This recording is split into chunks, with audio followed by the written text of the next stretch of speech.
Listen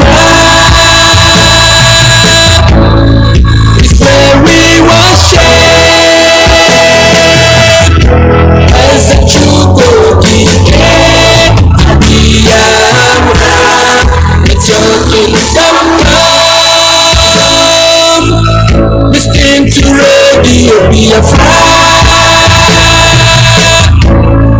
It's very as a chuko Iyke, Biafra. It's your kingdom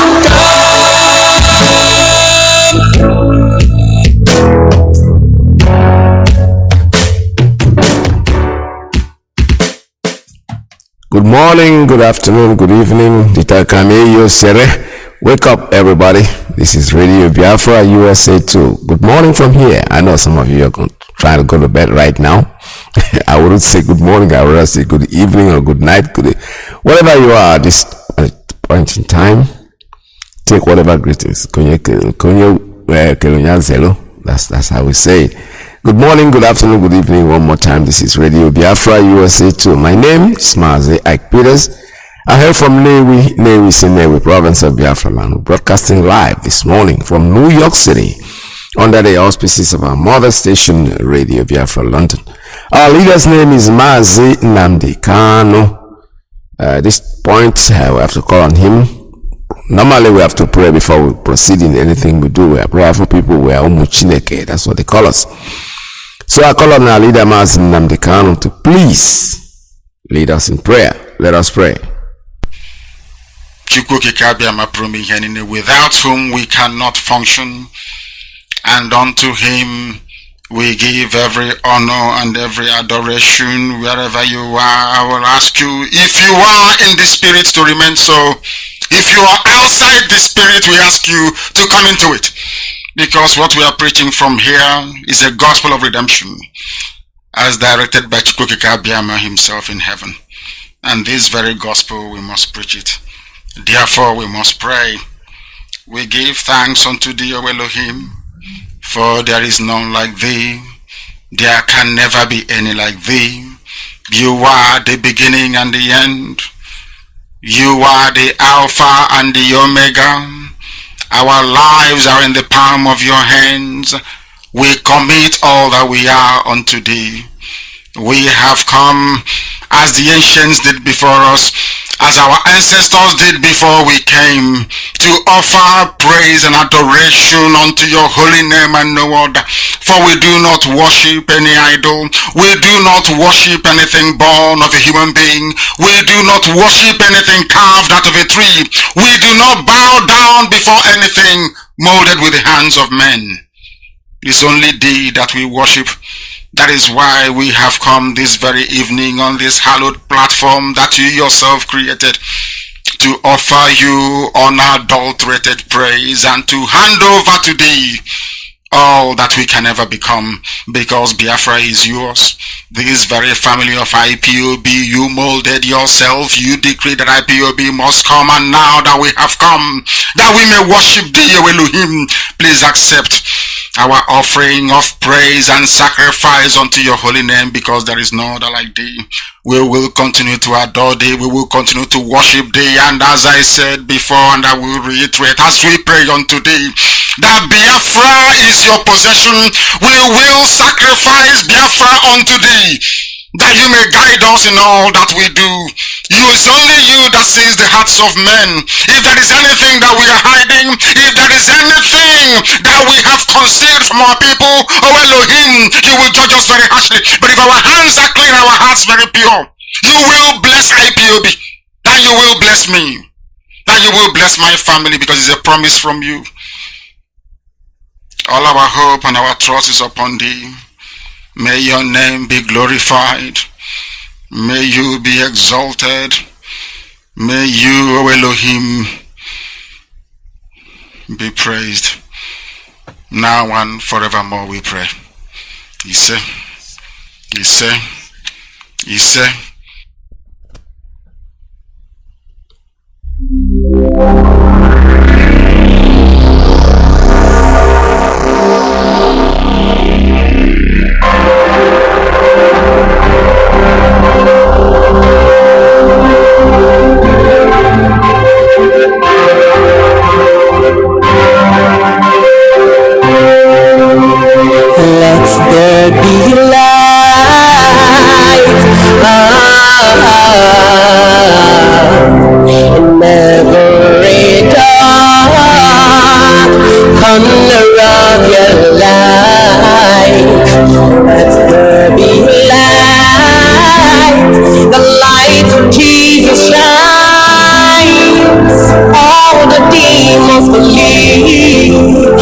the presence of His light, let there be light, never be dark, color of your light, let there be light, the light of Jesus shines, all the darkness flee, in the presence of His light, let there be light, light, oh light, never die, from the love your light, let there be light, the light of Jesus shines, all the darkness flee, in the presence of His light, let there be light, never die, corner of your life, let there be light, the light of Jesus shines, oh, all the demons flee, in the presence of His light, oh, and there was light, let there be light, and there was light, in your trouble and your sorrow, let there be light, when you're going through sickness, there was light, oh, when your family, in your life, in your children, and there was light, let there be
radio station with more.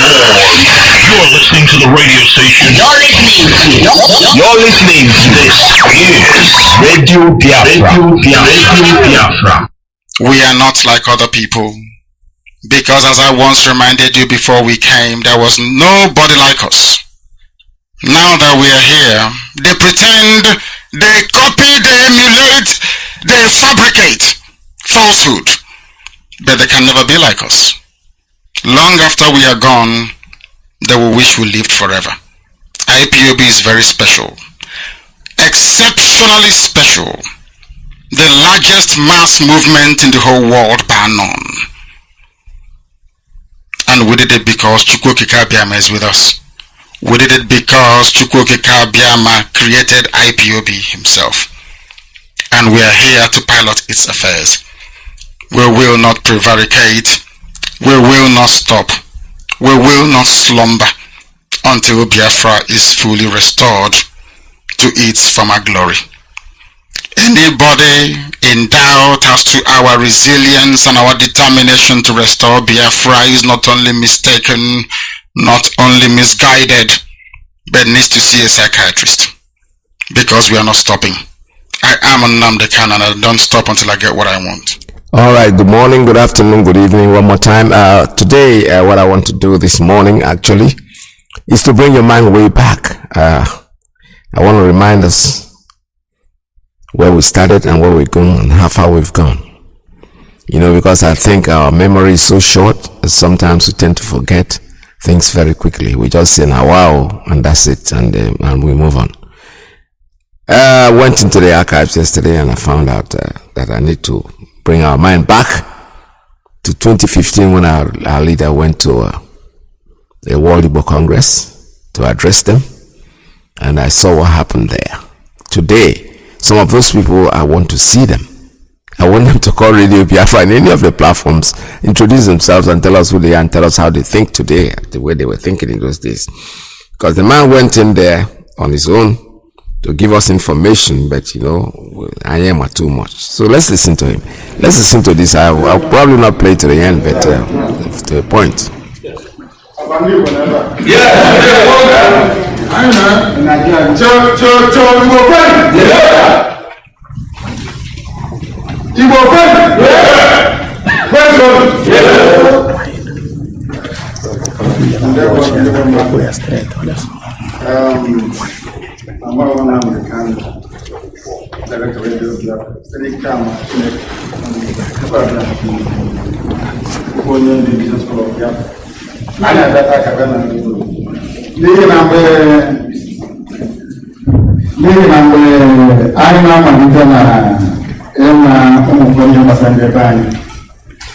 Our reference point was World Igbo Congress. In fact, at the time we felt that World Igbo Congress was a state of its own. I will come to greet you properly later. We grew up hoping and praying that everything we want, aspire, wish for ourselves, the people, will come via World Igbo Congress. But somewhere along the line, we don't know what happened. I remember when Chekwas were going to see Nnamdi before coming to America to attend one of these events. That was the motivational factor for me to be here today, to address you. Because regardless of whatever may have happened before, you still hold the key to our salvation as a people. I have said it's on record. Any day America wakes up to its responsibility by which I am leading our people in America, then we will be safe as a people. You have what it takes to set us free. That is the essence of my address to you today. And I do apologize for having been here all day. We were running the program. I should have been here, of course, earlier, and I'll be here until the end of the program because I'm amongst our people here. I have only the best speech. Hopefully should run close to that very 15 minutes we're talking about, or even less. The reason why I have come here is to address some of the issues that Dr. George was mentioning, and also the very able moderator here who spoke earlier. Everything he touched upon is something that I wish to elaborate upon myself. We are in one almighty mess as a people. Almighty mess. And I've seen the houses here that are very beautiful. In London, we live in 2x2s. I think this place here is about 2 bedroom flat. Very, very tiny. Back home is even worse. We have people here who are very comfortable, people who are very, very, should I say, saturated with the things of life, but people back home are suffering indeed. We must do something. We expect more from you. All of you in America, that's why I'm here today. I will start with very great humility and submission to the will of the Most High to address this very noble body.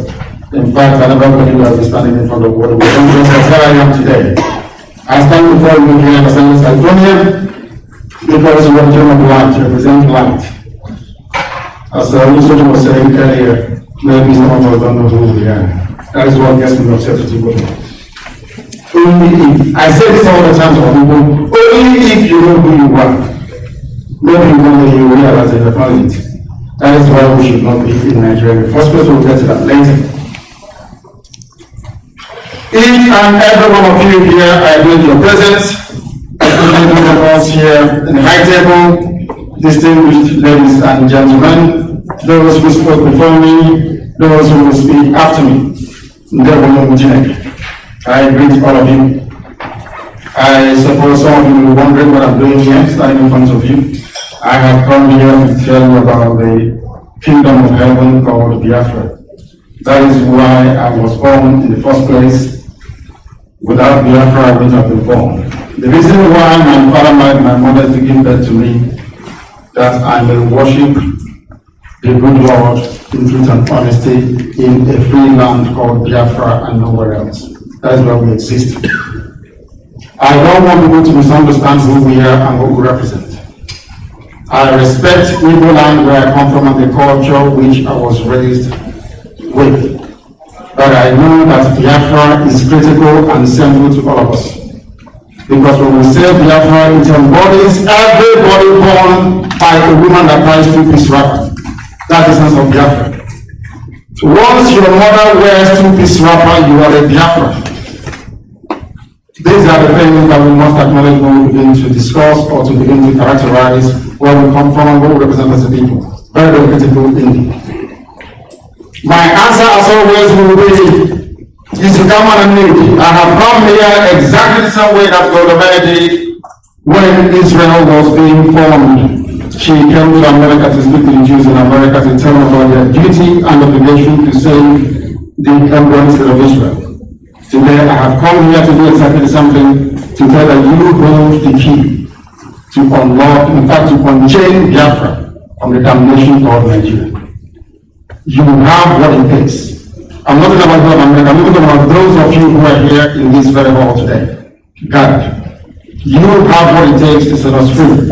And if you fail to apply yourselves to that, if you fail this very historic opportunity to not only set the record straight, but to make sure you extricate our people from the zoo that is called Nigeria, then we have finished as a race. Chukwu Abiyama will visit upon the Ipob people something so horrendous that you will regret ever being born. On the 22nd of this very month, something very, very magnificent will happen. I think I'm not abandoning my written speech to talk to you from the heart. Because this very year is the year of the blood moon. It happened last year, it happened again this year, and the epicenter of these very known activities in Biafra land. These were confirmed by astronomers in Europe. It signifies and portends very goodwill for our people, only if we can grab opportunity to do so. Some of us forget who we are, that is why we are stuck in America. Our children are being killed back home, everybody said there. Buhari can do whatever he likes, and that was even tell some of you actually support Buhari. And if I have an opportunity, they say guns are free in America. If you give me a gun now, anybody who voted us for Buhari will shoot the person dead. I'm going to prison. It's the worst that ever happened to us as a people. For very long we've been suffering and in pain. The fact that we travel all over the world, and as it was rightly pointed out, we are blessed by the Most High Jehovah, doesn't mean we must abdicate our responsibility to those who are less fortunate than ourselves, who are back home. Suffering and in pain. Nothing is functioning. That is a mantra everybody speaks all the time. Who is going to stop us from being killed by our suffering soldiers? Who is going to make the impossible become possible in the lives of our people? If not you. If not those of you in America, who's going to do it? Is it those of us in Europe? We don't have anything. You are the ones with every opportunity, you are the ones that has everything. Why is it impossible for you to understand that so much is expected from you? Because whoever much is given, much is expected. If America doesn't come to save us, who's going to save us? Just please remind me. You have your beautiful cars and your lovely houses and you have your parties and they are so magnificent to behold. But you must try and go one step further. You must ask about those who want to save you, those who want you to return home. Why don't you come to America and learn and then go back home to apply judiciously all those things you have learned abroad? The only way to do this is one way. It is to support what we are doing. We are all Biafrans, everybody is. If you're from Lizon, if you're from Njom, if you're from Nishegiri, if you're from Ndogo, it doesn't matter if you're from a Ghana. The person that gave birth to Ghana people is an Igbo woman. The first of all, gave birth to Ghana people. When we're talking about Igbo group and gathering, we learn to be the Ghana people. Iyke is not there. Even the people of the Ibibio that we go or come from, we have a contact like various communities. It's not original to Igbo people. We got it from the Ibibio people. But as soon as we discuss Igbo with children, one thing binds us together, as I said before. As long as your mother ties two-piece wrapper, You are a Biafra. You are the son of the light. You are a child of heaven. The reason why we exist as a people is to worship people to God and heaven as number one and number two to bring light to the world. The other was an answer is light. We are the only people in the whole world who answer the name of the Most High, the creator of heaven and the earth. We answer people. We answer Machuku. Some will go to church and say they want to praise the Son of God. But some of us here are the human of God. Now we answer Machuku. Of course we do. You have one here. Exactly. Two. Okay. Directly descended from heaven. We must fulfill our destiny, this obligation we owe to mankind, or else, mark my words today, the evil race will be removed from the face of the earth. They will be wiped away clean. The Jews managed to come back after 2,000 years because they have one thing in common, their religion. We have one. Some go to Assemblies of God Church, some go to Catholic, some go to some of the Adventist Church. There is nothing binding us together apart from that blood which we can do in our nations. That is all. If we miss this golden opportunity, we are bound to suffer in time to come. I have not come, of course, with all of you. I like the fact that you live very well working in America. There is one more thing that you must do. You must come out to support what you are doing. We need guns and we need bullets. I know we love life so much. Everyone will not be human being. Woman can do man. Everyone don't kill. To kill somebody is very difficult for us. So to ask the kind of people who will do that we need guns and bullets and weapons will be very, very difficult to digest. But without it, I was all about us. They have succeeded in planting the culture in the state. One big massive problem we have. The same thing that happened in the Bible. If they succeed in triangulating because in life everything is in triangle, if they get away, if they take you water, because I thought them are finished as a people. Completely gone as a race. You will come back home, you know the way to your father's compound because they are coming. Program is everywhere in their land. They will overrun us in a matter of minutes. And the world will not talk about it. Because mankind is afraid of Biafra. They believe that Biafra, after Biafra comes, the world comes to an end. Ask any wise man to tell you. They believe that Biafra is the last miracle. Once it comes, life will come to an end as you know it. They will know that they are wrong. We know that this very promise that was made to us a long time ago, only if we go back to the Most High, will we realize our potential must be seen in our lifetime. Biafra is very old. Those who don't know what Biafra, I'm from Afara, a place with big eye in front of my village, you have Biafra. So we know who we are. We are not mistaken about our belief in the irreducibility of Biafra as a nation, as a people, as those who have come here to bring light to the world that will answer even person. There is no place to go to people answer. I don't know, a lot of people the Jews answer to people. I know, I'm sure you know what it means. We have a place in every God, what's that again? It's called right? The children of the kingdom of heaven. I don't know what else you need. We should be in the first place. We should be in our land development. During it. So I can travel all the way from my village and I can go to maybe travel to Amansi and then go back the same night. We have the potential in this room to do it. Only if we can rise up to that challenge. That is why the same way that it raised to the earth every year is how Biafra is going to stand.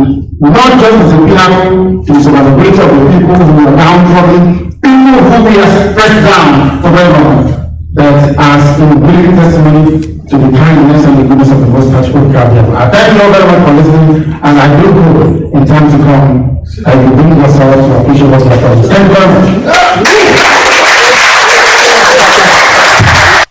All right, at this point, we've gotten the information that he's giving out. You see, the idea is that what I'm doing is I'm trying to bring you back, bring your memories back. This is 2015. I don't even think I was a member of this organization in 2015. We were one of the latecomers, actually.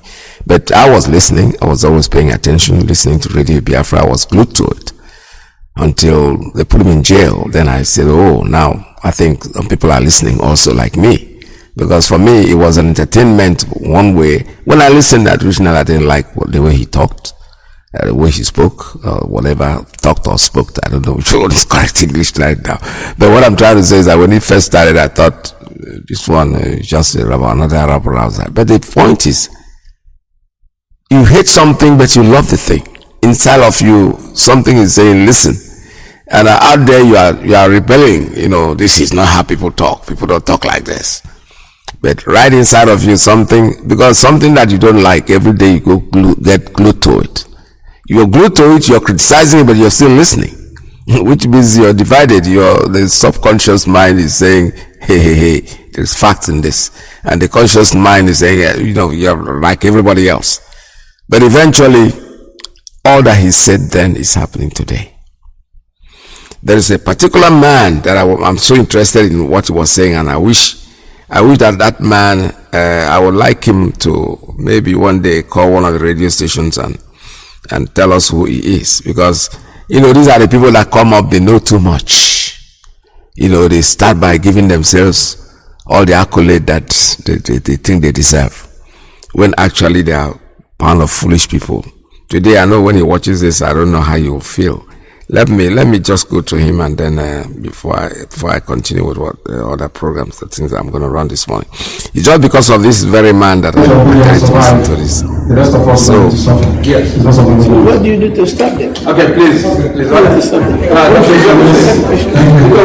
other things on the program. We need to move on.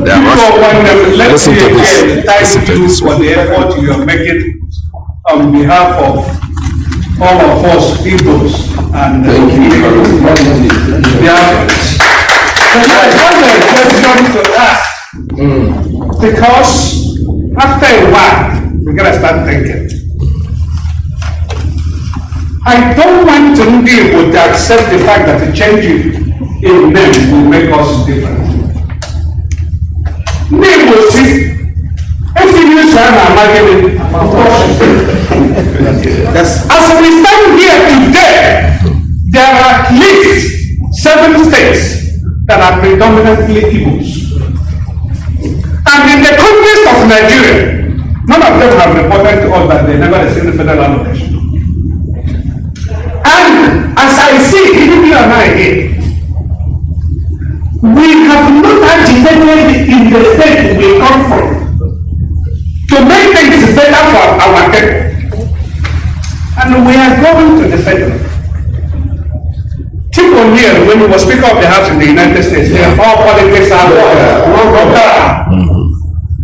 You see, when we say Igbo states, Igbo people are doing extraordinarily well, and they will even do better if they stay on their own. I'm not saying that. What I'm saying is about that if we separate, we become great. Let us use the latest country created by the United Nations called the South Sudan. At the inception of this very small country, which is very large, it was all about the excitement. But now people are what? The issue is not whether we answer Biafra or Nigeria. The issue is what are we doing for ourselves and them. And I know you said you live back home and you came here. Listen to this. And I don't know what passport you traveled with. Because I know on the international level, unless the rule have changed, there is no country known in the United Nations as one. Biafra. You must have come here to a recognized nation passport, or you may have smuggled in. So my brother, my question to you is, before we start talking about what the Hausas are doing to us, have we talked about what we're doing to clean our house? Thank you very much. Did he really ask a question? Oh, these are the people. Did he ask a question? He got up. He is talking about his life, trying to be sarcastic, because he has sarcasm completely. Now, what has it got to do with where he came from and what he came from? What means is he coming? He's quoting O'Neill and all the rest of them to tell us that he is somebody. People like that, many of them in the United States will live here. I'm telling you, when you look at them talk, you feel a bunch of idiots that is talking and thinks that he's somebody. And our leader gave him a very, very good answer. Honestly, to tell you how intelligent he is. Let's listen to what he said to him. Order! There is nothing. I'm sorry to disappoint some of you. Yes. Igbo is not a nation. Igbo is a group of people. And there is a name in Igbo land that points to this very fact. This is what you want to with respect. There is a place called Abdul's Igbo. Is that correct or not? Abdul's Igbo. Who gave you that name? Those are given me. That's number one. Number two, before 1900, there is no map in the world containing Igbo on it. But I was there. I'll give you historical facts and scientifically verifiable proof which you can refer to. Igbo is a collection of people. That's a fact. If I travel to Ipob, I can't hear what they're saying in Abakaliki. If I travel to Nsukka, I can't hear what they're saying. You say that somebody from Nsukka is Igbo, or somebody from Idoma is Igbo, but how do you care? Oh, you're from Ipob. So what's your criteria for the Igbo is Igbo and who isn't? That is where the fundamental force coming from. I leave you with that very simple question and that very name. Very, very important to understand that, sir. That is number one. And number two is this. There is a fact, there is something that we're missing when it comes to Nigeria. A very fundamental fact that we're missing. They never love you and they will never love you. Nigeria will never ever love you no matter what you do. We have done our best at home. What they do is to impose people on you. They impose people. If you doubt me now, let me say please. Give him let me just give you one simple proof. Every industry in Biafra land is shut down. Am I lying? That's correct. Ceramic stone mine is closed down. Golden Gate is closed down. Mbauso is closed down. Bigger brothers have left Papa and Ghana, correct? Business has the ball guns. 9% is closed down. Eminence is gone. Have you ever asked yourself why they shut all these companies down? They shut them down because if you're a governor, if the Hausa man sees that the manifesto and the governance, I'm sorry to say, even at Nnamdi, that was when he was removed because they knew he was doing very, very well. If you go and have any plan to build any industry that employs more than 50 people, you will never win an election. Never, ever, ever. They want us to migrate to America. They want us to go to Europe. They want us to be slaves to them. And they use fear and intimidation. And we are not going to have that anymore. Thank you very much. All right, we've had enough. Like I said, that man with a flat head, that's what I call him. We still need to hear him talk. One day you should call it Biafra if he's still there somewhere, because he'll be hiding his face in shame. You are dealing with an intelligent man. You are dealing with a maestro. You are dealing with unstoppable person. With all your knowledge, I told you, I've been to the US ever. So them are chief. When they for God knows how since they came here. But all of a sudden they will change their name. I am chief this, chief that. And I just have a chief testing title. I send them a UPS because some of you have not been home for a while. So I just brought this issue back because I want to remind us. Because as no young does not know where he's going to end. This is our leader, Mazi Nnamdi Kanu. He just spoke. And it's food for thought. It's something I want you to think about. Honestly speaking, what I have decided is that most of my programs now, I'll go back in the archives and get as much as I can. And bring it back. And throw it in for you to think. Like I said, when he was saying all this, I was not even a member of this organization. But I was listening. I was very paying close attention. Somebody introduced me to Radio Biafra and I started listening to it. Like I said before, when I listened to it, something in me is telling me, listen. Something in me is, objecting to how can he be talking like this? He's insulting people. But the truth is, the truth was so much that it's from him, from Radio Biafra, I discovered that the truth is bitter. It became synonymous with me. It's inside. Because something is protesting, and something is telling you, hey, forget about this protest. Forget about your ego. Just listen to the inner self. Listen to that tiny little voice that is talking, that is Radio Biafra. The man that is speaking there has a lot of knowledge. When they got him arrested, I became IPOB. And there is nothing anybody can do to change that anyway. Now let me walk come. So when you are talking about wherever he lives in place for me, that's what it is. It does not matter how much you try. I hear people, talk show people that are doing videos and they are talking all this kind of stuff. For me, those things are comedy. I don't listen to it for entertainment purpose. I don't listen to it because I'm assimilating anything that they say, because I have a leader. And that leader set up a guide, set up a group, set up something that is going to work. And until he comes back and says otherwise, I am there more than 100%. If I say 100%, it means that something dropping. 1 million %. I am there. Whatever he says, that's what goes. I don't care who you think you are. I don't care how the level you've kept yourself. We have one leader. His name is Mazi Nnamdi. He has set up people that work for him, or people that work with him. As long as he's not there. Before I saw him last, he never changed anybody. Those people were there, and those people are going to be there ad infinitum until he gets out. The day he comes out, let him make his judgment. Nobody's going to judge me because I didn't get away from what I was told. They can't say, why were you doing this? And I was following the people that you set up. So the idea is that what I'm trying to say is that command and control stands, and it stands for me as a word. It stands for me as an anthem. It stands for me as a religion. Let me put it that way. So whoever is leading us today, that Mazi Nnamdi has put in place, whatever he says goes. Somebody is coming, oh, why is he firing everybody? Why wouldn't I fire you if you are not working with me? If I'm in charge and you are against me, you are out. I don't even think the man is firing enough. By now, maybe I'll fire everybody, because the moment I see you are working against instruction, you are out.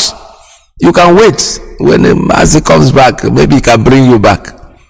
Because I don't think it's going to work that way. Because when you put somebody in position, the person is taking your place. He becomes you at that time. According to the Bible, Jesus said, why do you need to see the Father? When you see me, you're already seeing the Father already. Yeah, because he's the Father at the moment. Why do you want to jump over me and go to the Father? I'm here already. So Nnamdi Kanu has set up the people that will work for him, the people that will take charge of whatever he started. And those people, for me, they are the ultimate. There is nothing anybody's going to say about them. All right, I have something here, IPOB press release that came in yesterday. I need to read that out for you. Kachua should be arrested and tried for his hate speech against the Igbo. This is from IPOB, Publicity Secretary Media. So let me read this. The attention of the global movement and the family of indigenous people of Biafra, IPOB, under the command and leadership of Mazi Nnamdi Kanu, has been drawn to the hate speech by Senate Committee Chairman on Foreign Affairs, Senator Adamu Kachua from Bauchi State against the Igbo race and Biafrans in general. What else could be more inciting than such a reckless utterance by a supposed senator of the Federal Republic of Nigeria, Senator Kachua, to say that Southeast is the home to criminals, rebels, and deserve to be eliminated? Listen to that. This is somebody who is in office in government saying this. This statement which he made while featuring on a live program on the national television channel TV is a call for genocide, of course, and should not be swept under the carpet. Senator Kachua had the temerity to spew the following against the Igbo. Quote, "There are just rebels, arsonists, and criminals in short. So what are we going to consider to even give them a chance to come and say their wish and let Nigerians tremble and bow before them and say, okay, we've granted you your wish." Unquote. Those insurgents in the Southeast, keep quoting anyway, those insurgents in the Southeast, they are all criminals. let me read that again. Say those insurgents in the southeast, they are all claiming that they want their own country called Biafra, right? If that is the case, is it by killing people that they will get their country? They tried it before. Do they want us to go back to the same route? I don't think so. But if they do, if that's what they choose, has Nigeria got any choice? Will we just allow them, bow and say, we will grant you your wish? No. Nigerian government has to stand out, fight them, and give them what they want. We therefore want the international community to hold Senator Paul Kachua responsible for any eventual genocidal action against the innocent people of southeast of Nigeria. This wicked and unguided utterance has further exposed the hypocrisy and the double standard of the Nigerian society. Were it to be an Igbo senator or non-Fulani that made similar utterances, by now he would have been a guest to the security agencies, just like Dr. Obadiah. Remember Dr. Obadiah? He said something about Boko Haram, about one of the governors being the head of Boko Haram. The next day, DSS was all over him. Why will a supposed senator of the Federal Republic of Nigeria call for the death of a tribe and still be parading the streets free of charge? The only reason he is parading freely unarrested is simply because he is speaking the mind of the Fulani cabal holding Nigeria captive. How can Senator Paul Kachua, in his mischief, forget so easily that the southeast has been the most peaceful zone in the country until the Fulani control federal government sponsored unknown gunmen to unleash violence in the zone in their desperation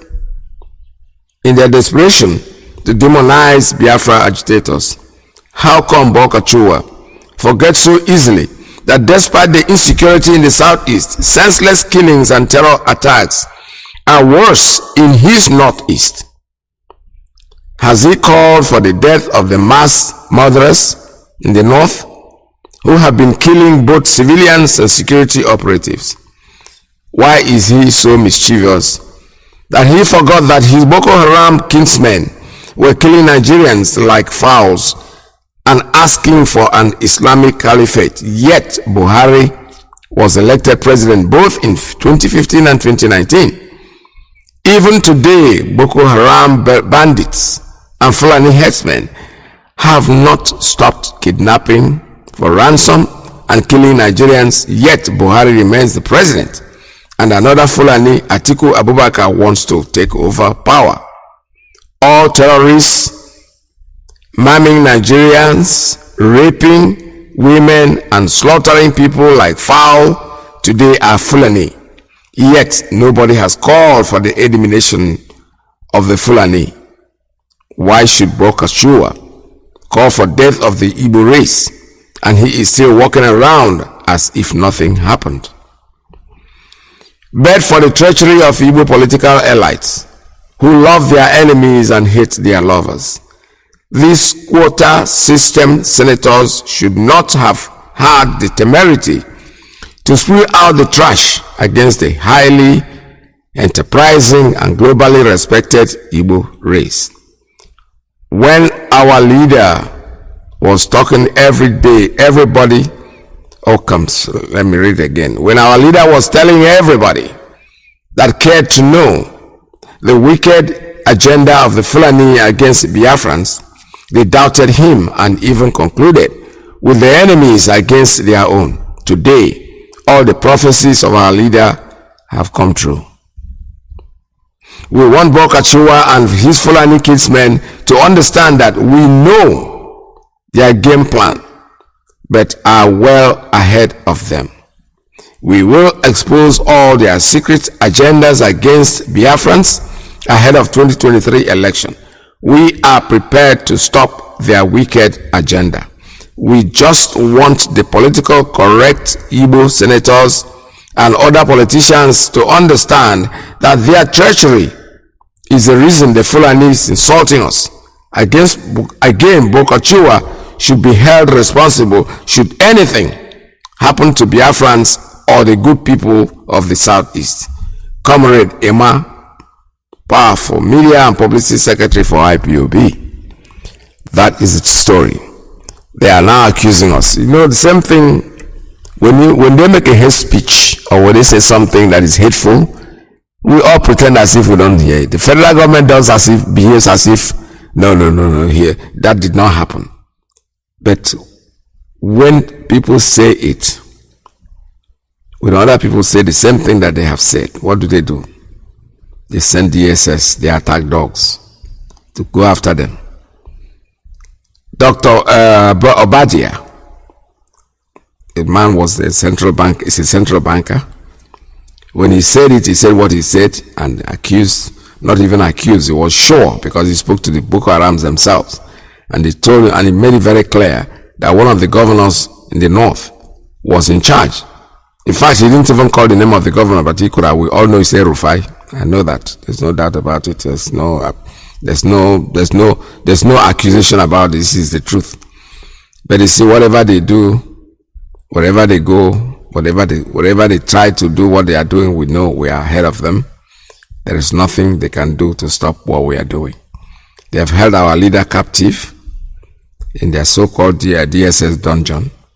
They held him captive and they put him there, thinking that he's going to succumb or he's going to bow out. No, he will definitely not. Because everybody is talking. In the British Parliament, somebody sent me something yesterday. They said something about it in the British Parliament, but we don't trust any of them. We say that our leader have told us that it's only Chukwu Okike Abiyama that will give us Biafra. It's not by support. It's not by anybody saying things that they know they are supposed to have said before. After all, who are the architects? When they talk like that, we do not want to bother ourselves thinking about what they are saying because they don't make any sense, obviously. They are just there talking, and when they talk, we're not going to take them very, very seriously unless you don't understand them, because they are double-mouthed British. That's how they talk. They talk things and they don't mean what they say. So sometimes we don't really want to take them very, very seriously. Let's listen to what this one is saying, because we've heard this before. But let's give them the benefit of the doubt by letting you hear it. But please don't put your hope on it, because him to be released on bail. Chapter 4, Section 39 of the Nigerian Constitution says that every person shall be entitled to freedom of expression, including freedom to hold opinions and to receive and impart ideas and information without interference. I therefore call upon the President of Nigeria, Muhammadu Buhari, to uphold his country's constitution, to ensure Nnamdi Kanu's immediate and safe release. The Nigerian government must guarantee the freedom of expression of all Nigerian citizens, including their right to protest without intimidation, and end violence towards those who identify as Biafran. And I call on my colleagues here in the European Parliament to do much more to promote human rights in Nigeria. All right. Like I said before, this is from the British Parliament. We heard that. But don't sit on this as a fact, because these people, they are so double standard that their mouth, they speak from both sides of their mouth. However, they've said something and we've heard it. But that is not our hope. Our hope in Biafra is the restoration of our sovereign state, and also Chukwu Okike Abiyama. Our leader called it the last miracle. And that last miracle is all we're waiting for. Every other thing that he has said has come to pass. So the last miracle is what we're waiting for. The British can talk all they want in their parliament. That is their own problem. That's their own cup of onions. And then all this fun that the jamboree or the whatever I call it, what I call it, the comedy that they're trying to hold in 2023. does not interest us in any way. The only thing is that I have African because I saw something that somebody sent me yesterday from Oshun when what's his name? Jagaban. Tinubu went for campaign. They stoned I don't know how he managed to escape that. So what I'm trying to say is that we are waiting. You know, you are doing campaign in other places. Come to Southeast and do campaign when our leader is in jail. Keep coming. We're waiting. We're not interested in what you're doing. What we're interested in is our leader. You cannot put our leader in there and come to us to talk garbage. We'll do it. We'll know what to do. So the only election, I repeat, the only election that we want and we support is referendum. Give us referendum. Let us first determine whether we want to remain in that thing called Nigeria. If eventually you win on the election, on the referendum, we'll handsome and live posterity. We are old people. Maybe Chuko Kabiama will say, well, these children want to go through what you went through. Because if you think that anything is going to change, forget about it.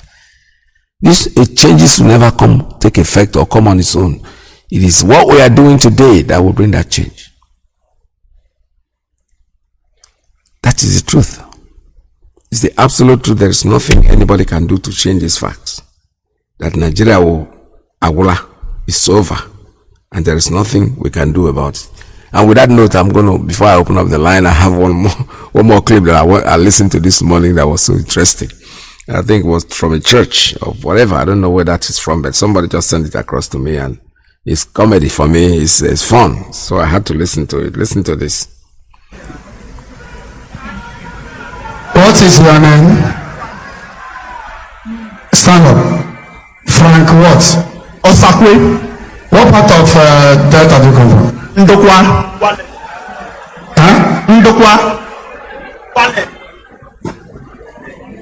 God bless you. What is the another name? Chikadibie. Huh? Chikadibie. Chikadibie. Yes, sir. Are you an Igbo person? I'm from South. Are you an Igbo person? No, sir. Onye really came.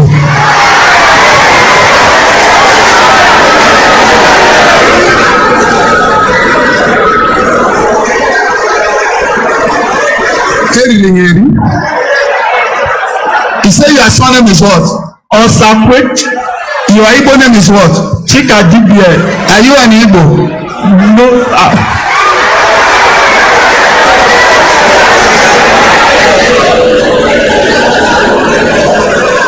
Praise God.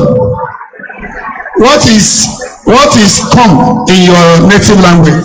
Yeah. What is go in your native language? Gawa.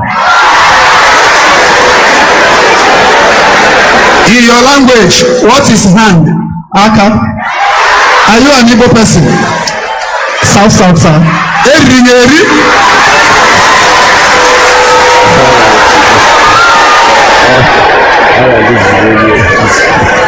This is really Biafra USA too. My name is Mazi. You know, for again, we just have comedy because this is true. And we look at joke and just somebody who's Igbo, because the white man came in here, and I don't blame these kids. Believe me sincerely, if you were grown up like me, a little bit before the war started, I almost finished high school. So we knew there was no difference. We were the same. Then as soon as the war ended, they started the division. They go to Okrika and tell the Okrika man, you're not Igbo. The man is born in the river, you could know you're not Igbo. You know? But, and I don't blame them. Because like my grandchildren, I have 3 of them right now. If I start teaching them today that they are not, tell them what they are, they grow with it. Maybe some wise person later in life will come back to history and start telling them. And they will hate me, because most of these people, I'm telling you, they don't even love their grandparents for not telling them what they are. But they were doing this about divide and rule. They were doing this because they wanted to take everything from you. Your unity, Amana Aziza, That is when they break. When they bring you out, they can break you. But when you are like a bunch, it's difficult to break. That's exactly what happened. But it is never too late. It is not too late. It's not late. Cannot be ever be late, because your identity remains with you. It's in your DNA. No matter how much you try to twist the language, Chukwu Kadibia, and he call it Chukwu Kadibia. The same thing. I understand what he's saying. You do understand it. You know that's an Igbo language. He has 4 market days. The same thing. So nothing will change. Nothing will ever change. What they are trying to do is they are trying to waste time and hold the hands of time. Election or no election in Biafra, in the zoo, has nothing to do with us. 2023 is going to be disastrous for everybody if we don't if we don't pay attention to ourselves, to our consciousness, our mind, because fold your hands and watch and see what happens.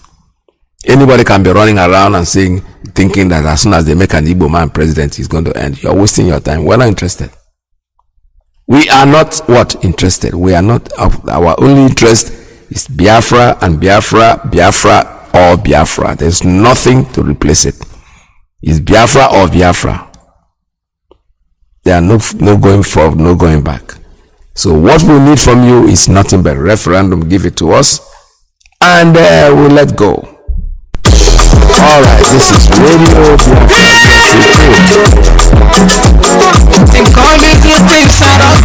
All right, the number here is 646-920-4541.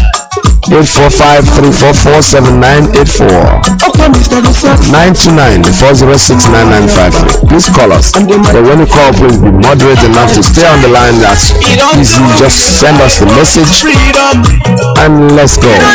This is Radio Biafra USA 2. All we need is referendum.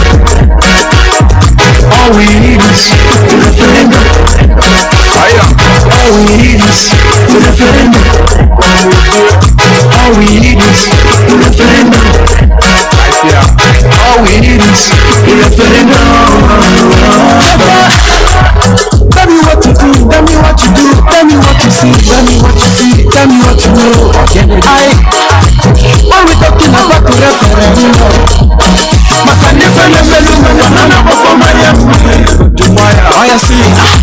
I never go for long. You never go for late. For long. Back in the days, you know what's up. But because of the focus you come out. I remember when my father they tell me about the war. All right, I have a call coming in on WhatsApp line. Call up. Good morning. Tell us your name and where you're calling from. Shalom, Mazi Iyke, our great veteran. There we go. Thank you, sir, for your good job, for your great nation, Biafra. Yes, according to the clips you played, I think our leader in the midst of Igbo World Congress. So, and we all heard some of their responses during the visit of our leader to them. Even a man called himself a man asking our leader which passport did he use. So it's very, very unfortunate. But they are now, all of them are now seeing everything. That's right. So all of them are now seeing everything. I think nobody will run away from this situation now. Nobody, all of them. And that of the senator, the same utterances, evil utterances they are making, even their so-called president made such evil utterance against us, which even I think is one of the reasons the Twitter deleted that is a utterance against us. He deleted it, then they come back and ban Twitter in Nigeria. So the same evil utterance that a whole senator made, and I think we all have the same senators like him from our place. What will be their response to them? That their fellow senator stand in their front and tell them that their tribe should be eliminated. And they are still there. They are still in that National Assembly. We are watching to see their response from their co-senators from our side. It's very, very unfortunate. The same or evil utterance Shetima made. So this is not their first time. It has been a long time they are making it. Had it been that somebody from our side made that kind evil utterance against any part of their side, I think heaven will follow. Heaven will fall. But our own people are the one giving them such privilege. And he said it. We are watching to know what will happen, because they know they are saying all those things because of obedience, as they call them. The way they are clamoring for 2023 presidency. That's the reason why they are making all those evil utterances. Will they allow them to come in to do what? So, and this is all of us can see the handwriting on the wall, that they are telling them they are going nowhere. Even if they vote for that obedience, it's not our concern. Even if they vote them, give him that the vote, he win, he going nowhere. So he's telling them they have already. Shetima said it. This man came out and said it, and this is the worst utterance somebody can make against a nation, a tribe, that we should be eliminated. Shalom, Washington. We are watching. Thank you very much. A response from their own from their senators from our side. We are watching to hear from them. Yeah. What they will respond to him. Yes. Shalom. Shalom. All right. Thank you very much. This is Radio Biafra USA to have a call coming in on Principal Officer's line. Caller, good morning. Tell us your name and where you're calling from. Caller on Principal Officer's line. Good morning.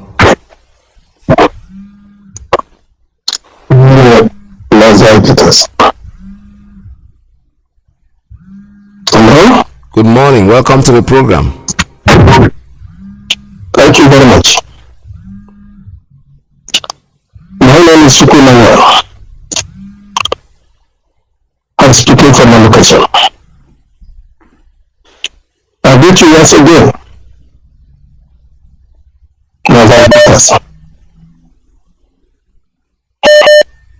For your effort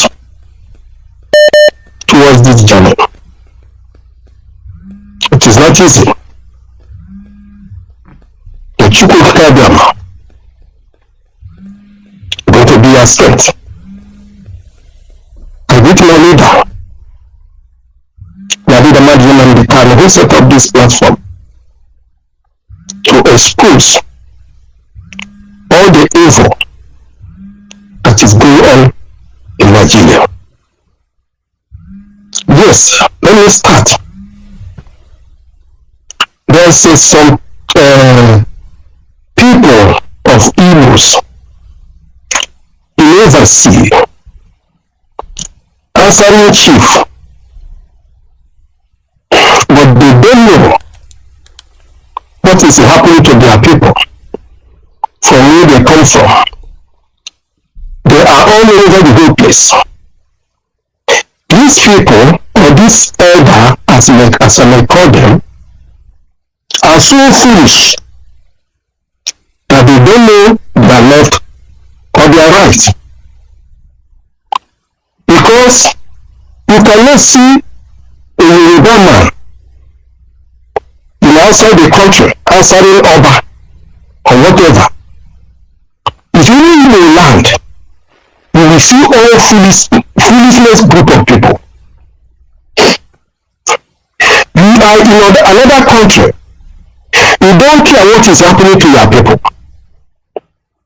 And you are answering chief and all of that. You see how foolish Igbo people, Igbo Nigeria is. People who don't know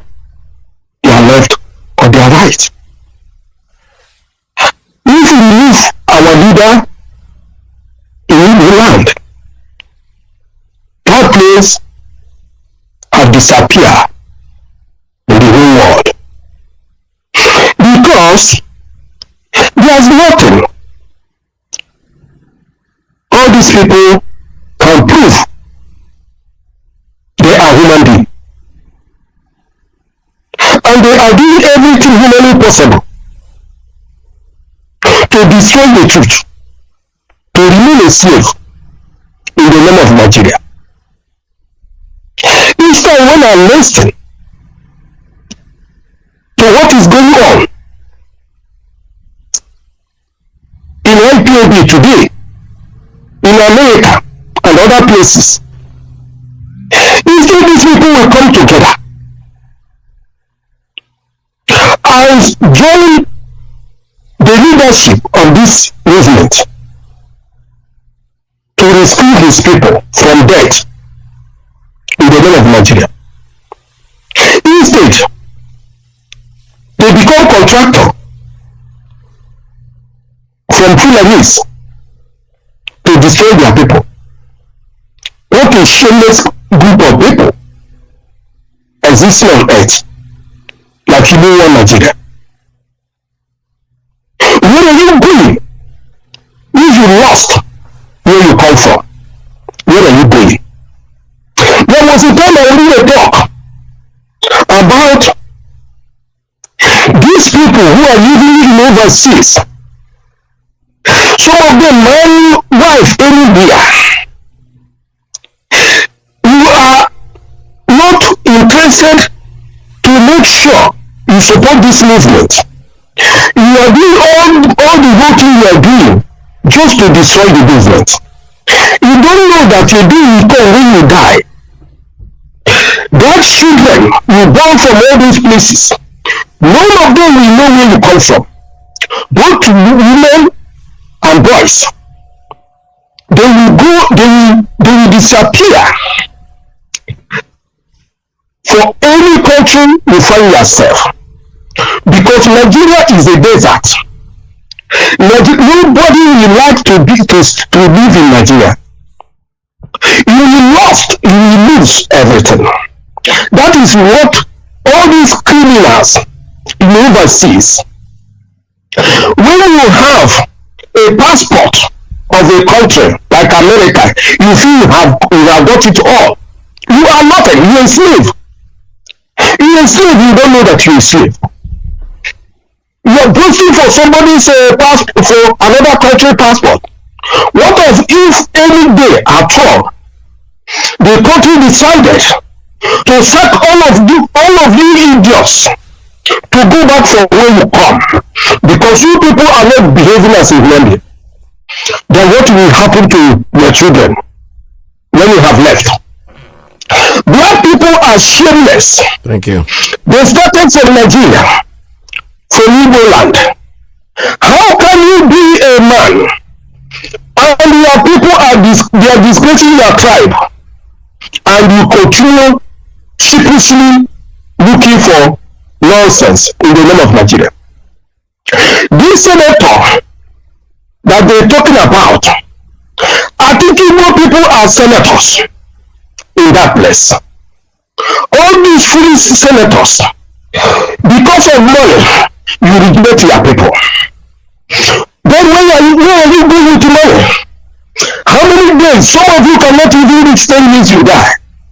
Or think as case may be. Then you disgrace yourself. You disgrace the place you come from, because you are a foolish man. You are black people. Thank you. Let's go. All these things that happen in Nigeria, the senator from the eastern states supposed to come together and reason and ask questions from the past. From there, they will know where they are going. But they are there, taking all the insult from the foolish Fulanis who have managed to put fear in everybody in Nigeria, to take everything in Nigeria. You are working because you're a senator. You have 10 10 policemen or 20 policemen to guard you. You build so many houses in your compound. How many of that house can you live in one night? Foolish Igbo people, foolish one Nigeria, useless people who are not supposed to call a human being. If I'm a white man, I will never allow any Nigeria to come to my country. Thank you. I'm telling you honestly. Let's go, sir. Because these people are stupid. They don't know their left and right.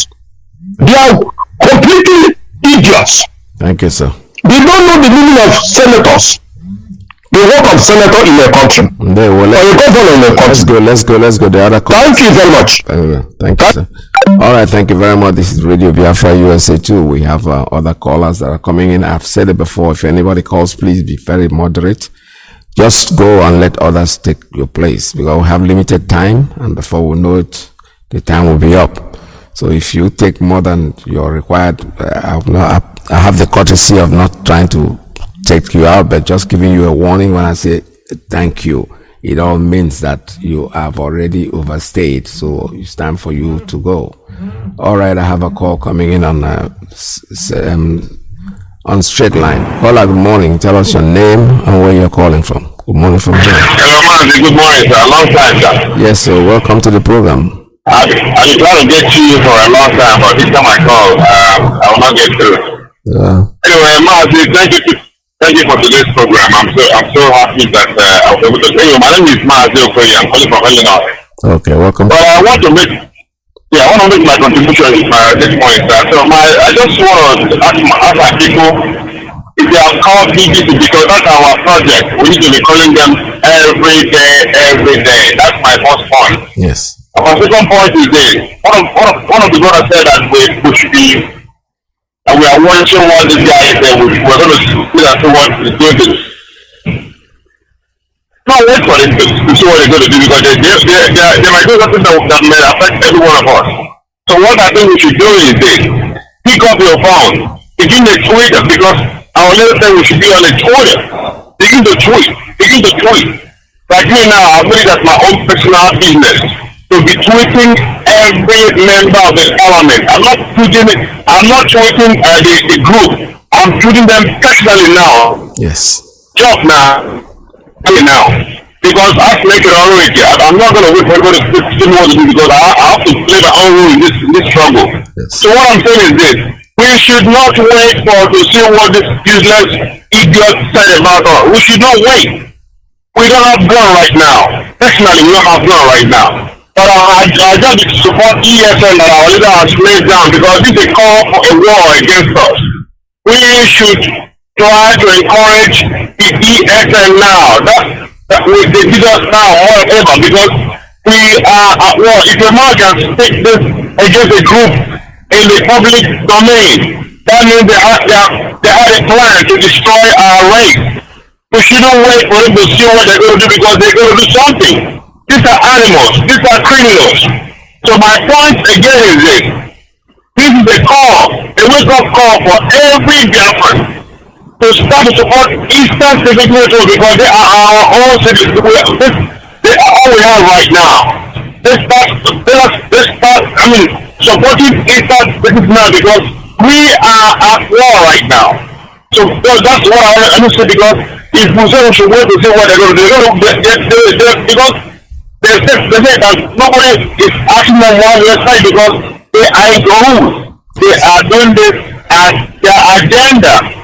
So my brothers and sisters that are hearing me this morning, please, your phones in your hand, you have internet. Yes. But start tweeting, share those videos so you want to see what this man says.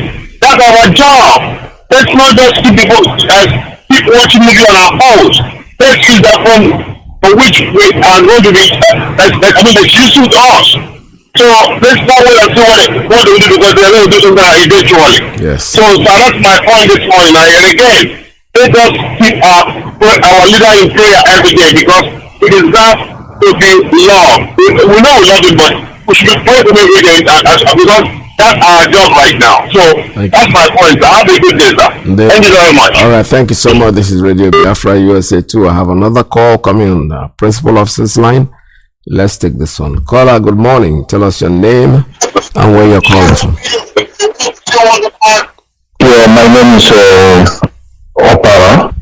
I'm calling from Germany, Deutschland. Welcome to the program. Good afternoon. Thank you.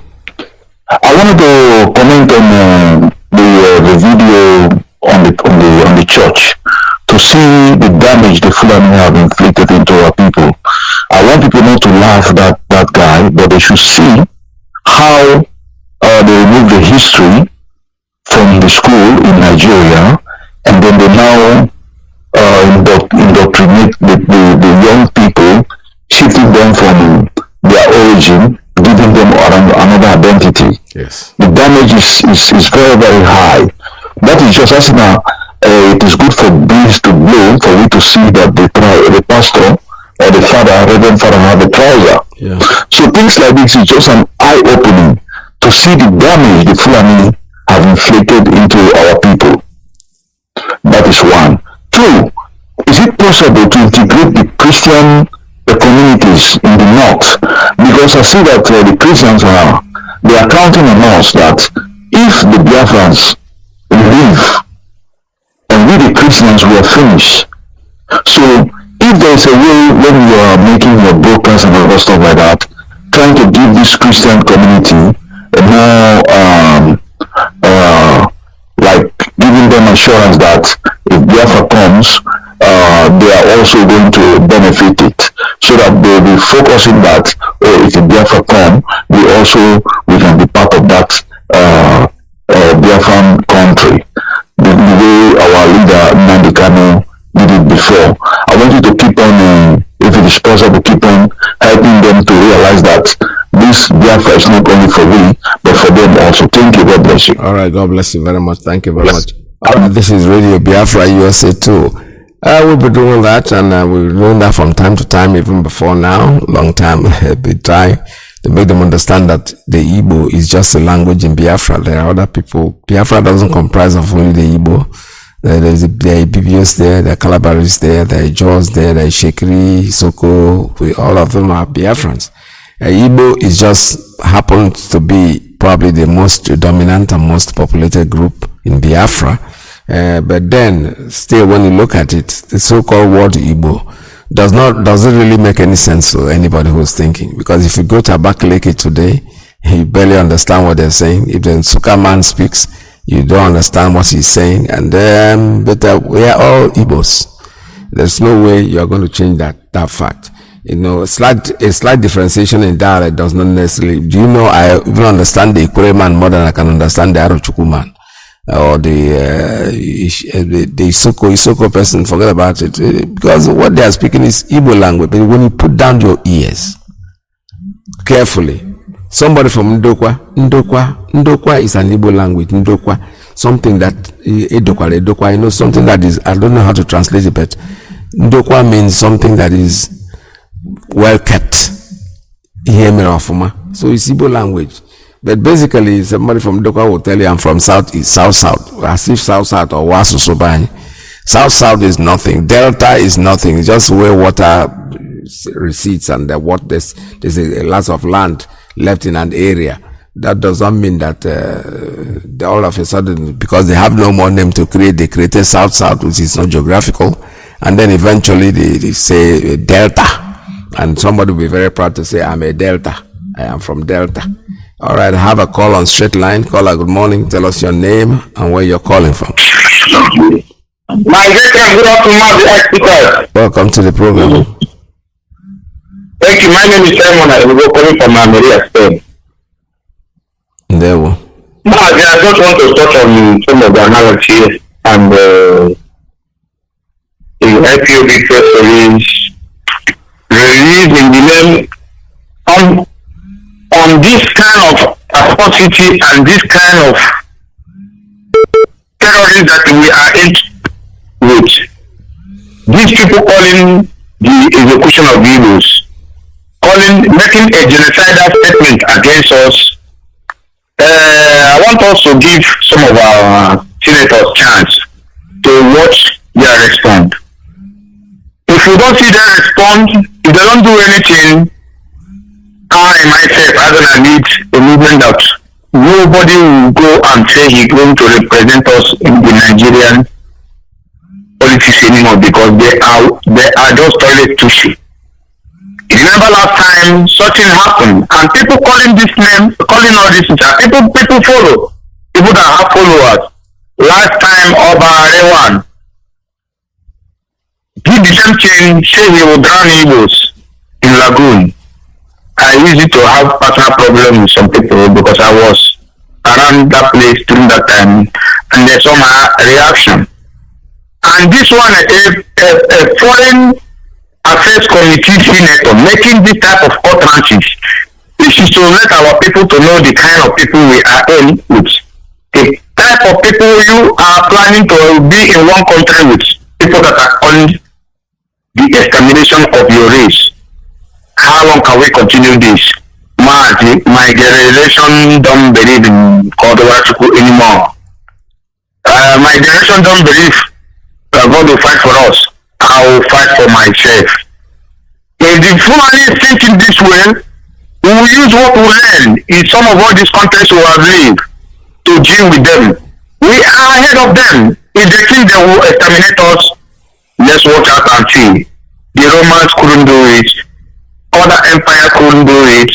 Common ordinary Fulani. Mazi, I can never pray for anybody who want to destroy me. Back to fire. All baby Christian in our life that will try to retaliate. No, we are not scared about it anymore. Let any race come and threaten us this day. If any race threaten us, we can never forgive them. Because I don't believe in Kodowachuku about. No, we did it here. Face on. And we have learned how to destroy these people. I studied in Russia. I know some things there. They are mad. Anybody can come and call Igbo name, call us name upon our life, our blood, our sweat, and the thing fueling that Nigeria. I don't blame them anymore. We are waiting. We are watching. Man, thank you for giving me this opportunity. All right, thank you very much. Thank you so much. All right, this is Radio Biafra, USA 2. We're still taking calls at 646-920-4541, 845-283-9665. I have a call coming in on, let me take this one on WhatsApp. Caller on WhatsApp, good morning. Tell us your name and where you're calling from. Good afternoon, from here, Mazi. Welcome to the program. Yeah, thank you very much, Mazi. My name is Sandy Chris. I'm calling from Italy. Mazi, regarding to the statement by this Shukawa, or what they're calling this senator, it's very, very appalling. On that statement, I made a comment on Facebook. I wrote that the Fulani are very foolish people. All they know is what they brought into Nigeria is killing and division, creating division and killing with their criminal minded. You know what happened? This comment was blocked by Facebook. They sent a message that is it is against their community standards, and I asked them, say, if this comment is my comment is against your community standard, the person that made that statement, why do you allow that statement to be on Facebook? Yes. But they couldn't reply me.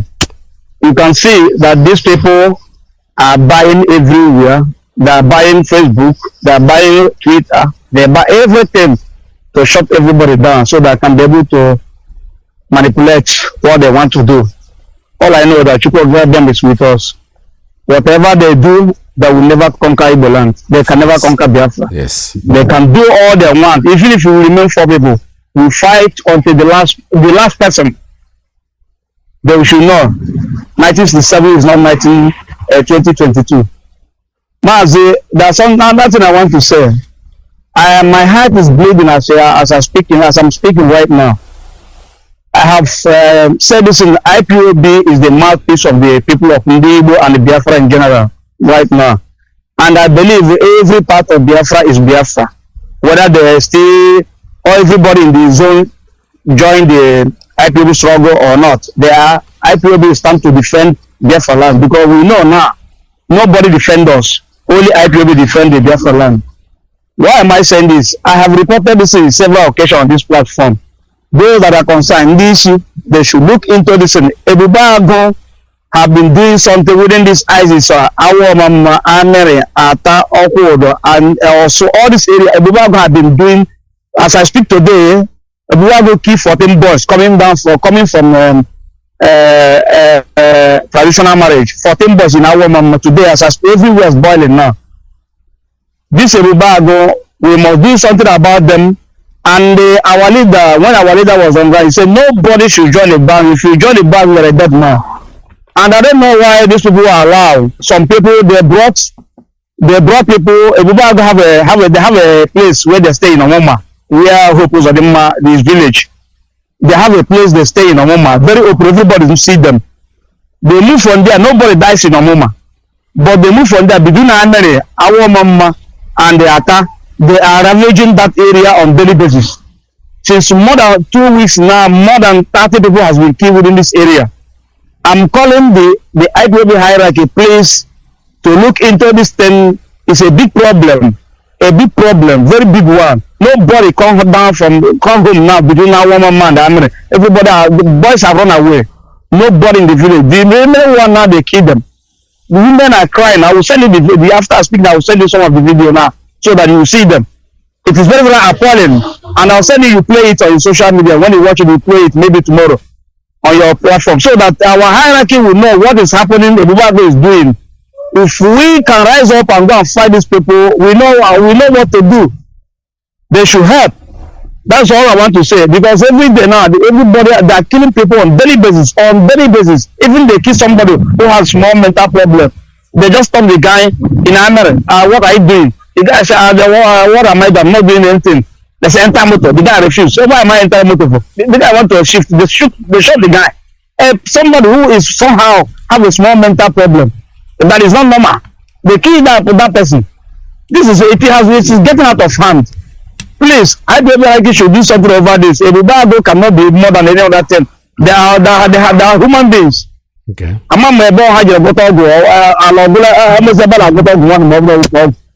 Thank you very much, Mazi Iyke. Right. I'll send you the videos now. You see them. Very well. I'll send you on this platform right now. Okay. Thank you. That's good. All right. Very good. This is Radio Biafra USA 2. These are reports that are coming in, and if we have videos, you have information, please send them across. Our leadership will look at them and then find out what way. There must be a way out. They can't be just taking their laws into their hands and killing our people. The ESN was created, and these people that the so-called Ebubago was created just to counteract ESN. They were not created because they want to protect our people. No. There was no reason why you have to build another church when the first one is not full yet. ESN was there. Mazi Nnamdi Kanu created them out of his own free will. And as soon as they were launched, as soon as they start cropping up with their own security system. While it could have cost you less to sponsor the one that is already created. But no, you choose rather to create something that is devilish, something that is going counter to what we are doing. The killing, we have to look into them, as we have just said, and we are not going to just let go like that. I have a call coming in. Let me take this one. Caller on straight line. Good morning. Tell us your name and where you're calling from. Good morning, Mazi Iyke. This is Dr. Tina. I'm calling from Texas. Welcome to the program. Mazi, good morning. Mazi, I have come to point out one small detail in Mazi Mapafo's press release this morning that you read. Okay. He said something like, the Nigerian government has forgotten that they are the ones who exported or imported into our land these terrorists who started the mayhem. Yes. And caused the confusion. I think we might have, that part is not stressed, but we must remember that part, that they are the ones who started this problem in our land. we were peaceful. They forgot that we were peaceful. We were called the most peaceful area in Nigeria. Yes. Until they started to bring in their terrorists, their Fulani herdsmen, killing in our forests. And now they have brought their army and their police who call, well, now also, listen to what my brother just said. A Budago that is stationed in Omuma. They are not Igbos. We make mistake to say that a Budago is a homegrown vigilante. No, they are not. Umahi and the hopelessness of danger, they actually imported some Fulani boys because the people in the axis that he mentioned, they are all saying that these people don't speak Igbo. Yes. A Budago, people don't even speak Igbo. They are called the Budago, they don't even know the name that they're called. So let's not forget that they're the ones who imported and exported from their country, Nigeria, into Biafra land all these mayhem-causing terrorists that they have brought. We used to be the most peaceful place. Yes. And I think if you really compare it, we're still the most peaceful place. Of course. In that place called Nigeria. But they're trying to demonize us. They're trying to make us look like we are the problem. But they are the ones bringing the problem. I have two announcements this morning, Mazi Iyke. There is a very important meeting that has been called by our leadership in the United States of America this weekend. And that, let me read it like it is wrote. IPOB USA leadership is inviting you to a scheduled Zoom meeting. The topic is IPOB USA General Meeting, and that will be on July 23rd, 2022. It will be at 12 p.m. Pacific and Mountain Time, 2 p.m. Central Time, and 3 p.m. Eastern Time. Please join them at with this Zoom ID. The Zoom ID is 870-5603-1710. It's one click and then you'll be allowed into that meeting. Just put the ID in and they will allow you into that meeting. Let me read the ID one more time. And I think I have sent it to you also, Mazi Iyke. Okay. The ID, yes, the ID is 870-5603-1710. And ladies and gentlemen, our people here must continue to support Eastern Security Network. That's another thing that we need to be reminded of all the time. Please continue your support for Eastern Security Network through the appropriate channels, because there are channels that have been approved by DOS. All kinds of people are trying to bastardize the raising of funds for our gallant men and women at home. Please do not let them discourage you. This responsibility has fallen upon us at this time. Otherwise, we lose our country. We lose this place that we call home. But to do so in the United States of America and around the world, please contact our two regional coordinators in the United States of America. One of them is Mazi Nnamdi. He is in charge of Central and Eastern region. His telephone number is 872-242-0417. This is Pope Samson Nnamdi's phone number, 872-242-0417. And Mazi Iyke Baba Chijoke is the regional coordinator for two regions, Pacific and Mountain region. And his phone number is 818-201-8884. Please contact these two people because they can direct you to the approved channels by DOS to make contributions for Eastern Security Network. Yes, thank you for your good work. Thank you so much. We pray that you continue to do that because it is such an important work for us at this time. Thank you. Thank you so much. All right, thank you. You're welcome to this program anytime. All right, this is Radio Biafra USA 2. We're still taking calls at 646-920-4541.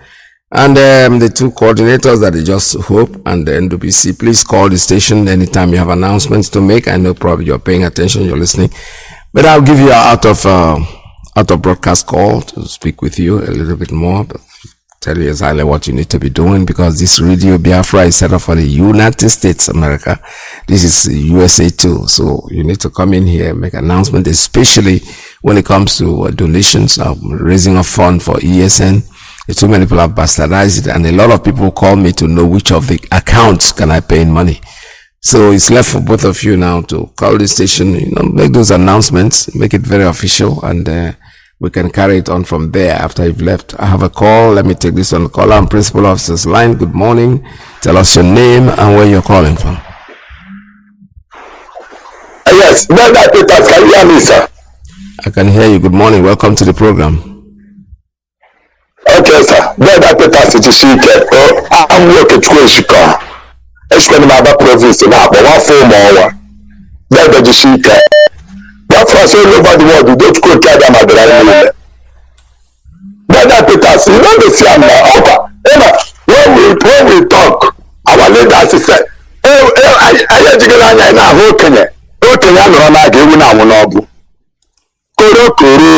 gentleman, Biafrans all over the world. Our land is about to be taken from us. Anywhere on this earth, a Biafran, no matter anywhere you're on this earth, you have no other land on this. If they take it from us, you don't know. So all of us don't know that the whole world, all these things, if not IPOP, and the radio Biafra, and then the Nnamdi, when he goes there, then we don't know Wagagania. Then that's instead his brothers and sisters and mothers and the fathers will not be free. It's better you die. Then than maintain it. And then that Peter son guy now. Then the chicken goes in. Then the Nnamdi Kanu, guy on all guy, but get the window, no gentleman. Instead this one the close, everybody perish. We know the painted this truth, we know the painted everything. So that all these governors, all these things, as they have been planning their election, they will understand that we the IPOP, we are the last defense because the Fulani don't chop them. Dara chicken doesn't go cabinet since they're dead. Acquire numbers chapter 14 from verse 1 to the other numbers chapter 15 there from verse 1 to then that Peters, every verse is important. Don't stop complaining, Biafrans. Just to stop. We don't be distracted. Focus. Radio Biafra number 1. Ghana the coach open gap Ubonai. Pola. Can I my father, my bishop, my pastor, my father. Who made your father? Is it not Pope from him? No Pope is Skyam. I'm gonna die. Ghana chicken does him. Go tell them I think the Quran is dead. I Genesis chapter 40 and the same Genesis chapter 41. Every verse is important there. Pastor Joseph and the Leviticus chapter 8 and the same Leviticus chapter 9. Not the better look I Peters. I so call you there. And I sign up on the man. I like Fulani America. From Kenya Kitchen, I don't know I don't know why I should get man. Thank you. Come on, let the ticket. Let that put us. Maka, okay, I'm not going to offer Martineka. Oh, I want Martineka, let that put us on watch it. Oh, I let the just call Martineka, never think I'm no. I have Martineka. Let the side the white and the white, I like to get up at the Ghana in Ghana. That was you. What is it as a soldier at that Ghana? I have to prove Martineka pure. That guy now because it's a plate no 7 years. What about the question of Paula or the man? Thank you. That Nnamdi Kanu, I think you're going to say to that trap. I have not taken up of traveling when you're going to tell you. Thank you. That is you like that. I found it a book like All right. right, thank you very much. This is Radio Biafra USA 2. Was taking calls at 646-920-4541, 845-344-7984-929-406-9953. I have another call coming in. Let me take this one. Caller on straight line. Good morning. Tell us your name and where you're calling from. All right, that call is not coming in. Caller on straight line. Let me go to the one on WhatsApp. Caller on WhatsApp. Good morning. Tell us your name and where you're calling from. Oh, Mazi Iyke, our veteran. Good afternoon from here. My name is Mazi Iyke. I'm calling from blessed land of Biafra that the evil British wanted to take away from us. But we can never agree that. Let me know much waste time by appreciating Chukwuka Abiam, Elohim Ashadai, for giving us a true leader we are seeking for since over 60 years now. And Chukwuka Abiam give us our leader, Mazi Nnamdi, to go and liberate us. And he came and do the needful. Chukwuka Abiam bless our leader, guide him and protect him, and guide all the DOS, those that is selected, and all the true Biafrans who are working seriously to make sure that we are free ourselves. We know that our people are trying, but those who are fighting against us is getting too much. But Chukwuka Abiam, make us give all the strength to defeat them all in the name of Chukwuka Abiam. Isa.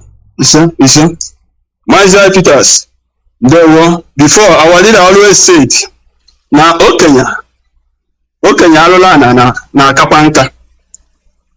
The fools is normally get old, and they are still the fools. You see, that creed you prayed shows that evil is too much. Evil is too much in our land. Oh, I don't know why your line just cut itself off. Okay, maybe you've concluded your conversation. Let me go to Principal Officer's line. Good morning. Tell us your name and where you're calling from.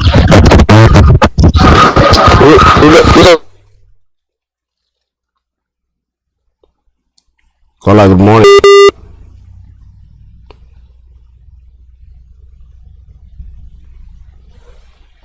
All right, it looks like you're recalling. Tell us your name and where you're calling from. My name is Innocent. I'm calling from Nnamdi.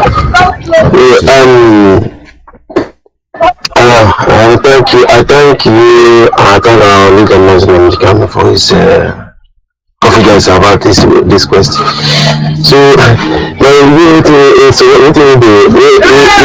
make me laugh. One clip we play about the Igbo.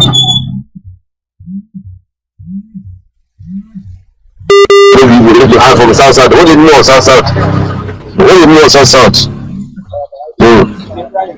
So I know people now. When something new happen, I be saying people now. So I'm proud of Igbo now. I'm for a boy, said I'm proud of Igbo, that I'm Igbo. I won't deny my identity. So if you say you know Igbo now, you go follow and you just use to do whatever they like. That's why the people are deceiving themselves in of creation. So I'm happy that I'm Igbo. So I'm proudly Igbo man. Thank you. There we go. Thank you so much. All right, this is Radio Biafra USA 2.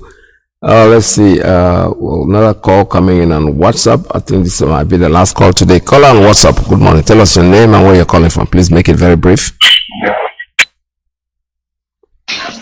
Yes, Mazi, good afternoon from here. Welcome to the program. Thank you very much, my big brother, Mazi Iyke. I salute you for the good job that you are doing for Biafrans. Mazi, I remain your brother who would call you from UK. I use this opportunity to salute Nnamdi.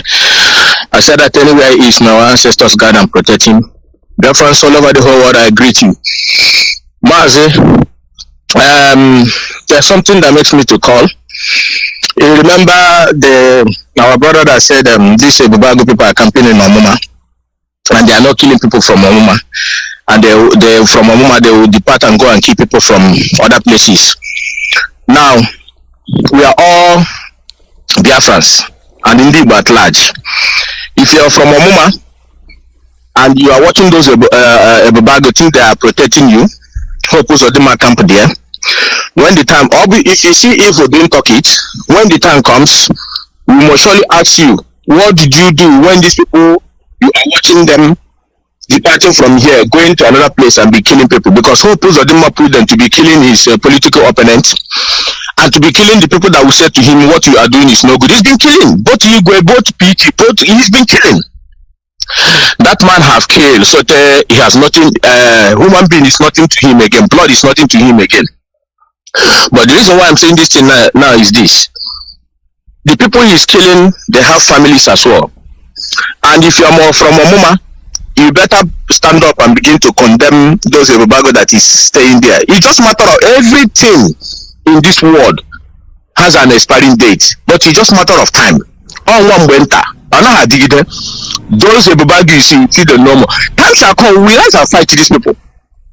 Hope also the man knows this. These are his military militia, what do they call them? He put there to protect him.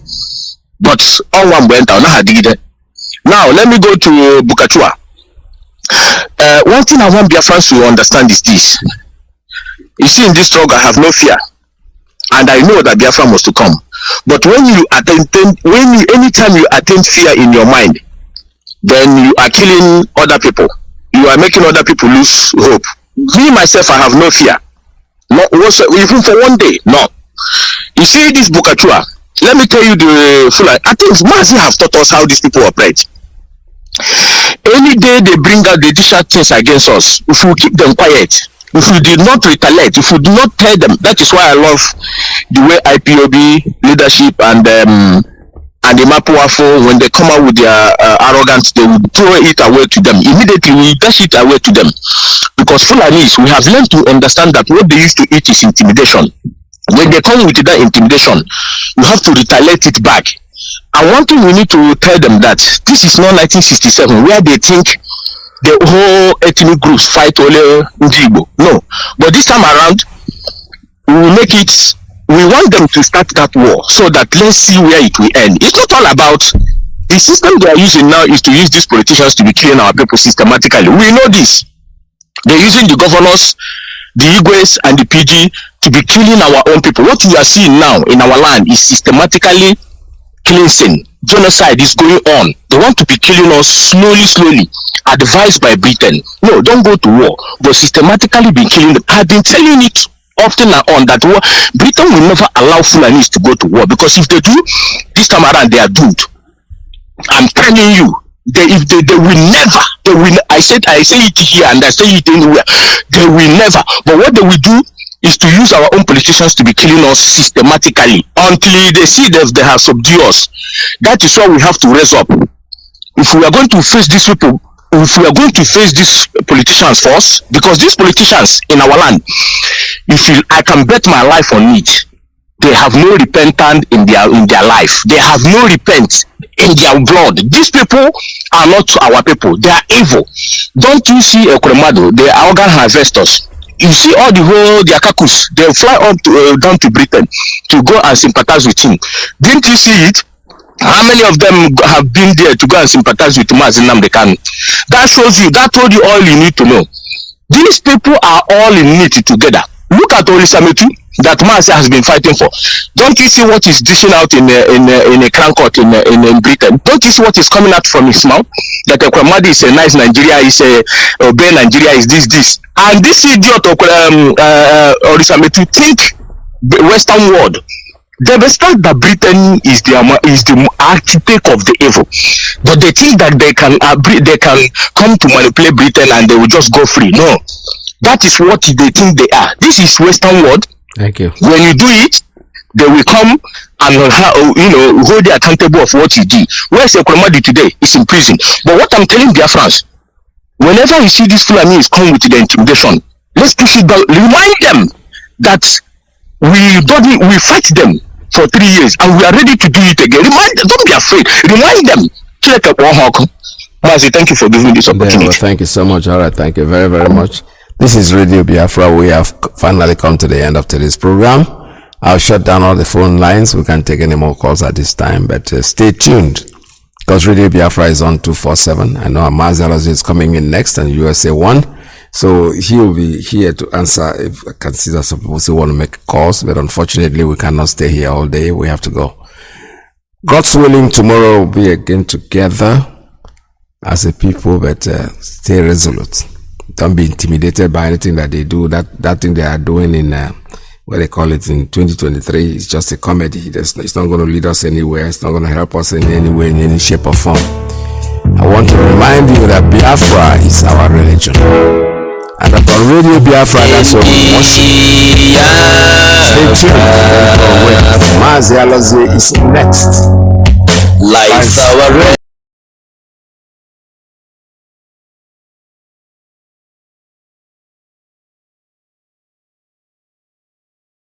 in the country until the Fulani control federal government sponsored unknown gunmen to unleash violence in the zone in their desperation to demonize Biafra agitators.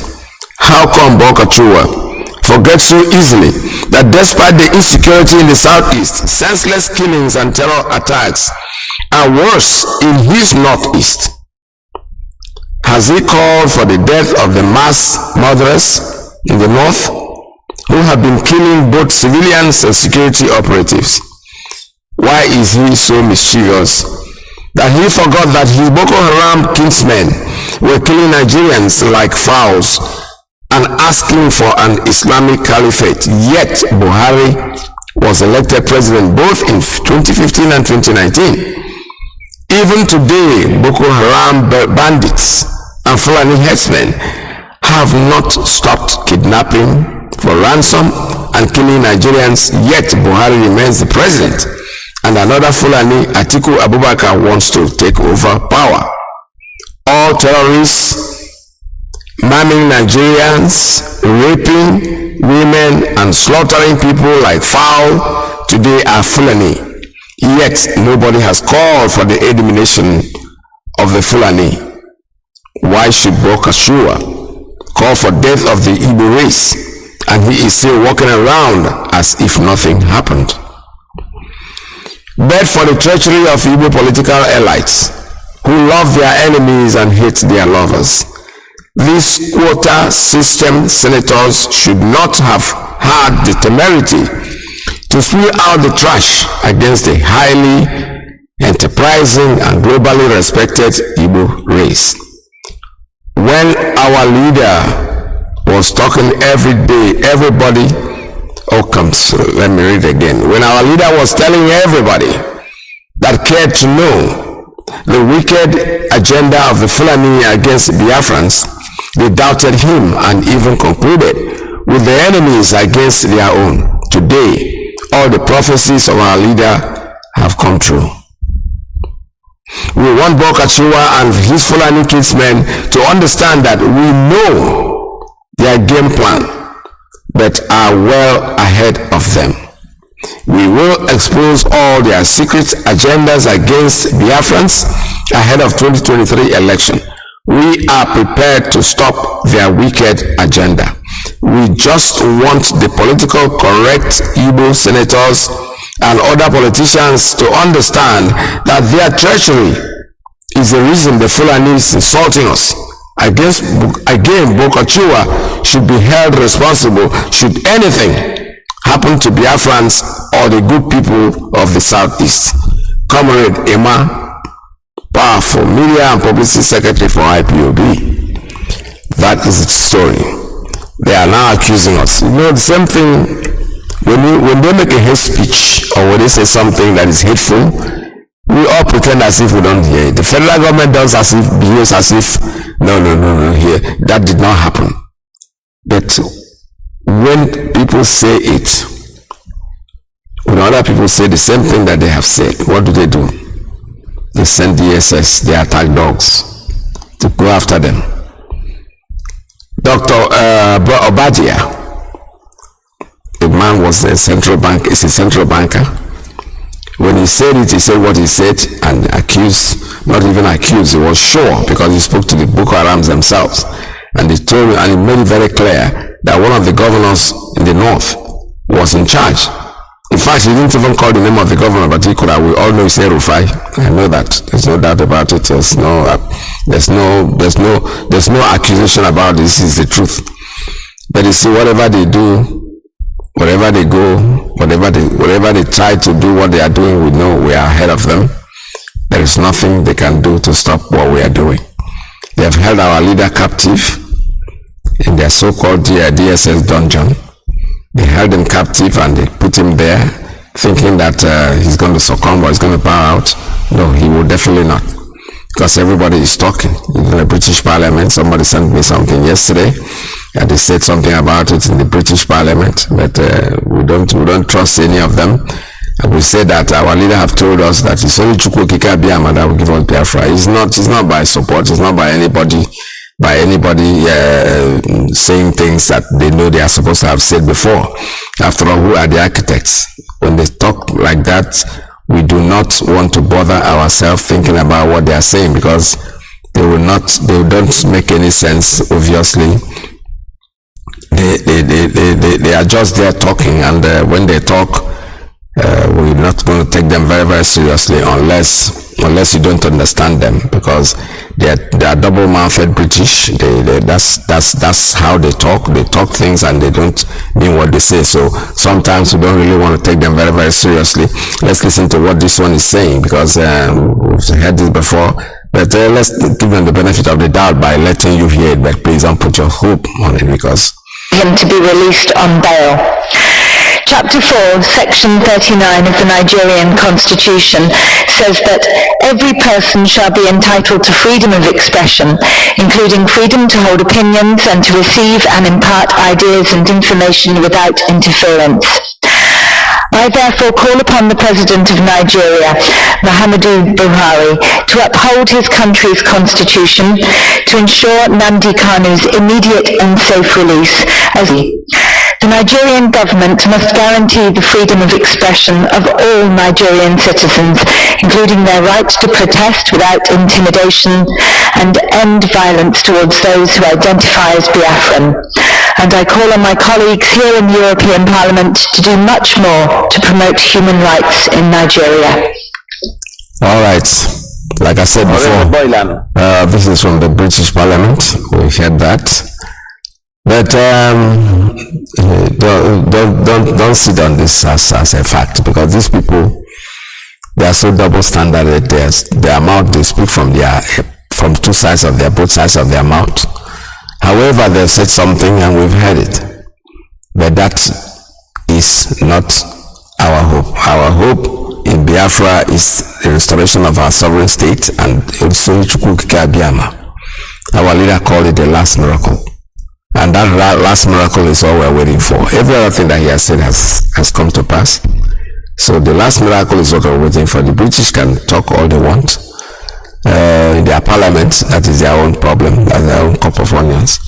And then all this fun that the jamboree or the whatever I call it, the comedy that they're trying to hold in 2023, does not interest us in any way.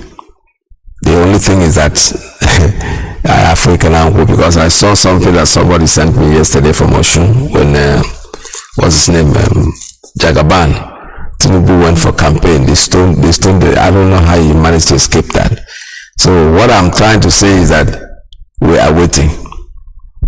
You know, you are doing campaign in other places. Come to Southeast and do campaign when our leader is in jail. Keep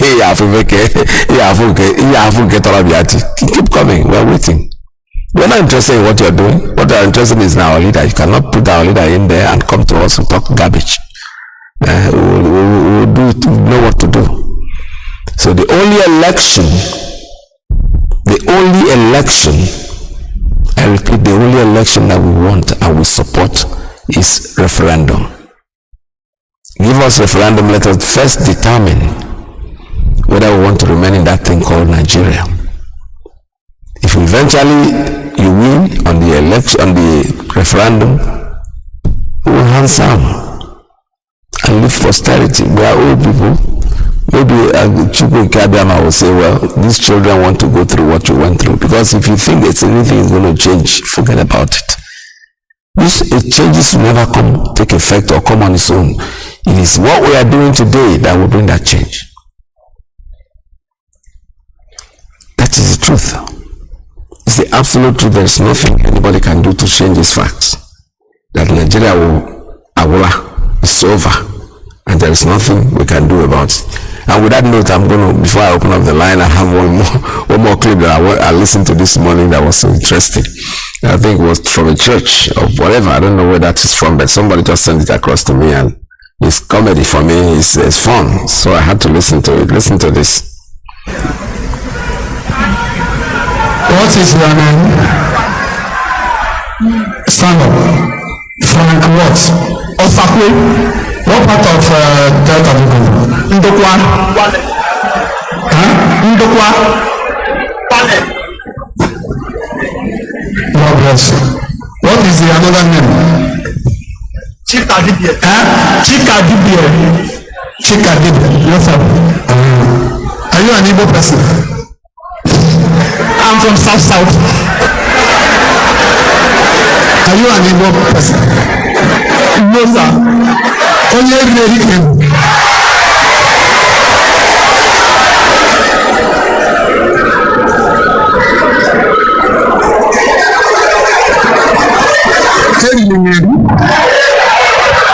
You say your surname is what?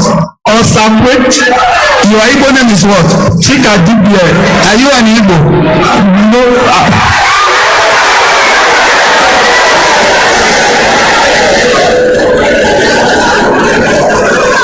Praise God. What is come in your native language? Yeah. What is go in your native language? Gawa. In your language, what is hand? Aka. Are you an Igbo person? South.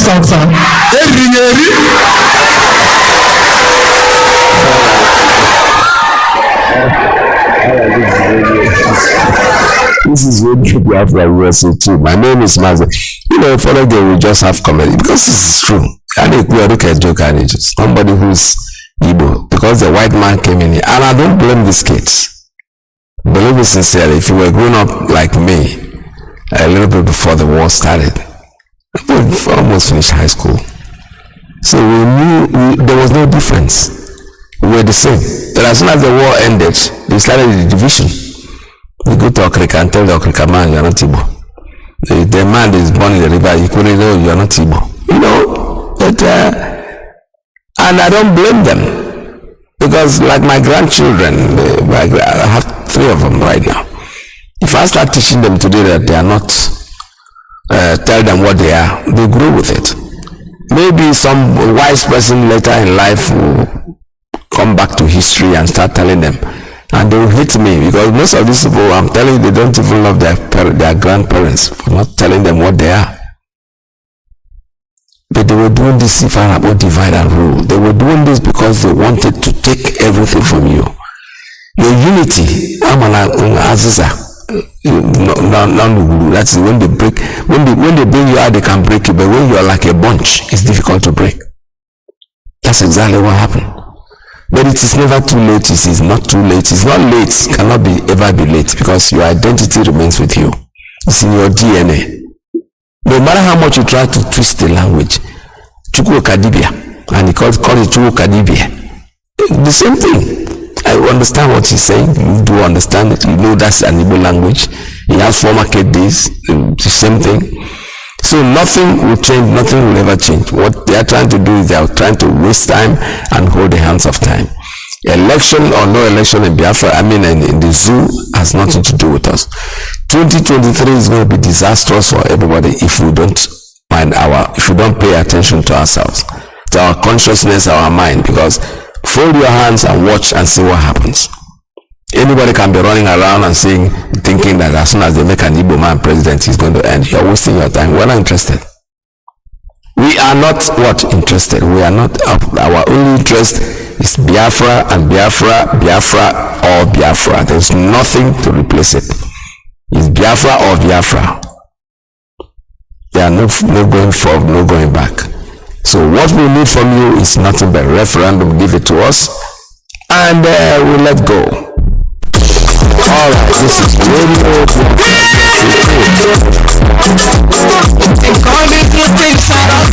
All right, the number here is 646-920-4541. 845-344-7984. 929-406-9953. Please call us. And when you call, please be moderate enough to stay on the line. That's easy. Just send us a message and let's go. Radio Biafra USA 2. All we need is all we need is referendum.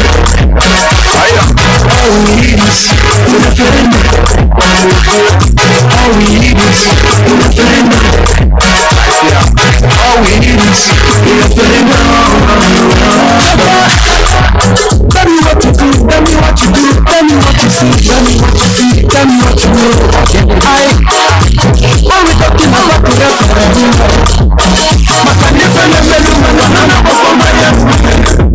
Oh, you see, I never go for long. We never go for late. For long. But in the days, you know what's up. But because of you focus your mind. I remember when my father they tell me about the war. All right, I have a call coming in on WhatsApp line. Call up. Good morning. Tell us your name and where you're calling from. Shalom, Mazi Iyke, our great veteran. Hello. Thank you, sir, for a good job for your great nation, Biafra. Yes, according to the clips you played, I think our leader in the midst of Igbo World Congress. So, and we all heard some of their responses during the visit of our leader to them. Even a man called himself a man asking our leader which passport did he use. So it is very, very unfortunate. But they are now, all of them are now seeing everything. That's right. So all of them are now seeing everything. I think nobody will run away from this situation now. Nobody, all of them. And that of the senator, the same utterances, evil utterances they are making, even their so-called president made such evil utterance against us, which even I think is one of the reasons the Twitter deleted that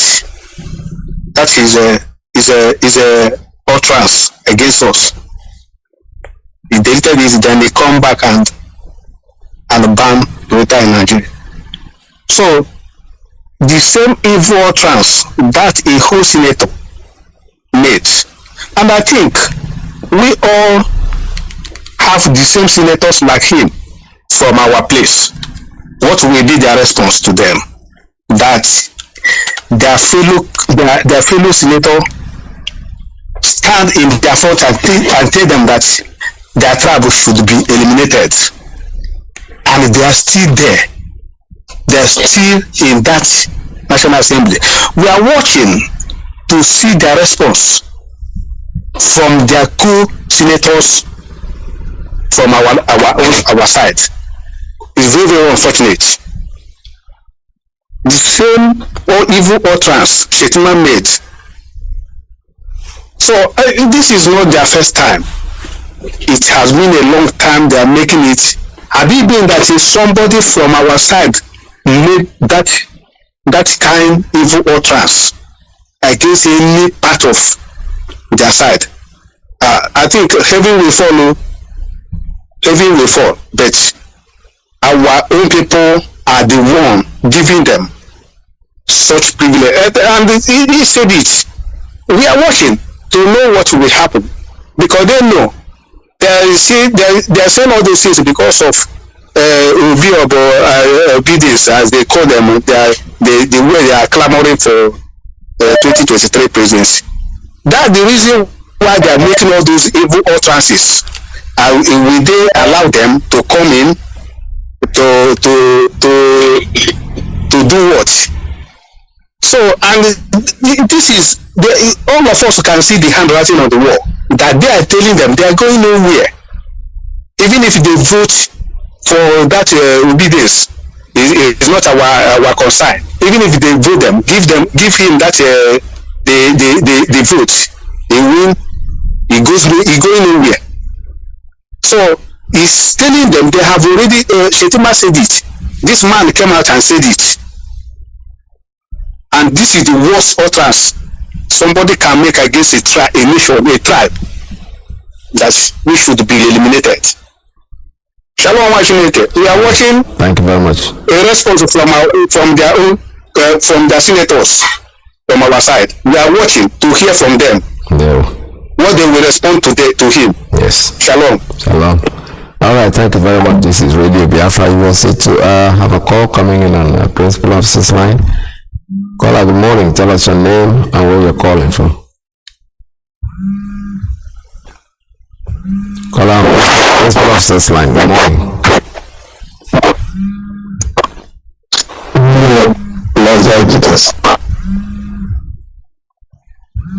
Hello? Good morning. Welcome to the program. Thank you very much. My name is Sukunaya. I'm speaking from my location. I greet you once again.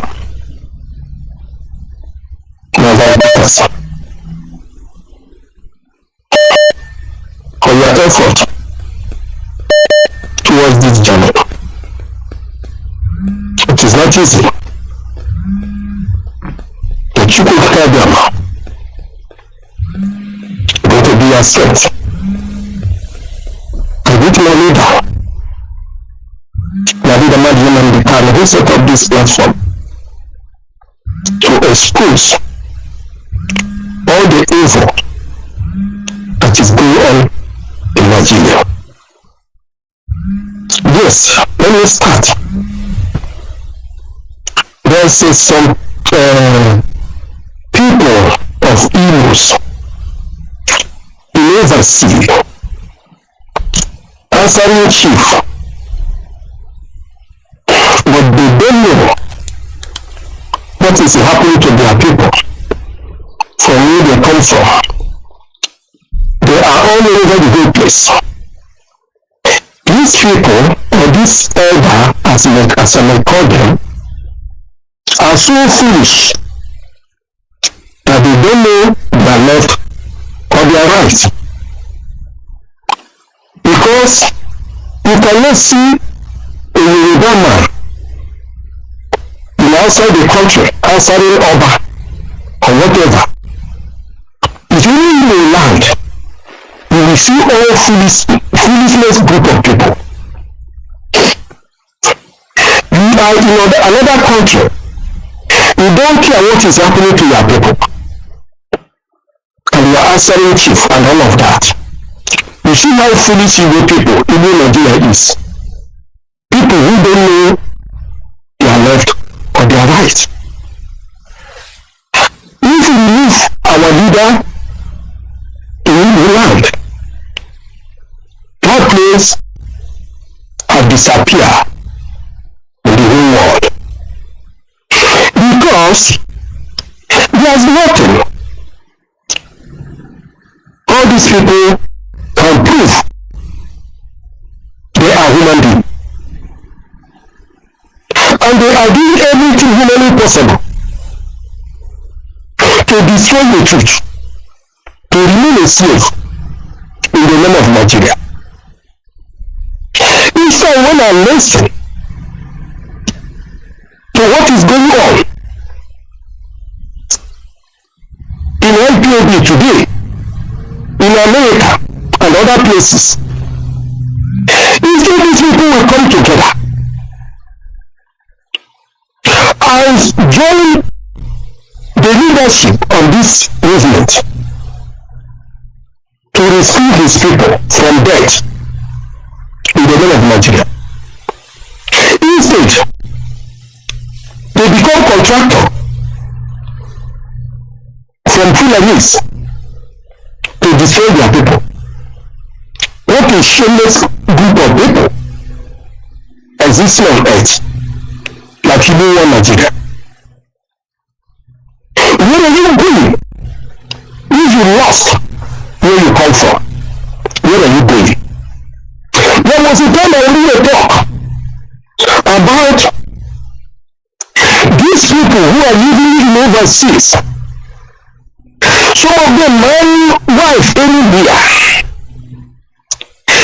You are not interested to make sure you support this movement.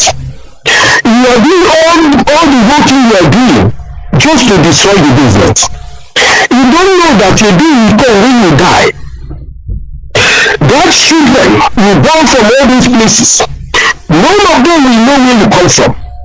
Both women and boys. They will disappear for any country you find yourself. Because Nigeria is a desert. Nobody will like to live in Nigeria. You will lost, you will lose everything. That is what all these criminals in overseas, when you have a passport of a country like America, you feel you have got it all. You are nothing, you are a slave. You are a slave, you don't know that you are a slave. You are waiting for somebody's passport, for another country passport. What if any day at all the country decided to sack all of the idiots to go back from where you come, because you people are not behaving as a human, then what will happen to your children when you have left? Black people are shameless. Thank you. They started from Nigeria, from Igbo land. How can you be a man and your people they are disgracing your tribe, and you continue secretly looking for nonsense in the name of Nigeria? This senator that they're talking about, I think more people are senators in that place. All these foolish senators, because of money, you regret your people. Then where are you going with money? How many days? Some of you cannot even reach 10 years you die. Or think as Chris maybe. Then you disgrace yourself. You disgrace the place you come from, because you are a foolish man. You are black people. Thank you. Let's go. All these things that happen in Nigeria, the senator from the eastern states supposed to come together and reason and ask question from the past. From there, they will know where they are going. But they are there, taking all the insult from the foolish Fulanis who have managed to put fear in everybody in Nigeria, to take everything in Nigeria. You are working because you're a senator. You have 10 policemen or 20 policemen to guard you. You build so many houses in your compound. How many of that house can you live in one night? Foolish Igbo people, foolish one Nigeria, useless people who are not supposed to call a human being. If I'm a white man, I will never allow any Nigeria to come to my country. Okay, thank you. I'm telling you honestly. Let's go, sir. Because these people are stupid. No. They don't know their left or right. They are completely idiots. Thank you, sir. They don't know the meaning of senators. The work of senator in a country. No, well, or a governor in a country. Let's go. The other. Thank you very much. Thank you, sir. All right, thank you very much. This is Radio Biafra USA 2. We have other callers that are coming in. I've said it before. If anybody calls, please be very moderate. Just go and let others take your place, because we have limited time, and before we know it, the time will be up. So if you take more than you're required, I have the courtesy of not trying to take you out, but just giving you a warning when I say thank you.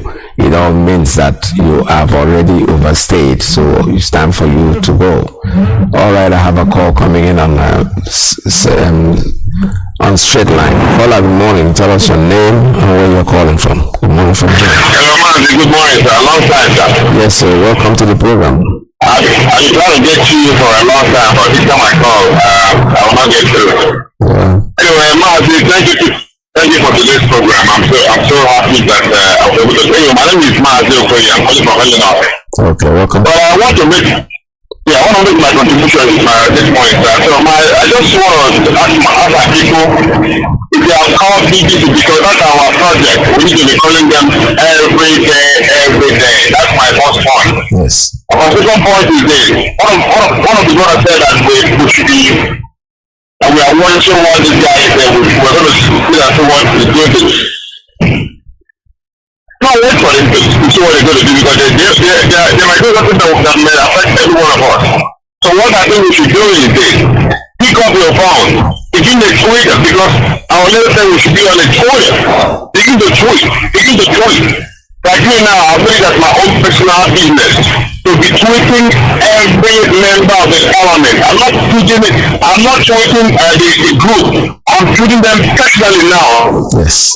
Just now.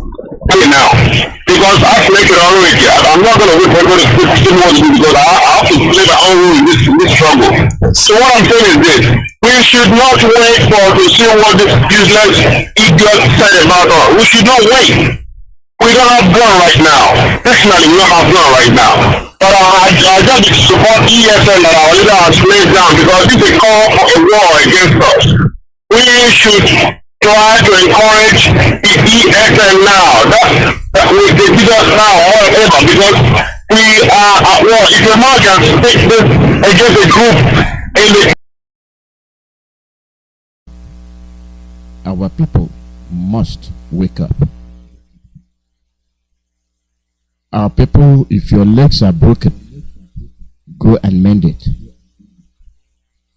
If you're blind, go and borrow eye. Borrow.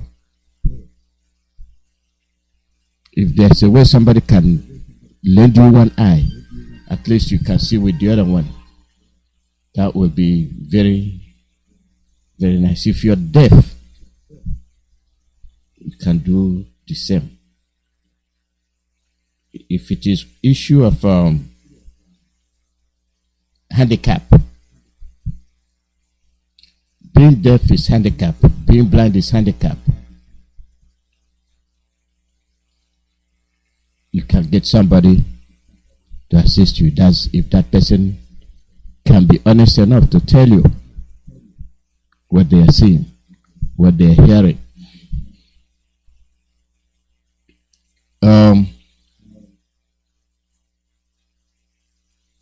Biafra land, I will put it this way, is gone. Okay, because it seems that our people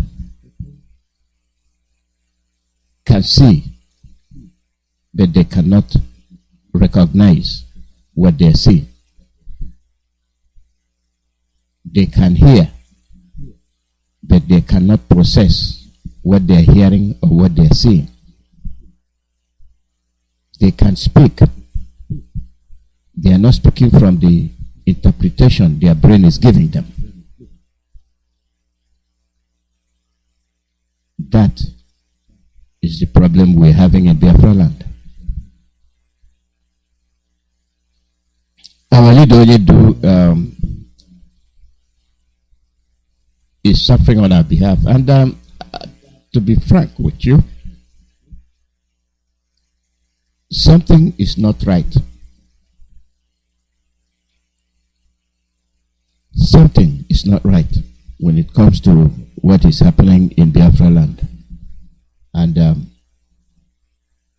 if we don't recognize it, if we don't interpret it, if we don't call it the way we see it, we are deceiving ourselves. The governors in Biafra land, I will pronounce it directly to you, they are not your governors. They are agents of the Fulanis. It is your governors that formed the Bubago. It is your governors that are establishing Ruga and enforcing it. Are these Biafrans?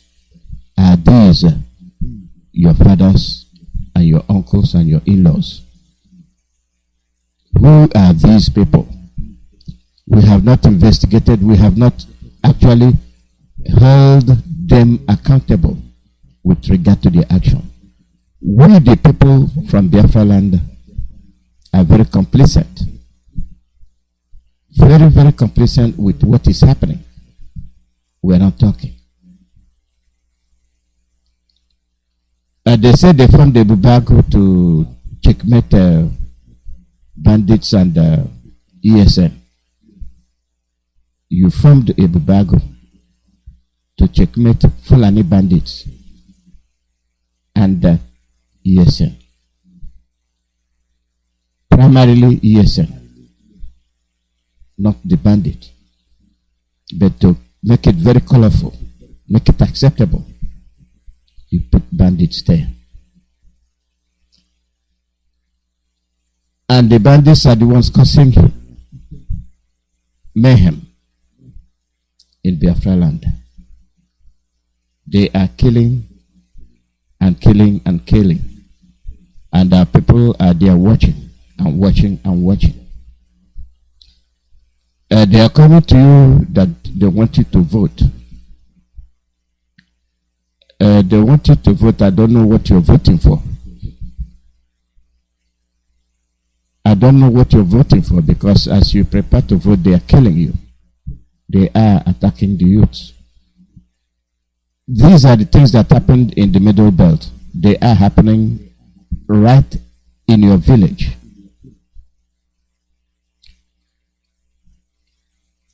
Let me tell you about an issue yesterday. If you had listened to the social media about the US and the IPOB. The IPOB in US has come to stay. It has been put together the way it's supposed to be. If you are against IPOB US, go to Lokwanta. Go to your village. You see what the Fulanis are doing. And you will come back with shame to be talking from both sides of your mouth. When you work against IPOB, you work against DOS, you work against HOD, you work against Mazi Nnamdi Kanu. Who are you working for? You are working with the Bubago. These are established organizations. The Bubago you think are your brothers, they are not your brothers. I guarantee you that all those they put there can trace their ancestry to the Fulanis. There are many of them that speak Igbo, and you think they are yours. They are not yours. They are not your brothers. They have come to take over your land, and your land is gone.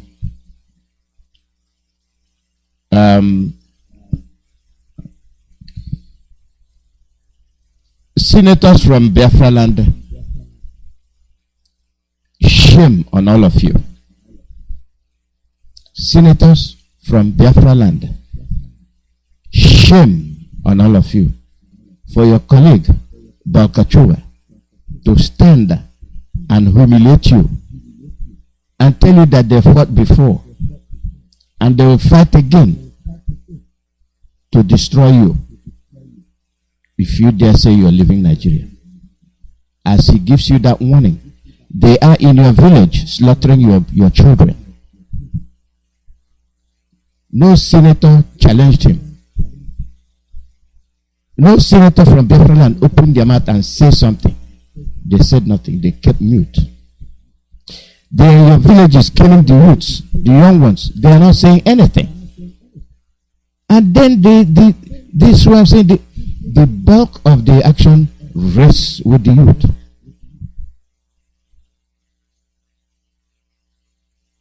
Paul Kachu is telling you, if you say you want to be free, they will slaughter you. That means they want you to be slave forever and ever. You will never be free.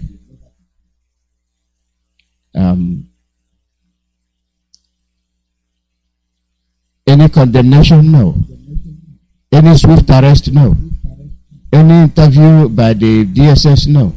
But Mazi Kanu is being held for asking for referendum.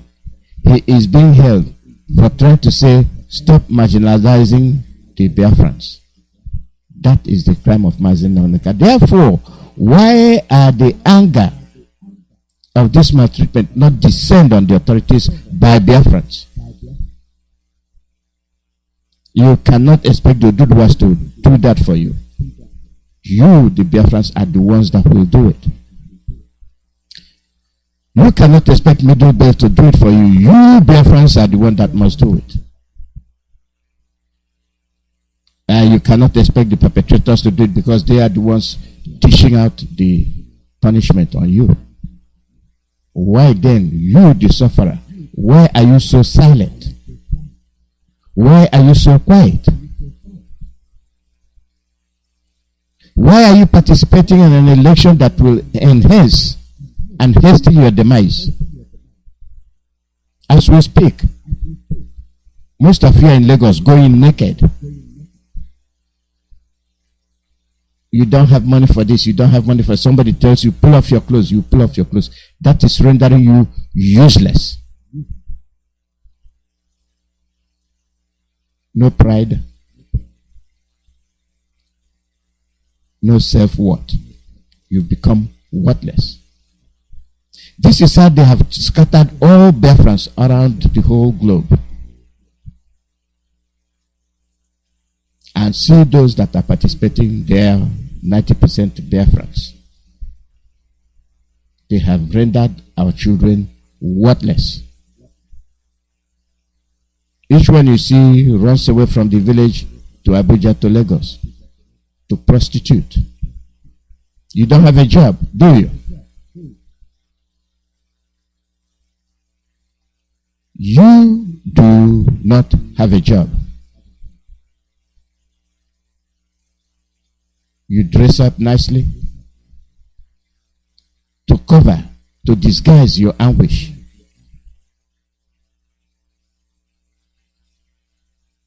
Appearance is very deceiving. But when you get close to that person, you see what that person is harboring. The ugliness of humanity. And then you have our own people. You have our own people in diaspora. Lying. Fighting to see that Biafra does not come.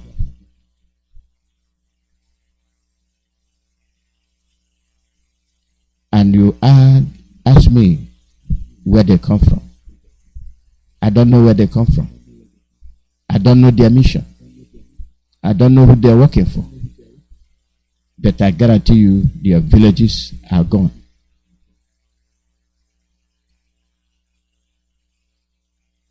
Your villages are no longer there. They promise you. They promise you. They'll bring the word to you, and they have brought it to you with the cooperation of your brothers and sisters and politicians. They are doing wonderfully very well.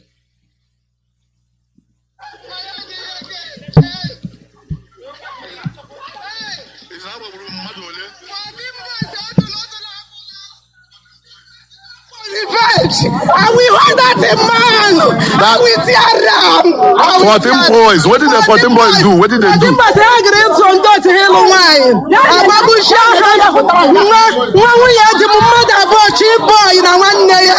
Traditional marriage.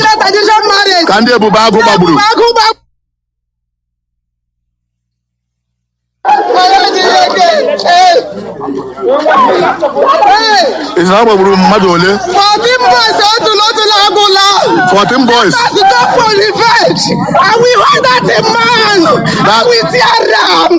14 boys. What did the 14 boys do? What did they do? 14 boys are agreeing to go to Halo Wine. Ababu Shah. We had to move that boy, cheap boy in a 1 year. Ndigla traditional marriage. Traditional marriage. Kande Bubagu Baburu.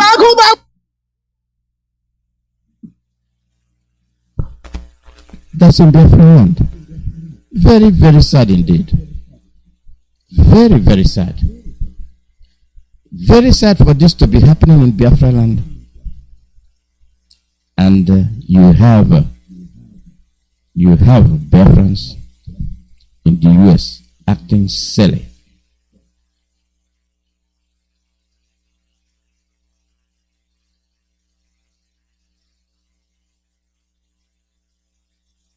Acting silly.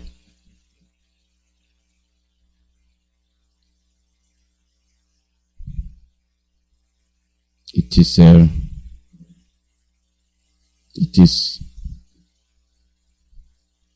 is very sorrowful. It is very, very disgusting. It is something I don't know how to interpret it. The young boys are being wasted. 14 boys.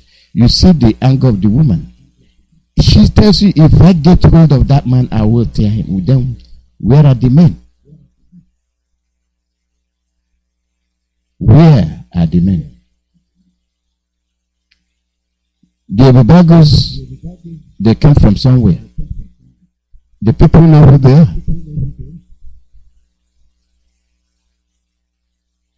are. They are men given guns to go and kill their own people. Supposedly they are Biafrans. I know they are not. That is the betrayal blood we have. You betray your own people. When other people fight to save their own race, you fight to destroy yours. You threaten your own people, telling you to behave. You threaten them because you want to please your masters and get hold of that money.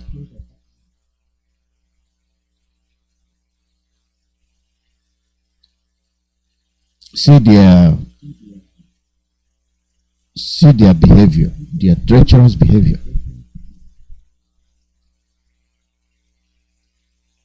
And there are some postings made by Donald. So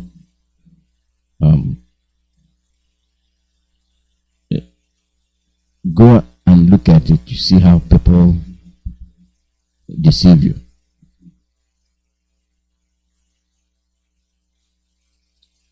We are IPOB in the US. We will keep it going.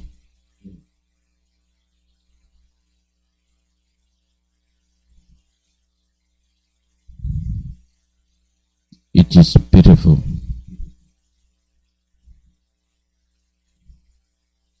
It is very, very pitiful. I told you that your land is gone. It is your people that sold the land. They did not sell it. They simply commandeered it. The anger of the youth not risen yet.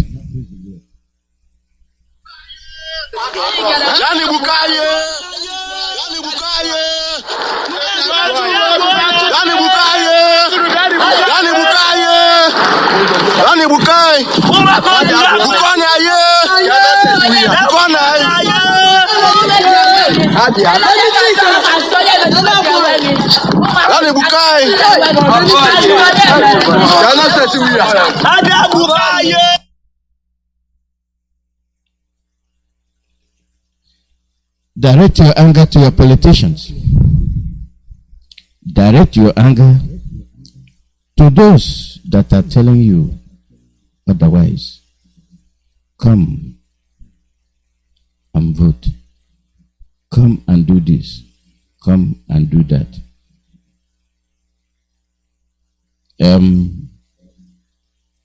The military is there killing people.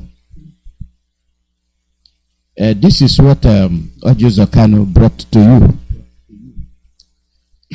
Excuse me. This is what Kanu brought to you, and this is what is happening in Lopanta. You are a stranger in your own compound, in your own land. You are not wanted. You are being expelled systematically. Uzadimba and Co. This is what they are doing in Biafra land. This is what they are doing.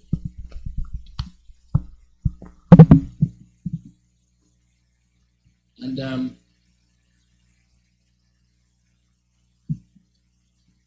it perplexes me that upon all this, people seem not to understand. Ebe anụnwa bụ Lọkpanta, ebe a ndị ugwu ji wee mere luga nke ọjị ụzọ kalụ kwuru na o mere ha luga na 2001. Enwere some area ebe a kịta bụ ebe ndị Igbo nọ, ebe ahụ part ebe ndị Igbo nọ ka a bịara on 16th of July 2022. Onweghị onye agwara na ha na-abịa, ewe ha jide ebe ahụ ebe ndị Igbo nọ wee kwatusie fa niile overnight. Onweghị onye agwara. Ụnụ ị na-afụ ebe a kịta wụ 2-story building lodge na onye Igbo, onye obodo ahụ, onye Lọkpa a na-akpọ Bos. Ihe a bụ 2-story building, mana ịfụ ya ị ga-eche n'ọbụ ngalo. Budozari ya rịrị ya enu na-egbughị oge, kwatusie mebisi ihe niile n'ebe a. Ebe niile ndị Igbo nọ akwatusiri ya wee hapụ sọ ebe ndị ugwu nọ. Ọ iji gwa ụnụ na ndị a nwekwara ihe ha na-ebu n'obi, because na ha chọrọ ka ọ bụrụ sọ ha nwabụ ndị ugwu ga-eme ọkụpai dat Lọkpa niile, dat gariki Lọkpa niile ahụ, because na o dogo anya na ebe niile ndị ugwu nọ enweghị onye metụrụ ya aka, mana ebe ndị Igbo na-akwariri ebe a niile enweghị oke ka m gbagokwu agbagogo ụnụ fụ na ọ bụghị obere ife. Aja ọsọ rịpịa ihe niile, onweghị onye agwara. Ebe a ebe ndị Igbo na-achụta ihe ha na-eri, ha na-eme biznes. Ndị Igbo nwegasịrị shops, ụfọdụ na-ele mmanụ nri, ụfọdụ na-esi nri, ụfọdụ na-ele ife dị iche iche, mana ha bịa kwarie ya na-agwa ha ebe a niile saịdị a bụ saịdị ndị Igbo nọ. Ịma na gariki Lọkpa erika, ụfọdụ ama ha ka ọha. Ihe a bụ almost a village ka ọjị ụzọ kalụ nyere nda. Ịghọtago? Mana this very place m na-egosi gị na ebe ndị Igbo nọ. Ọ bụrụ na ngawa na mgbada na efu na ebe ndị ugwu nọ ha na-ele efi n'ihe niile, nweghị onye metụrụ ya aka. So ya bụ ife bụ nnukwu ife na-agba anya mmiri nyere anyị nwa bụ ndị Igbo. Ọ bụghị obere ife. Anyị enweghị ọnọdụ n'obodo a. Ihe ndị a ka m na-ekwu wee sị, kedu mgbe nke a ga-ebe? Unu afụrụ ya.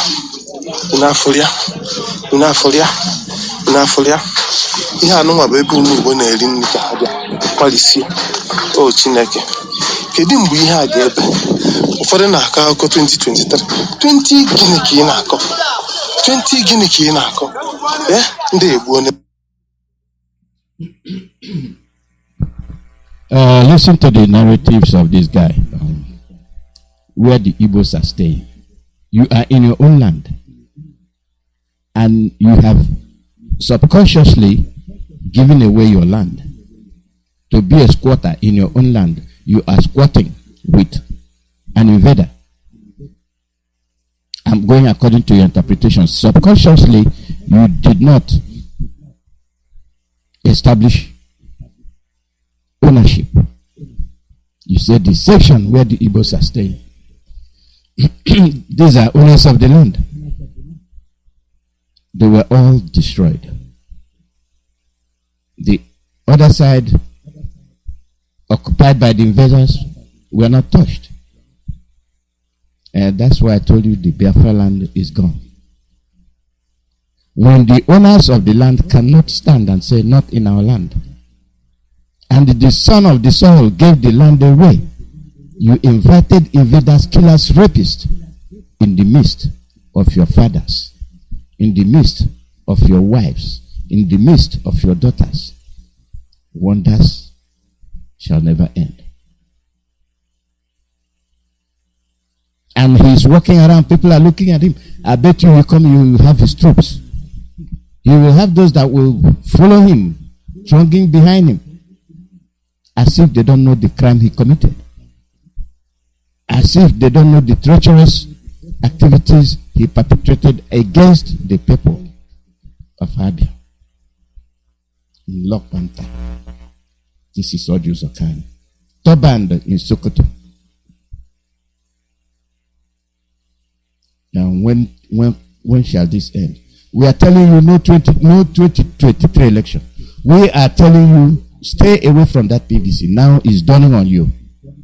If they are doing this, what do you think will happen after the election? When they will consolidate power for another 4 years, Biafra land is gone. Kiss it goodbye. If you are dreaming, dream more. If you are in denial, continue. Continue. Continue to deny you are one Nigerianist. Continue to deny you want a position as a president of a country where you are not recognized, a country where you are continuously being marginalized, a country where you are uprooted from your own village, occupied by Fulani, all the way from Daura, all the way from Niger. In your village, they are occupying it and being assisted by Oji Zokalo. On top of that, they are slaughtering the youths, those that will defend the land. They established a Bubago. And they came after ESN. Any young boy, oh, ESN, oh, IPOB. And they try to criminalize Biafrans and IPOB. And what jitters me is, if you don't know the value of what you have, why do you have it? If you don't know the value of what you have, why would you have it? Let somebody else who knows the value take possession of it. When you will, give up your land, give up your village, give up your father's compound for Fulani man. And we have warned you about the cows. Stop treading on these cattle. No, you people are daft. You can't hear. You can't reason. The same cattle they use in farming Ruga is the same cattle they are bringing to you every day in your village. And you are still buying it. You are still buying it. Men, people are stupid. Igbos are hopeless. Those fighting for you are fighting tooth and nail. And those who one morning, if not attacked, everything is normal. But if you attack, oh, they attack us again, then you know you've been attacked. I guarantee you, let there be calm in a week. Nobody will talk. Nobody will go back to say, this thing that happened, why do we let it happen? How are we going to prepare? Nobody will even have time to sit down to confer. They will not. If you don't want a problem, if you don't want wahala, go your way. Disengage. Disentangle yourself from this Fulanese. Disentangle yourself from this one Nigerianism. And be free. It pays to be free. The freedom you've been enjoying, you are losing it. You are losing it day in and day out. And Senator Balkachua has said a lot of things, and he was not challenged by any of the senators from the South.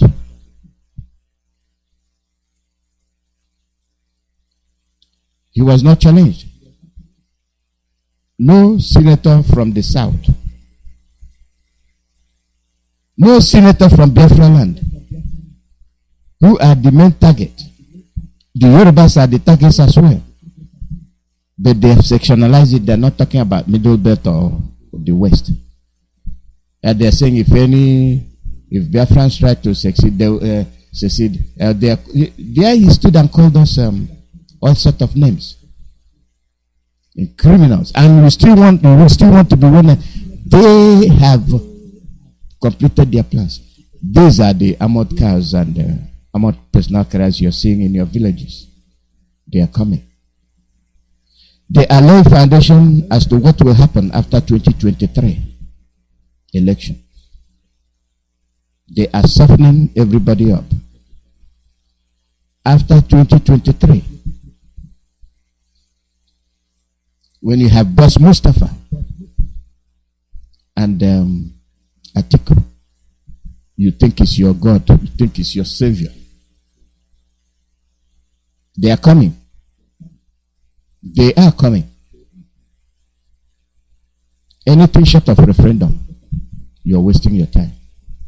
Boycott that election, because Obi they are putting there is to use you to tell the world that you participated in the election. That is why we're telling you we are not interested in the election. From what is happening in your village, where did you find your PVC? Where are they?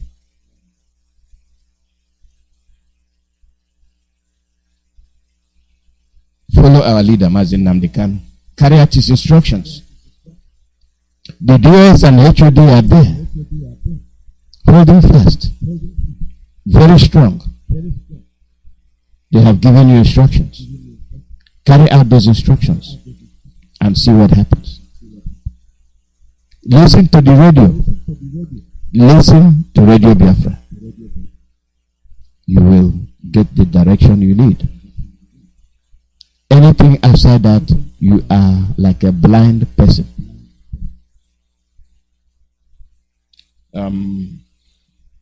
Ayo is here. He comes on Mondays, and we'll welcome him. So, good afternoon, my brother. How are you? Welcome. Thank you so much. Thank you, Hal, for having me. Sorry I missed last week. I just had to take it easy. I did some work, and I was looking at things to do in the garden that had a lot to do, and I didn't want to have to come too much. So it has really just taken it out of me. I'm recovering slowly, but this task ahead of us is so big that even if it means that I will just call in and try and still carry on, I will do it in between. So because it's the job at hand, we must continue. So I want to greet everybody. Those of you who are, I want to greet my Biafran brothers, and I want to greet you, my brother Ndewu, and everybody else, and my Yoruba brothers and sisters as well. I'm not going to be showing it live on air. I'm not going to go on my platform at the minute. I'm just going to do it straight call now. Maybe I might share later. But there is something that is going on, and I want us all to be very, very alert and aware.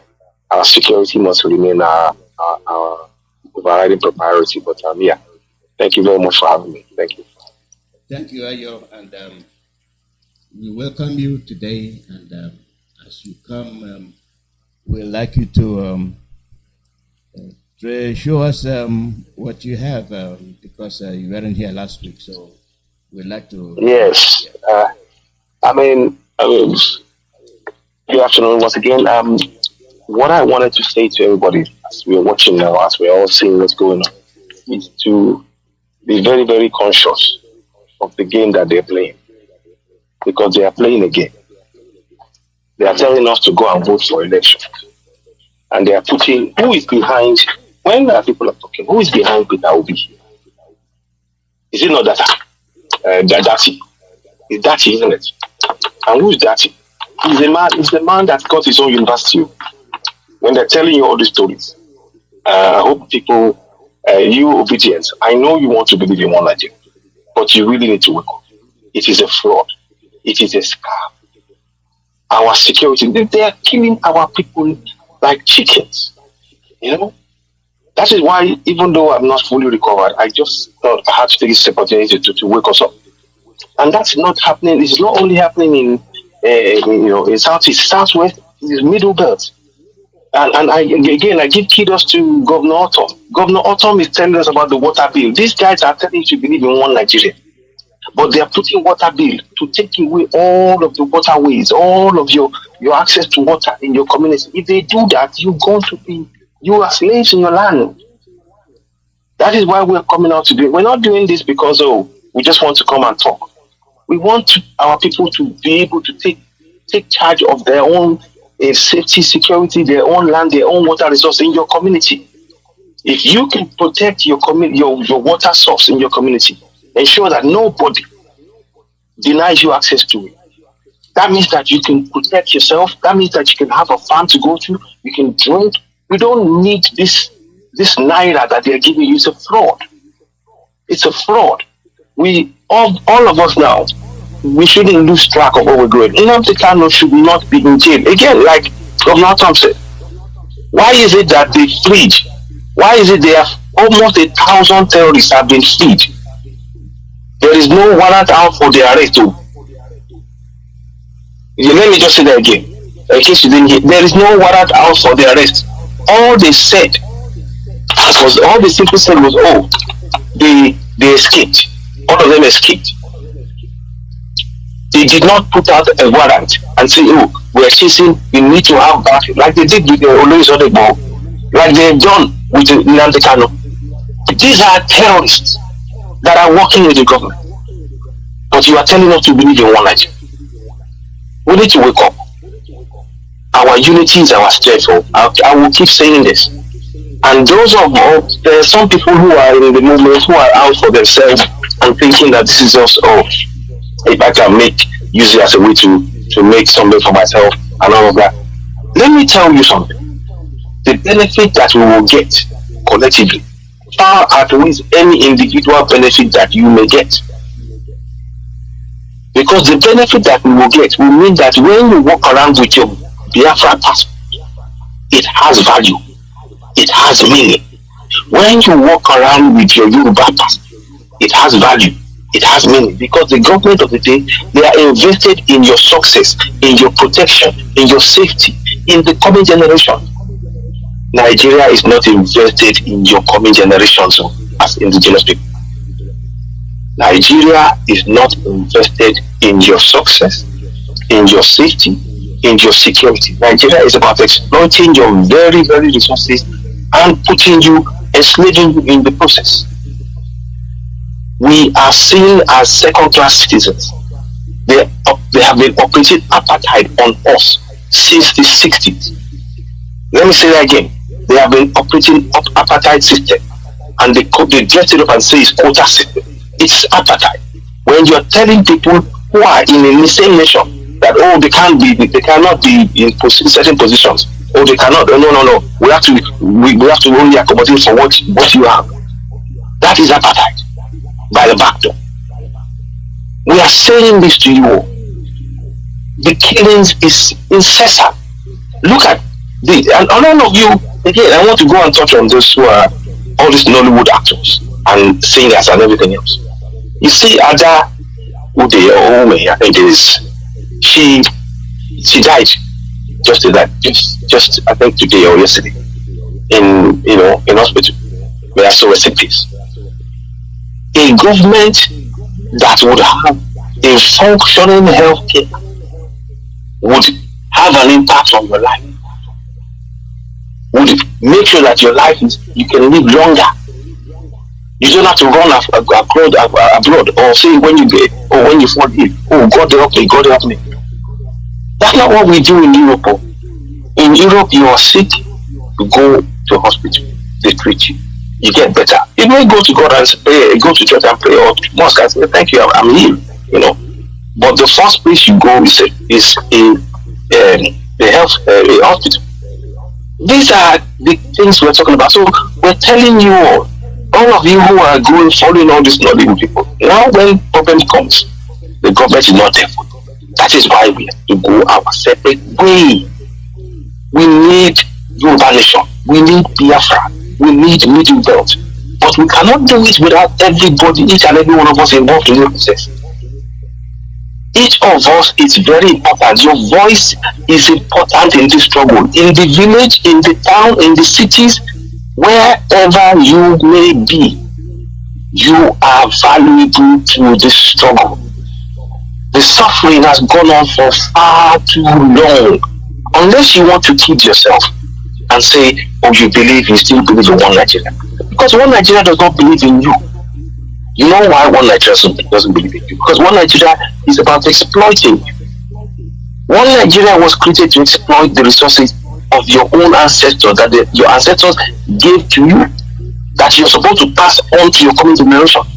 One Nigeria is about denying you access to those resources, be it water, be it natural resources, be it land, safety, security. So please, again, all of this goes to all organizations. If you're going to work together, work together. But this stuff about trying to divide it or eat yourselves, we won't achieve self-determination if we divide ourselves. And that is the plain fact. That is the plain fact. I don't like getting involved in all this shouting. This one said, that one said, this one said. I'm not interested in names. Everybody has a name. We all come from we all have a name, a family name. You know, we have our village, our towns, our country. We have names, and all of us are valuable. We are people that matters. Every single one, from the young to the old, and our voices collectively. We know that we've been oppressed and suppressed in our life. I am so convinced of this that, like I said, I should not even be on air talking at the minute because I'm not fully there. But because I know the opportunity that is before us, that many people don't realize, I'm willing to put myself through and say, let me come and still encourage us all, be it Yorubas, be it Middle Belt, be it Oduduwa people, that our focus must be on Yoruba nation. You see, all of this election that we're doing, it's all a game. It's all a game. You notice now that very, very few incidents of the terrorists came into town that day when they were doing a few elections. Do you know why? They called their boys away. They want you to believe in that lie. So whilst you're believing in that lie, the guys are sacking us. They are going to come. They're still carrying out raids, killings in the north and Middle Belt. But where they want you to believe in that lie, come on Nigeria, they're telling you, oh yeah, support God. Your election, you cannot change that constitution. That constitution is a fraud. We have no hand in it. Please, I urge you all, let's redouble our efforts, our commitment to self-determination. We need to redouble our efforts. And again, please, those of you watching, if you haven't subscribed to Season AY on YouTube, please, I urge you, go ahead and subscribe. Because that is the best way we can. Our message here is simple. We are for Oduduwa nation. We are for Biafra nation. We are for Middle Belt nation. We are for Amazonia. Because that message has to continue to go to our grassroots. There are things that I want to do, obviously, because of my physical situation. I've really just sort of switched over there, but I've been following what's going on. This election that happened in Rapture State, do you think it was free or fair? It wasn't. There was a lot. Both sides were involved in fraud, and they wanted to believe in that lie, that constitution. That 1999 constitution is a noose around our necks collective, and we have to take it away. We have every right. We have the right to self-determination, and we have the right to say we are going our separate. So the message will remain the same. Well, every time we come on this platform, we're going to be encouraging us to wake up in our communities, to provide above all safety and security. That is our number one priority. Every community, protect yourselves. Because the people who are you see in the army uniforms, they are terrorists. They are terrorists. They are terrorists that have been brought in from the Sahel, from Mali, from Gambia, from all over. And we must protect ourselves because of our coming generation. So let me stop there for now. I just really want us to really focus on that in every community. It is our responsibility. Do not wait for the police or the army to protect you. Begin to devise your own ways of protecting yourself. Early warning system, whistle. Again, I have a whistle. Just have a whistle so that everybody in the community is aware. And then everything else I need to do. I don't want to go to this about the nitty-gritty. But every community must have a system whereby you can protect and make sure that the things that they come to you to try and you neutralize and take possession of something like that. Anyway, let me stop. Thank you. Thank you. There's something that happened this weekend. Senator Bakachua made a incendiary statement. It's very unbecoming of a senator. And nobody said anything. The southern senators, nobody challenged him. And he glamorized on the killing of the Igbos in the 60s. And he vowed to repeat it. And my worry is that senators from Biafra land did not challenge him. Senators from Oduduwa did not challenge him. Senators from Middle Belt did not challenge him. That shows you the extent of rot, decay. That I cannot say that. We from the South and Middle Belt are simply not pumped up enough to challenge them. Biafrans and they know. I mean, to buttress to even add to what you said about that senator, that useless senator there, saying that he's saying that from a position of strength, because that is what they do. You see, he will not say that message on his own. I want us to be very, very, very clear. Thank you. Before they even come out, before he comes out with that statement, it is not something he said on his own. Remember, it was the same thing with Bala Mohammed. When they say those things, then they back it up with action. They sent him to say it. Thank you. So we need to be understanding what is being done here. This is the plan. And that is why I keep saying it. We can no longer trust any of the senators, any of the House of Reps, any of the governors in the South, except for one governor that I can say, and that is Governor Otto. He's speaking the truth. He still believes in one Nigeria, which is where I disagree with him fundamentally. He says, he knows the Fulanis, they want to take the whole place off, but still believes in one Nigeria. You cannot have it. It doesn't work. But what he's saying and the steps he's trying to, what he's done in terms of the vigilante amendment to the bill in Benue to allow people to have vigilante use to carry guns. It's a brilliant step. And every time, for every week that we see no governor taking those steps, just know that they are part of the people plan to completely take us over, getting us. And they are our own indigenous people in our land. So we need to be very, very alert and aware to that. The other thing I wanted to mention, as regards to what that governor, that senator said, Shetima came out and said, Peter Obi will never be president of Nigeria. He will only be president in Igbo land. Those are the words. Because he said, he will never be president. Now, this is a man.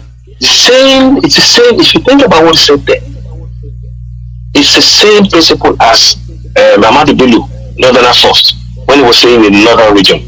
And in fact, I'll put it on notice now. When he actually said that, they already had a plan for the whole of Nigeria. That not how we will be fought, whatever we do.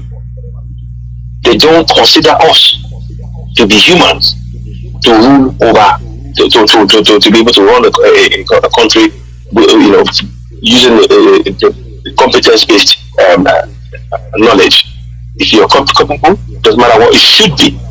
If you're capable, whatever part of the country you come from, you will run the country and, you know, continue to make sure that everybody is happy and, you know, fulfilled, and we have infrastructure. But what they want to do is to take the whole thing over. And that is what the point I'm making here is this. They see themselves as born to rule. I put something up the other day, and they put, when I remember that, I put something up and I said that the Fulani see themselves as born to rule the whole of that region in the Rapture area, and, you know, and the Fulanis are there now taking over. They see themselves as born to rule, that they are those who are meant to rule the middle belt and the south. That is how they see it. Now, we need to make sure our people are aware of that fact, and that is what is the foundation for what that senator is saying. That is the foundation.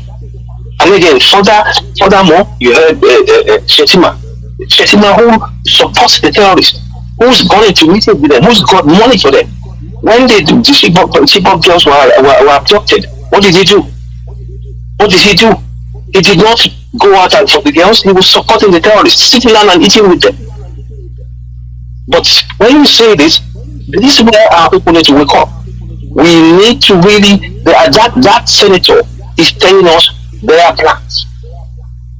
We cannot trust our southern senators, our House of Reps, our House of Assembly, our governors. We have to depend on ourselves as communities to set up plans. Our farms should be our top priority right now.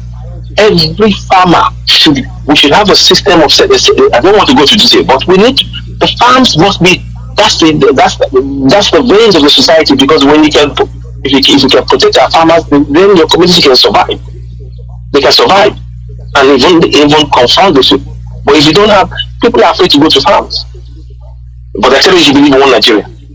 One Nigeria, the people who are telling you to believe in one Nigeria are making it impossible for your farmers to go into the farm to be able to grow food to feed the farm and to feed the community and to even help the economy of the nation, so-called one Nigeria. But they're telling you to believe in one Nigeria.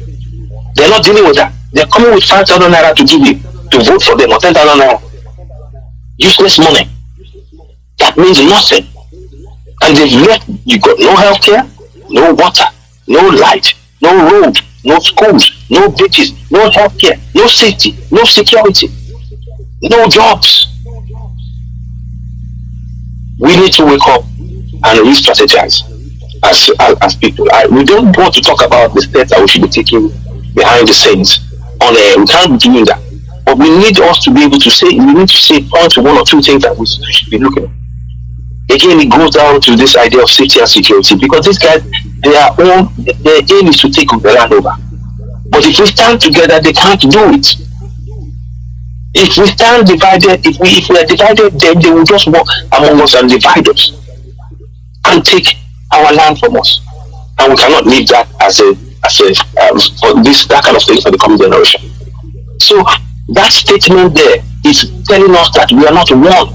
The statement made by that senator is a statement that we are not one. We can never be one. We have never been one.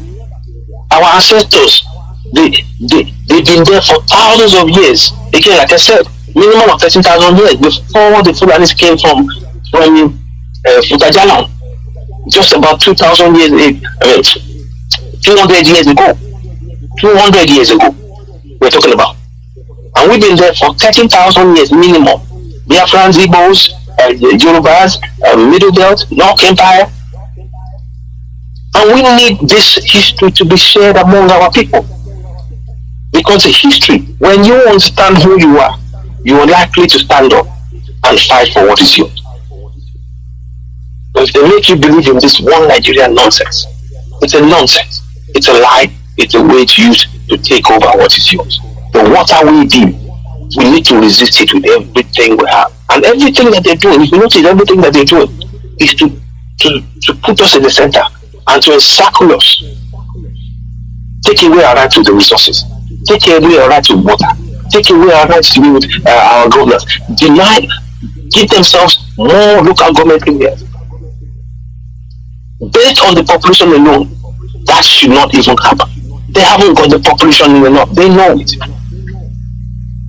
So what I'm saying here again, it boils down to one thing again. The awareness in our communities has to be that much stronger. And I want to ask every community, there's only so much we can do from abroad. There's only so much we can do. Yes, we can raise funds, but if you're just getting funds to just survive, it's not. At some point, that fund will fizzle out. You need to be able to. The goal is to make you self-sufficient, and that is where self-determination comes in. Self-determination will give us self-sufficiency, because that means that for the first time, our farmers will be able to go to farms, be able to, farm, produce goods. It will be able to go to market because we will be able to build the infrastructure we need.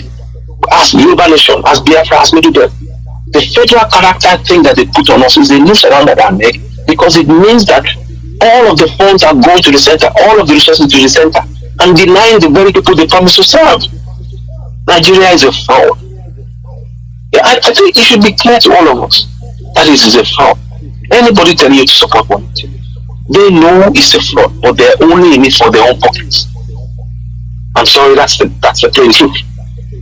So I don't believe in Peter Obi obedient. As much as he may want to do this, he can never get there because of INEC. INEC is a Fulani institution. They brought it in under that 1999 constitution. INEC will determine who wins that election. That's number one. Number two, the Nigerian constitution is a fraud. There was no referendum. Now we don't even want a referendum. We are going.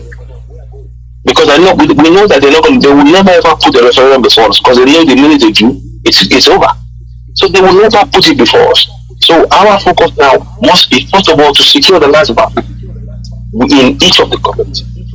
Once we do that, now we now begin to look at exploring the issue, the areas of sovereignty and everything else. So the task is on every one of us. And the grassroots now, your voice really counts. It's important. If the grassroots in every community have meetings, I've talked about the community action plan against terrorism. Please, it is not a joke. You already see the killings going on. They brought in trucks with armored vehicles going into communities. That should only happen when our nation is being invaded. But they are using it to invade our communities, and we're just standing there looking. Please, I want to urge us all.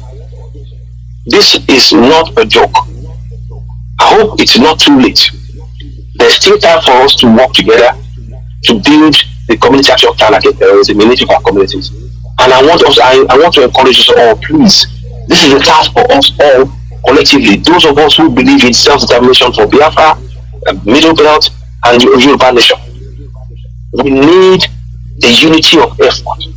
You start making these people understand that their plan, they want to colonize the whole nation. Very soon, the plan is when they take it over, you will no longer be Chukuma or Ikichuku or Ada. You will not be. You will be Ahmed. Whatever they need to call themselves. Sani, that will mean you'll be bearing. Because they will tell you, you can no longer go to church in your own community. You can no longer bear the name you bear, your own name. You will only, and you can no longer speak your language. That is what we are faced with if we do not take collective action. So we're here to implore you and encourage you. The Nollywood actors, they are giving you money today. They are the same ones that they will, first of all, they will start with you guys. They will say, no, you cannot answer that name anymore. Now your name is this. Now you have to wear this. Now you have. They will be telling you what to do in your own land. So please, this is not a joke. Now is not the time for fighting. Now is the time for us to redouble our efforts, and we need to find a way to make sure that every community can use what they have right now. You use what you have to get what you need. We start with that. Because the killings is just too much. I don't even watch the videos anymore. It is too much. The videos, it's you never see food and you're arrested again. 1,000 terrorists that was freed in Kuje prison. Where do you think they're coming? They're coming to Middle Belt and the South. That's where they're coming. And the government, they did not sack anybody for it. They just talked. Oh, that is wrong. This and that. This. They're going on with the action plan. We need to have an action plan to counter them. So I hope that makes sense. Again, don't be our step now. We should start having plans in place that would worry them. Our plans are for self-determination, are things that should confront them that they will start panicking.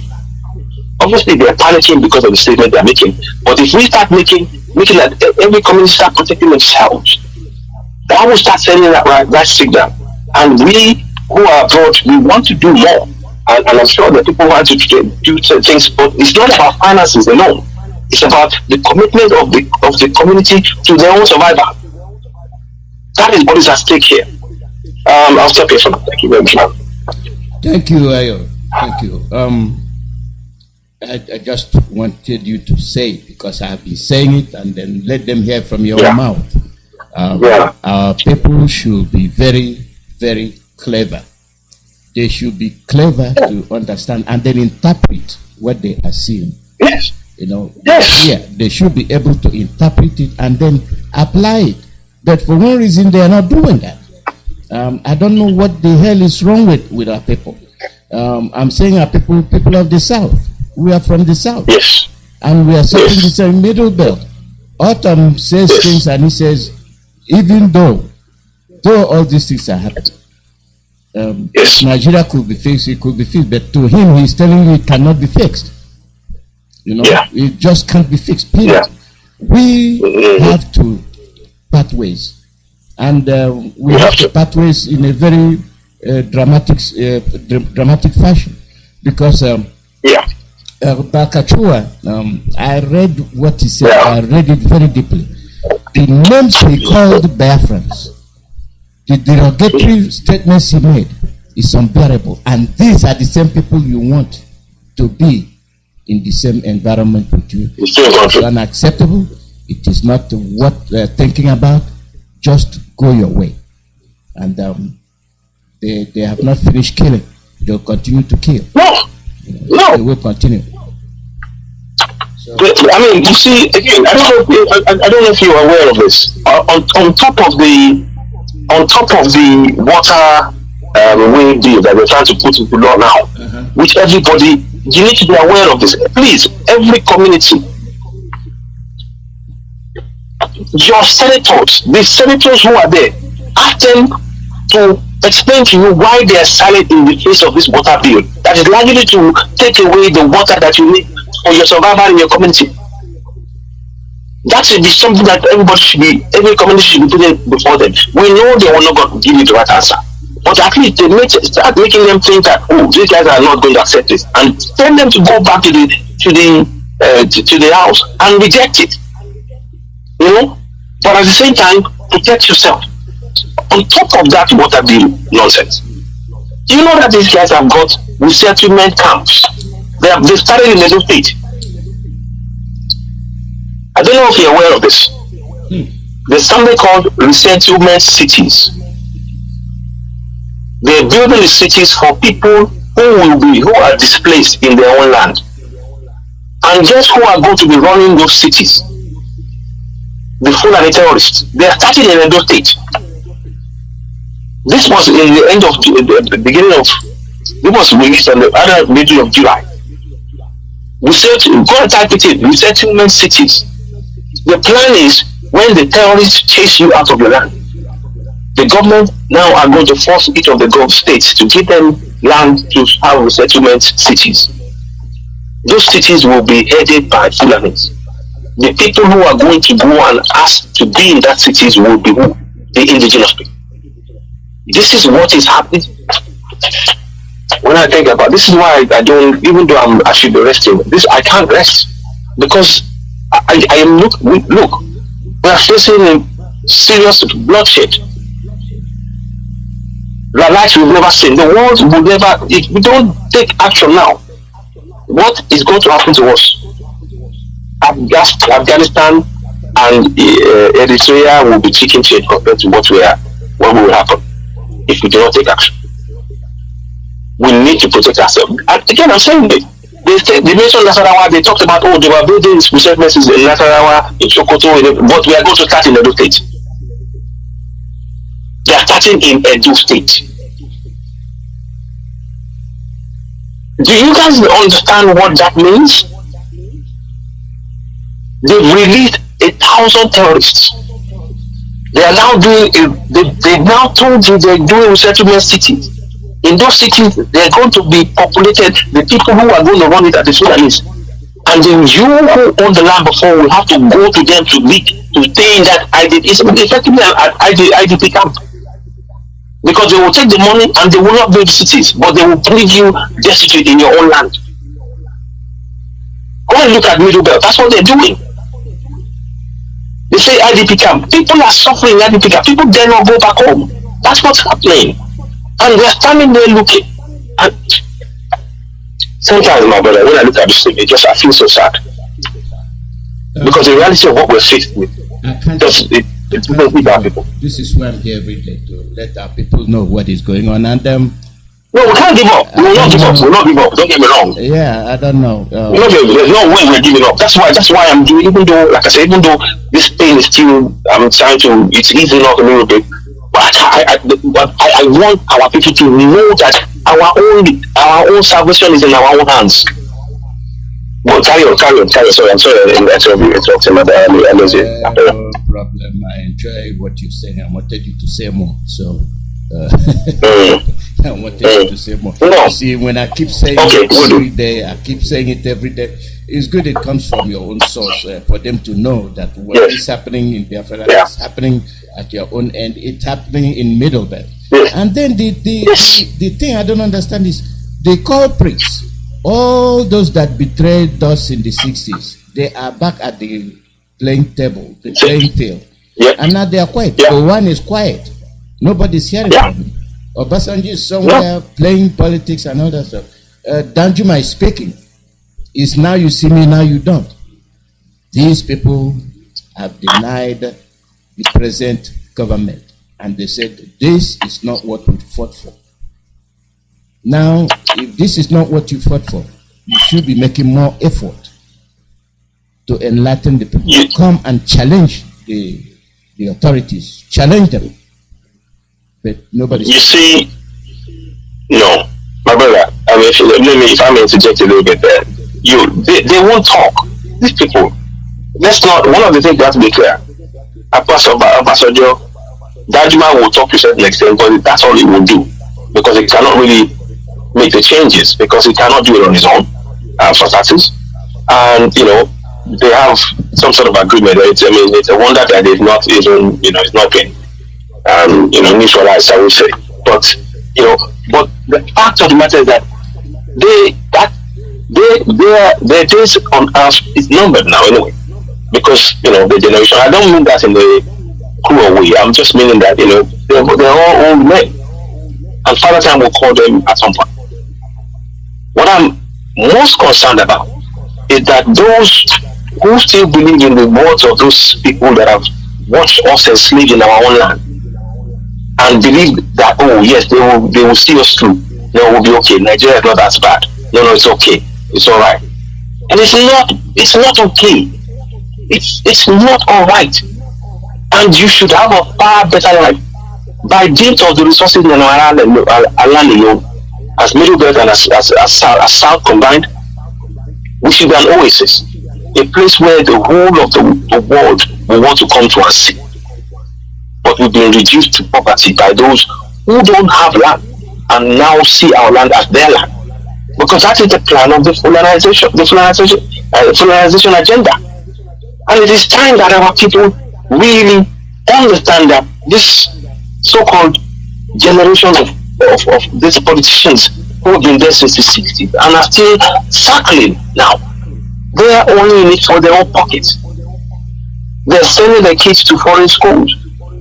ASU is closed for over a year now. 6 months to a year, maybe 18 months. The strike, students, the strike by teachers, they're not paid.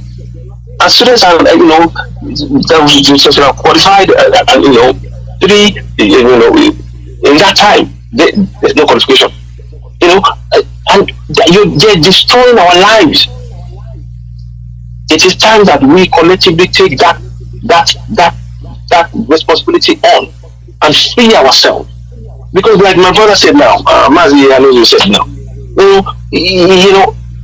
these guys are just there feeding fat on what should be used to build our roads, our schools, our water, we should be in relative safety, peace and power.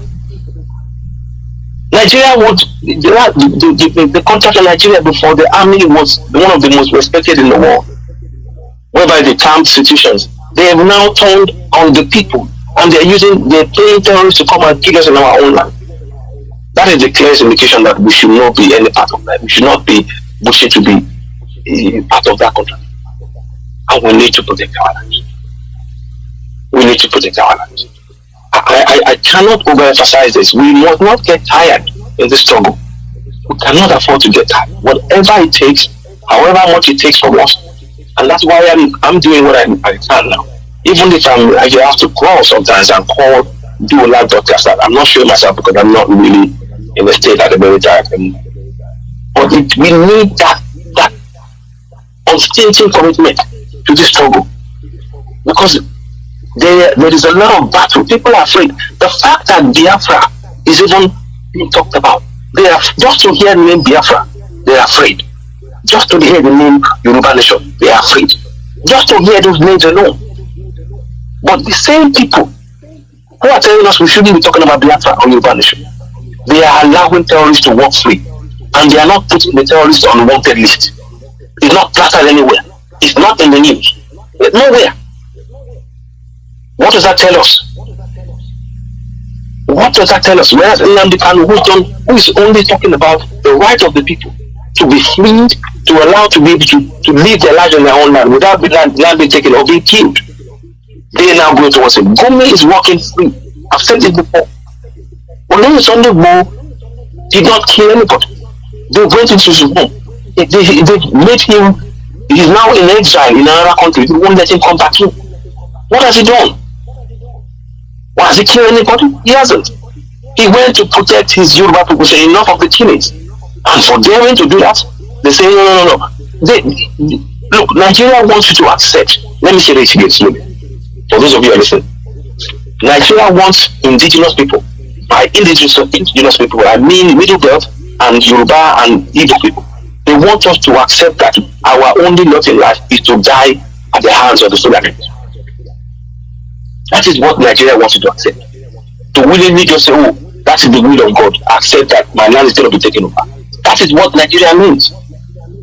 That is if you're saying you're going to vote in any election, that is what you're saying. Because these guys believe that they're born to rule, they will never. Shetima, the man who's going to be so-called the vice president, he said it. Igbo man will only be Igbo president in Igbo land. Meaning that you will never, Peter Obi will never do president. They will never let it happen. Atiku is going to be the man. All of this is a game. And before that, don't be surprised if the elections is even cancelled. Because the number of terrorists that they're putting that is being released and being brought in is going to, I doubt any elections will happen in 2023. I seriously doubt it. So what that means is that we need to protect our communities. Our communities need to come together. The message is that we need to protect ourselves. And let me add one more thing on top of this. One of the main issues that we face in our communities is, and I know people will say it's like a crutch, and we're trying to make excuse. But I think we need to be aware of it. We've been made to so believe that prayer and Christianity and Islam is the only solution.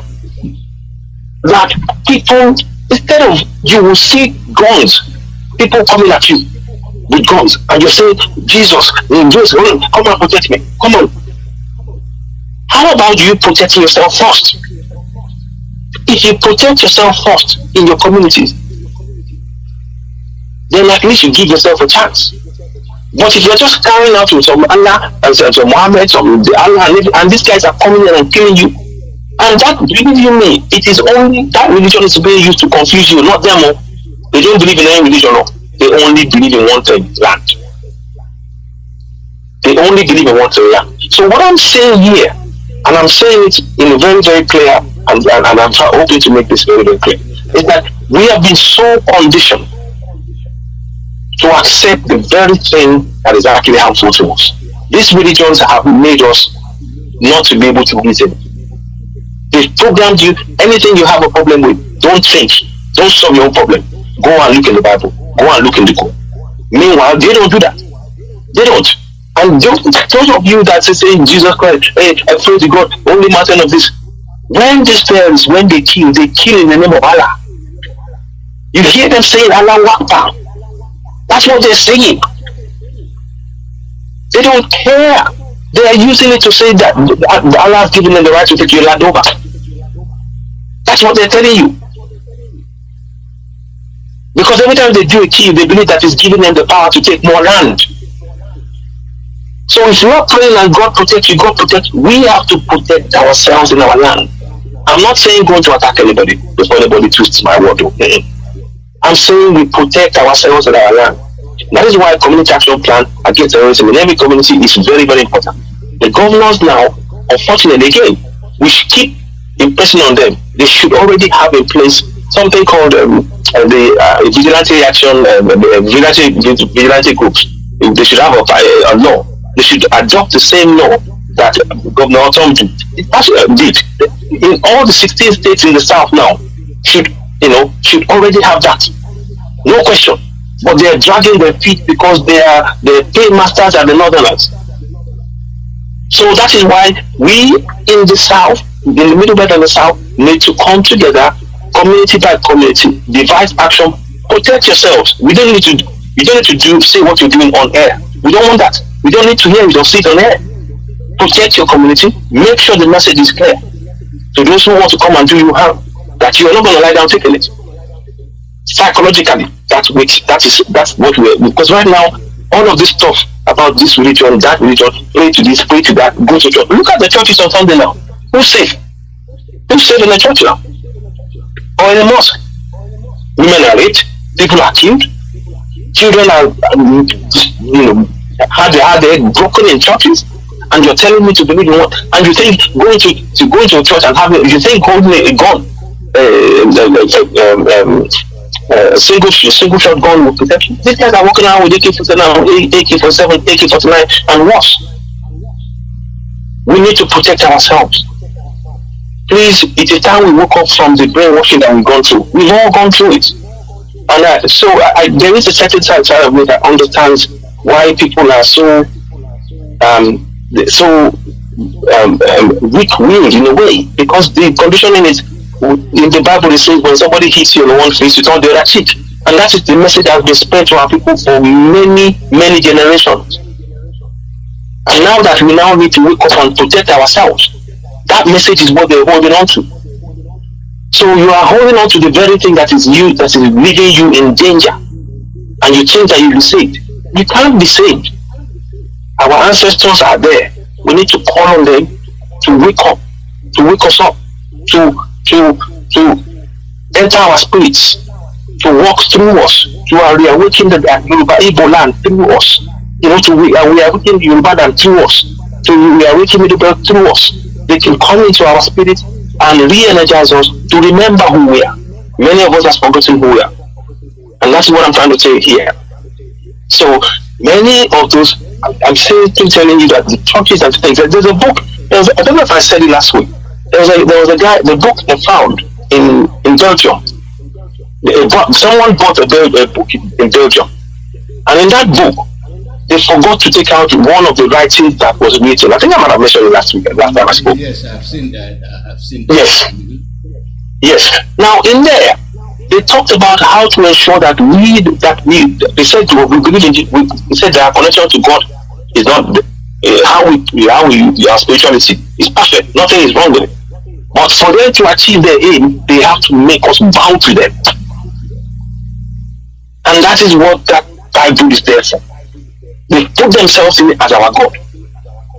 So when you say God saved Nigeria, you're saying the colonizers saved Nigeria. That's what you're saying. Because the colonizers are the ones who created Nigeria, not God. So when you say God saved Nigeria, you're praying to the very people who enslaved you to save Nigeria. So of course that's what they do. They will save Nigeria. But that's not what we need. We need Biafra, we need the Yoruba land, we need Middle Belt, the land of our ancestors, as they were, the kingdoms that they built. The language, we speak with the same language, the people in the same language we form the kingdom, and that's how we should do that. That's where we're going back to. And we will go back there, come what may. It might take us some time, but I want us to believe that. Because to believe in one Nigeria, to believe in the lie. And to believe in the God, in the God called you, in the colonials. Because the colonials are the ones who give you what you call God in their own land. Yeah. And we need to wake up. Yeah. We need to wake up from that. Let's get people get their view because you're still recovering, and then next week you can do a full. Yes, we'll come back. I'm hoping. Yes, I'm hoping I'll be. Yeah. Yeah. The call number +1 484 767 0848 +1 484 767 0848. This year with Ayo and. You see? Yes, this is an NY. Don't forget to go ahead and don't forget to subscribe to us on YouTube as well. Yeah. Citizen NY here, so people will so that people can know the platform, because that platform is important. We try to get as much information here. We do not believe in, very much like my brother Mazi Iyke said. What we do on here is to raise it, awaken your awareness to what is going on. We're not interested in tito tato. We're not interested in this one said, that one said. We want to save your life. We want you to be able to partake in saving the life of yourself and your own community. So that number, say that number again, please, brother. Thank you. +1 484 767 0848 +1 484 767 0848. Caller, your name and where you calling from. Dr. Chukwemeka Loze. Good afternoon from my side. How are you, my brother? Good morning and welcome. Here with Citizen NY. Thank you. Yeah, thank you, Dr. Chukwemeka Loze, for taking my call. I greet Biafrans, I greet Ududua, I greet little guys, and I greet the Ambazonian, our brothers. I greet my leader, Mazi Nnamdi, a people of conscience. Mr. AY, my brother from another mother. Thank you. Hey, my brother. Thank you. Yeah, what I'm wishing you see as you make up your time talking to us like this. You see, immediately you are talking, that disease, that sickness, that weakness that is holding you down, before you know, after talking to more than you will get more energy. That is what I'm assuring you. We're talking to people of God. We're talking to people who talk with their full heart. I'm not going to talk with full heart. Me, who is talking to you, a scavenger. I'm coming from South Africa. I talk with all my heart. I don't hide anything. I pray to God. I believe in God. But I also believe that I must help myself. I must work. I must fight for myself. Not waiting for God to come from heaven to fight for me. So thank you. You will be okay. Immediately before you left there, you will confirm and say, my brothers and sisters, my body is getting well. I'm getting well. That is what I assure you. Mr. AY, what you talk this afternoon to us is what we must go with. That we must fight for ourselves. And we are told Biafrans and Oduduwas that we are like orphans. We don't have anybody. We are alone. We are on our own. If you're waiting for these prison warders, these people I call prison warders, they call themselves elders, they call themselves leaders, but I call them prison warders because that is what they are. They are not going to talk anything. Some people come to a radio Biafra and say we are waiting for them to talk. They are not going to talk. They are compromised. Yeah. They are in the business. They collude. They are together. Their mouth is deep. There is nothing they can do. They are the one holding the torch for the Fulani to rape us, to rape our land, to kill the indigenous people. They are the one holding the torch for them. So everybody should not deceive himself to say you calling them. Look at the AY. Can you see that the Nigeria is not a normal society? If it's a normal society, Obi is there, and somebody from another tribe is telling him that they should be killed. Obi didn't talk, but he says an articulator. This is what he should have used as his election campaign, fighting for election campaign now to read them down, but they will not talk. They will not talk. You go and say that everybody must be killed. Abakari is killing. Everybody is killing. But these people are not talking. Do you see that we don't have anybody? Because if it's in the United States, so a sitting senator talk, all the senators will stand up and they will book him and tell him to resign from that Senate office. But they cannot talk because they are compromised. These people are compromised. They have sold their soul. They don't have soul. All they are there is for their pocket. And they want us to die with that mentality, with that poverty, with that segregation that they have put us. We are not going to allow that. We are not going to allow that. Water bill is not going to work. Now you close your mouth, you need the poor masses in the society, in the village. They will pass the bill, and they will come and destroy the waterway, and those big men like articulator, call himself articulator people, who don't know what is articulator. He will be drinking borehole water, drinking water that is the bowl, but you have nowhere to go. You drink. My mother is about 90-80 years now. We have never drank pure water because he said pure water is too cold in his mouth. It's somehow. We drink water from the stream. That's what we drink. That is what we must be clear of. Thank you for taking my call. You will be well, my brother. You will be well. Thank you for taking my call. Thank you. Bye, Biafrans. I love you, members. You are my blood. Biafrans, I love you. Let's carry it up. Thank you, my brother. All hail Biafra. All hail Nigeria. All hail Biafra. All hail Biafra. Thank you. Yes, I mean, he made a point there. Why shouldn't Obi, respond to Bakachua? They should declare that. But they cannot talk. They cannot talk because they don't. Oh, that's evidence that we do not hold power. Because if somebody said that you should already be in jail. You should already be in jail. That's a threat to life. Sorry, just hello, my brother. Yeah, we are listening. Okay. Can you? What's his name? What's the name of that senator again? Bakachua? Yeah, Bakachua. Was it? B-A-L. Is it B-A-L? Yeah, B-U-L. Oh, B-U. Okay. So I want to just because it should already be arrested. It should already be arrested. Oh, because that's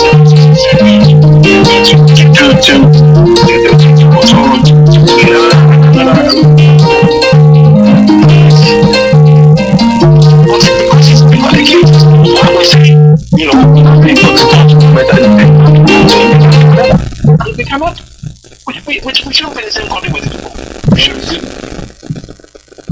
Yeah, caller, your name and where you calling from. Good morning from here. Something is wrong with your. Maybe the network is very low. Yeah, can you place your call again? Oh, this is almost 4 o'clock. Yeah, place your call again. You're not calling. Yeah. Hello? Now we hear you. Go ahead. Go ahead. Okay, good. Hello? Yeah, go ahead. We hear you. Go ahead. Okay, Sisi Colin. Welcome. Okay, Madam Mazola. I want to thank the man in the studio.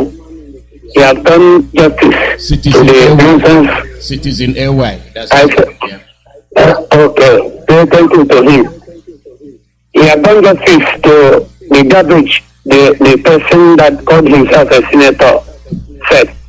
that rubbish is said. And the people can see what we are suffering. Our senators, nobody have been able to say anything because they are there as a sacrificial lamb. Wrongs everywhere. Fools. You talk of people moving around looking for who to say he said. We are watching him to see him going inside the Asoro. We are uncircumcised idiots, animals too. Now, I want to encourage all their friends to be steadfast in our struggles. I am calling from Biafra land. So, we are going to win the battle in non-distant time. Already we are winning. Shame will be unto all these fools, so-called politicians in this southeast that do not know their left from their right. They will see what will happen to all of them. Look at a man, he has entered into his shares. He cannot say anything. The former governor of Anambra, so-called, he saw how he handled himself. He cannot talk again. But yet they have not learned their lesson because they are all fools. Following uncircumcised idiots, animals everywhere. So I want to say to Biafrans all over the whole world, may God bless them and may God keep Mazi Iyke wherever he is and his family, and may God give him more wisdom, more strength wherever he is. May the angels of the Most High, the Creator of heaven and earth, guide him in the hand of these animals. On that great day that he will come out, I know that the day he will come out, heaven have already signed it. And the day of full restoration of Biafra have also been signed by heaven himself. So on that day, we will all rejoice. Thank you, Mazi, for the good work we are doing for Biafra, and so many people that are doing good work for all of us. I still have apology, a request, not apology, a request. Those that are on the platform, I have your number, but Mazi Iyke should help us. Melody Dan call his own number so that we can get it. And the other man, African rep, we would like to have his number also so that we can contribute to some things. Sometimes they say something that will cause us to say something, but if we don't have their number, we may not have the access. On your own side, I have access because I have the number. I say, may God bless all the Biafrans from a part of Biafra to the great part of Biafra. And may God keep you. Thank you, sir. God bless you. Thank you. Thank you. Thank you. God bless you too, Ndewo. Thank you. God bless you. That's Ndewo. Yeah, the call number is +1 484 767 0848. Citizen, do you have anything to say with regard to his comment? Well, I mean, look, when a state, a sitting senator says what else could be more exciting, says the statement in which Channel TV, it talks about genocide. Let me see. Sorry. Why will a supposed senator of the Federal Republic call for? No, sorry. I'm trying to find the exact words. I cannot find the words anyway. The statement made by Boka to incite for the killing of Igbos is actually it goes to show you the double standard. Citizen, I'm sorry. Okay, I'll reconnect you. Let's get this guy. Call out your name and where you call it from.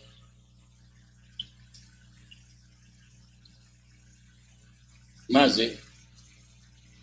Yeah, Mazi Ndewo, go ahead. Mazi Ndewo. Okay, this is Prophet Memando calling from Chicago. Thank you very much, Mazi, and I thank your guest too, Citizen AY. You see, the very so-called Bokachua, whatever he calls himself, I'm not really surprised. I don't really worry about what the Fulani says, because they've been doing this. This is their hallmark, They've been saying everything with impunity, and even the civilized world, they are part of this conspiracy going on for another program to happen in that zoo. Nigeria is a completely failed state, as it were, that nobody should, anyone who identifies themselves as Nigeria, I wonder if they are well at all. I wonder whether they are sane. It is a completely failed state.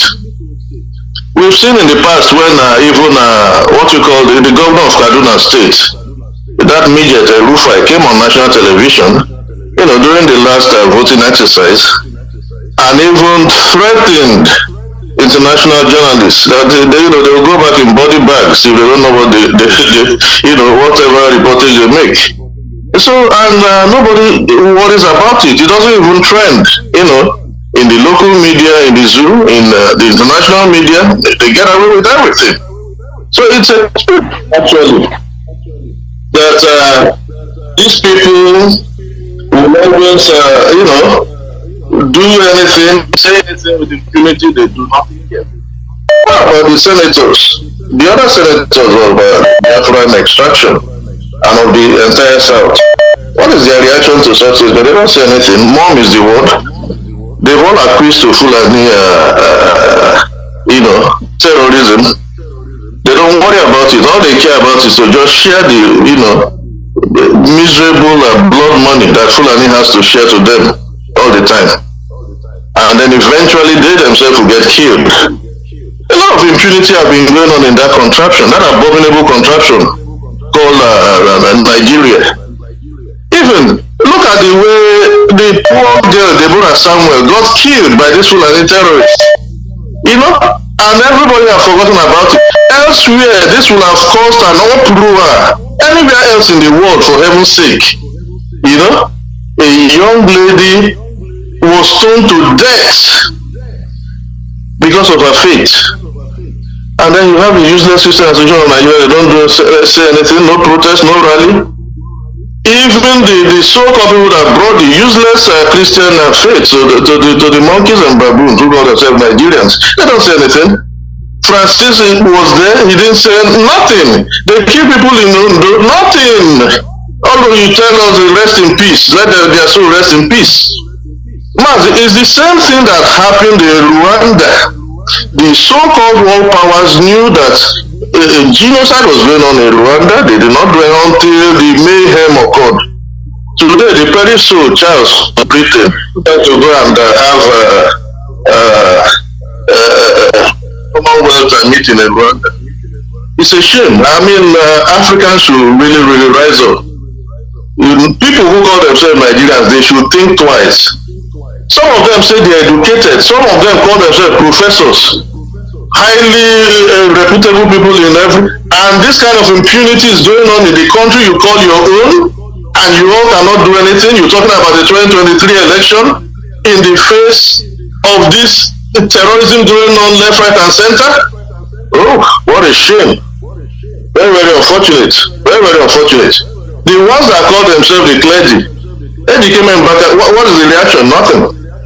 Children of Satan. All they do is to serve the janjaweed. But their time will come. But Mazi, permit me to quickly, our meeting for this coming Saturday, USA General Meeting, remains coming this Saturday, 23rd July, by 2 p.m. Central Time, 12 p.m. Pacific, and then 3 p.m. Eastern. This meeting is a must attend for all IPB members in the USA, particularly the state coordinators. Mazi, we have also noticed that these are people who engage in their subversive activities in the USA. They must put a stop to this nonsense. Each time we schedule a meeting, they come up with something. And unfortunately, these people, Mazi Iyke, who have been removed officially from their positions. Charles Okurafo has been removed officially. He is no longer our coordinator in DC. Awurum is no longer a regional coordinator. Ikwawos is no longer a regional coordinator. And unfortunately, we have even highly placed principal servants, like Wadanya, ganging up with these people and encouraging them to continue this impunity, these subversive actions in the USA. They must put a stop to this. We're not going to tolerate this anymore. I'm calling upon IPOB members now that come Saturday, July the 23rd, all 4 regions, we're calling for a general meeting. And the meeting ID is 870-5603-1710. It's a one-dial meeting. A one-dial ID. You just dial that ID and then you're in the meeting. 870-560-31710. Thank you very much, Mazi. Thank you. Thank you, Mazi Iyke. Let's continue and let's get the program going. See, the thing is that people try to save confusion while their home is burning. That is what we say when we talk about people. We are the ones suffering, and go ahead. You have to get a. Hello. Yeah, the line broke before. Yeah, no problem. So now, this senator, I don't know what else we people need. I don't know what more evidence we need before we realize that it is time for each other to go and answer each other's father. Go and answer your father's name. I beg. May go and answer your father's name, your papa name. Not too much. We don't tire. The man is standing in our land. It's not even, and he's telling us, he's saying to us that, this kind of a statement is citing the killing of people. And he even said something. We had him something about. I don't understand why people are trying to destroy their own constitution. The point is, it is not our constitution. We didn't sign off to, and it's like they're trying to. This is another lie. They keep saying, why are we trying to destroy a constitution or constitution of the nation? Because it is not the constitution of the nation. It's an imposition by the military. There is no referendum backing it, and that's the point. But people, unfortunately, people don't. So many people have been so brainwashed in a way that they cannot reason in a logical sense and ask questions. And we are encouraging you all, if you're supporting one Nigeria, this man is telling us that they want people to be family. How can you support? Keep up.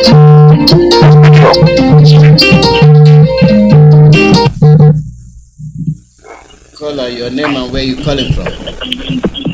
Yes, Welcome.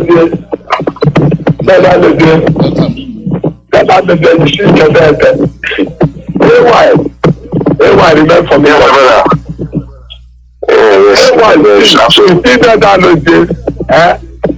It is doing the divine work of the Most High God. Let them have the candidate platform. You are the most luckiest human being on this earth who join in this broadcast every Monday. To quote Kadam and voice at European nations, don't be afraid. We have eyes, we can see it with our eyes that Nigeria, if we continue to exist, every human being here is gone. So we get common sense. And it's quick now. I start us by giving us our leader, Mazi Iyke, the Messiah of the whole world. There is nobody on this earth, no human being on this earth. From the Most High, this God has on this earth. Direct. And that is why it's a traffic today. Anytime we see our leader, we just watch our leaders about this crowd. Fulani will understand who we are. We know the shape. We don't see our leader in the hands of the most dangerous terrorists on this planet Earth. The The first to give him there. And this Tanya can take that because Tanya can that it's a full and we touch our leader so that they will take our land. I will tell the direct is a complete plan. And we are watching with this clear eyes. You see this one, the dead eye inside this Biafra. Watching the dead eye, you are the joke now. Why are you here? Watching the dead eye. I have to get this together. Instead, we will not get to all of that. We damage this one, everybody perish. I said. Let us take everything. Let us go to the system. Guys, according to Joshua chapter 10, Joshua chapter 10 from verse 1. Anyway, so you see, let us kind say this. I never got come. We have now, so I need another people. Yoruba will stand the middle belt and grab us. We don't take our time. We don't take our land back then. Yeah. Then I want to tell you, all this is that. But just to watch don't show difficult amorals. All the first kids, all the leaders here, we get together. All the who like I got a organ to issue. Leaders are supposed to lead us well. They tell us to get private to just vote for one Nigeria. That's wrong. First Kings chapter 1. First Kings chapter 1. From verse 1 to the end of the first Kings chapter 2. Then from verse 1 to that's First Chronicles chapter 1 and First Chronicles chapter 2. Then everything is important. Then let's take it again. Then I think the neighbor to 1967 I'm going to the they handed this project over to them. How don't you guys get them para? You know that they did the local can provide it for blood days. This is where the whole may be very bad the government in Apala. That's law. I'm going to get from that to Abraham. Then to know them to Abraham. Here was I want to fly there. Then I want to fly. We know not fly. When the good man, Biafra telling you I remember, you see, Biafra. When the Biafra went down friend to this time, and this that. This is like that. This one, we go think to pretend. So, we don't know if Biafra. Come on, I will tell you this one, that's about the parish. Then I don't tell you where the boy is smaller. Support for you. I check out the time to put on my dick. Okay, one with that. There people are doing that. When I mention that, let me tell you that the check on my very now. And okay. That's the Canada. I have your friend.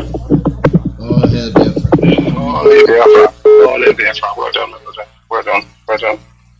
So, Middle Belt, Biafra, Ambazonia, we must all wake up. Yes. We must all wake up and be very, very well studied. Yes. There is no room for weakness. There is no room for shakiness. They are here. No. They are in the villages. They are inside the forest. They are in our towns. Why do we have to condone evil? We don't have to. Our politicians have failed us. And, we have no confidence in them. And at the moment we start holding them responsible, recall them, then they will understand that they are not performing. They are not performing. They call number 484-767-0848. Citizen, go ahead and say what you say. Yeah. Good afternoon, my brother, and I thank the last caller for the comments he made.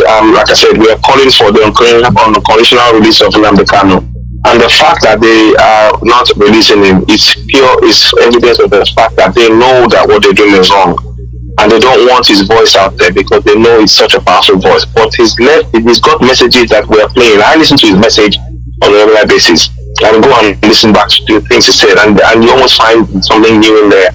All the time, and I want us all to know that the hypocrisy of them allowing close to 1,000 terrorists to walk free, to get out of the jail. They took the army away. The regular army that was protecting the area, they took them away, put a new one in there who didn't know what was in that area. and they allow the terrorists to go in and kill the people, kill those army. They're probably not Fulani, they're probably like Igbos or Middle Belt and Yoruba. If you go and look at it, they allow them to kill those guys and then free the terrorists. And like I said, there is no concerted effort on the news channel anywhere where you can see they've said, okay, this man is wanted. They are wanted. Get them. They must be brought back to to jail. Nothing. Whereas people that have not touched anybody, they have not killed anybody, they're saying defend yourself. They're speaking about the right to self-determination are the ones that they are targeting. And you're believing in one Nigeria. This is, I beg, receive sense. All you one Nigeria people receive sense. It's a fraud. It's a fraud. The politicians are in for their own pocket. But you who are not even connected to politicians, believing in one Nigeria, your PVC will not save you. Your PVC will not save you. That PVC is a ticket to enslavement. It is a ticket to enslavement, because what will happen is Atiku will be the man who will get it. Atiku is the man who owns Mekano, where they sell the high number of generators in that country. And he's not, and you think he will make sure that you can have maybe have 24/7 electricity? He won't let you. He wants to keep us in darkness, to keep us in chains. That's their plan in our own land. It's time we woke up. We have to stop. And imagine, is this what we want to leave for the coming generation of Middle Earth, Biafrans, Ojibwa, Ambazonians? Is this what we want to leave for them? I want you to think about that. Have a real think. Yeah, let's take one more call so American. I'll wrap up. Yeah. Okay. Whilst that's happening, my brother, what is your take on this party? Answer your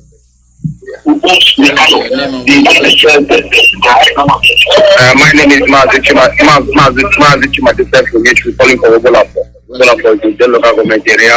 Welcome.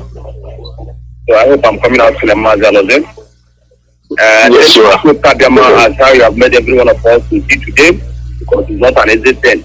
And my regard goes to my leader, Nnamdi Kanu, one of Biafra land. The man who made us to be what we are today, because if not because of Nnamdi Kanu, I couldn't have known the level that we have been. Maybe this danger we can swallow or every one of us, but God just wants us as a savior in our own generation. I think may God keep on protecting him and protecting him, no matter how way the things that he are now is comes for us.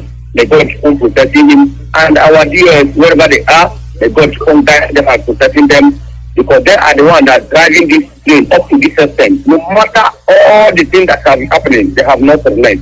This is to show that our Nnamdi Kanu have planted a tree that will live after him wherever that he, even if he is not around. Because the Jews that have proved to the world that they stand still with our Nnamdi Kanu, and what he teach them is what they stand on. No matter what the vessel is doing, we don't even start it. What we know that we are marching forward. Because remember what our Nnamdi Kanu said us. He said the time is coming, they will be falling, and Biafra must come. And our people are falling, going down. People that are going astray, they keep on doing it. But the righteous people keep on moving ahead until we reach our destination. The same thing goes to all of you. Our radio anchors, I greet every one of you. People are doing a very marvelous job. And every other Biafrans and the media warrior, I still greet every one of you in the name of Kadama. My contribution to today is this unconditional release of our Nnamdi Kanu. I want to express my own view, the reason why that this danger we are still holding our Nnamdi Kanu, a man that has committed no crime, a man that has committed no offense, that still holding him since a year and now without even granting him his free. Number one is this, just for example, as they declared the North local government area coffee, and now and the house.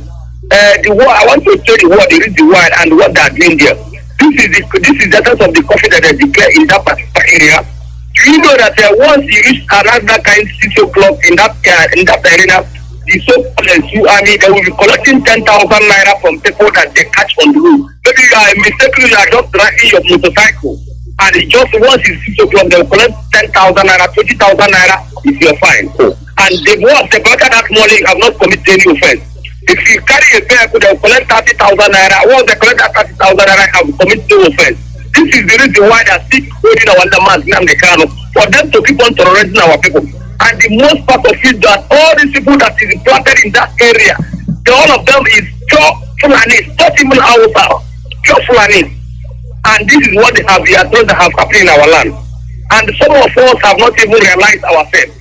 Okay, now to the extent of coming on to this extent, if you come into this Osuka, all four of us to even stand still with our man Nnamdi Kanu. So some months of danger we are still jumping up and doing what they are like. But I still tell them down with that number, that there's a number. Keep on doing whatever is that.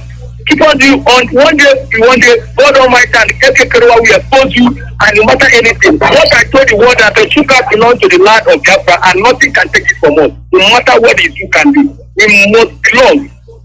That name that used to know us before, we have cancelled that name. Our leader has opened our eyes.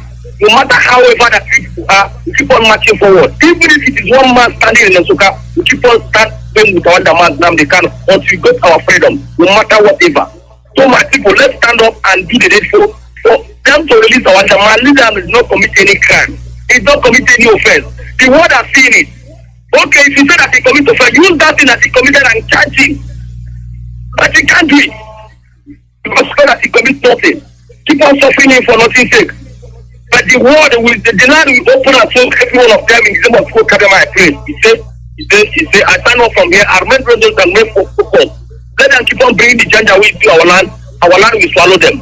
Unless we commit a crime, but if we not commit anything, they will rise in one way and they will fall in thousands ways. The name of God Academy is what is written in the scripture. We are not the one that said it. Psalm 91 says this, and it must happen in our own time, in our own generation. Because I know that Chukwu Kadema is still the same yesterday, and it is the same today, and it is the same even on one generation or to one generation. From here.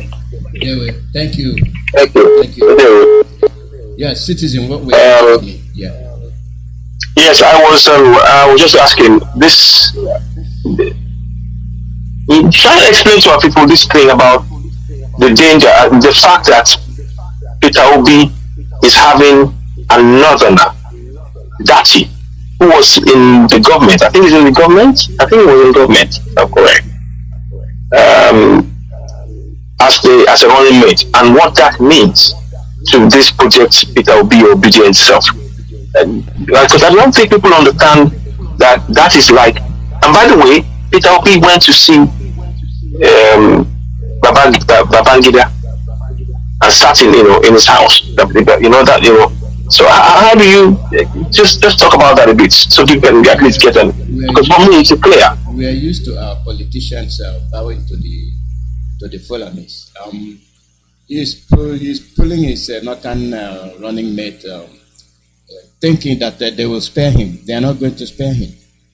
He picks that running mate, and if for any reason he's elected, they will eliminate him and put the northerner there as a governor, as the president. So, thank you. So thank you. He just doesn't say it. He doesn't say it. They are setting him up. They are setting him up. Same thing.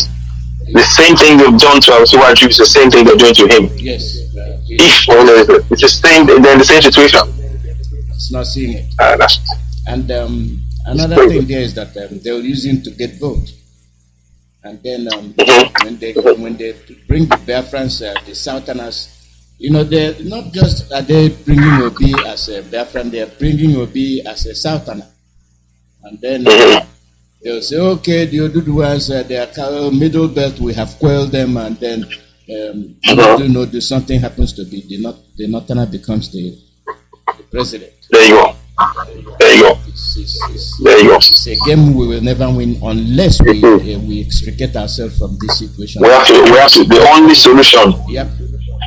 The only solution is self-determination. The only solution is for us to break it up completely.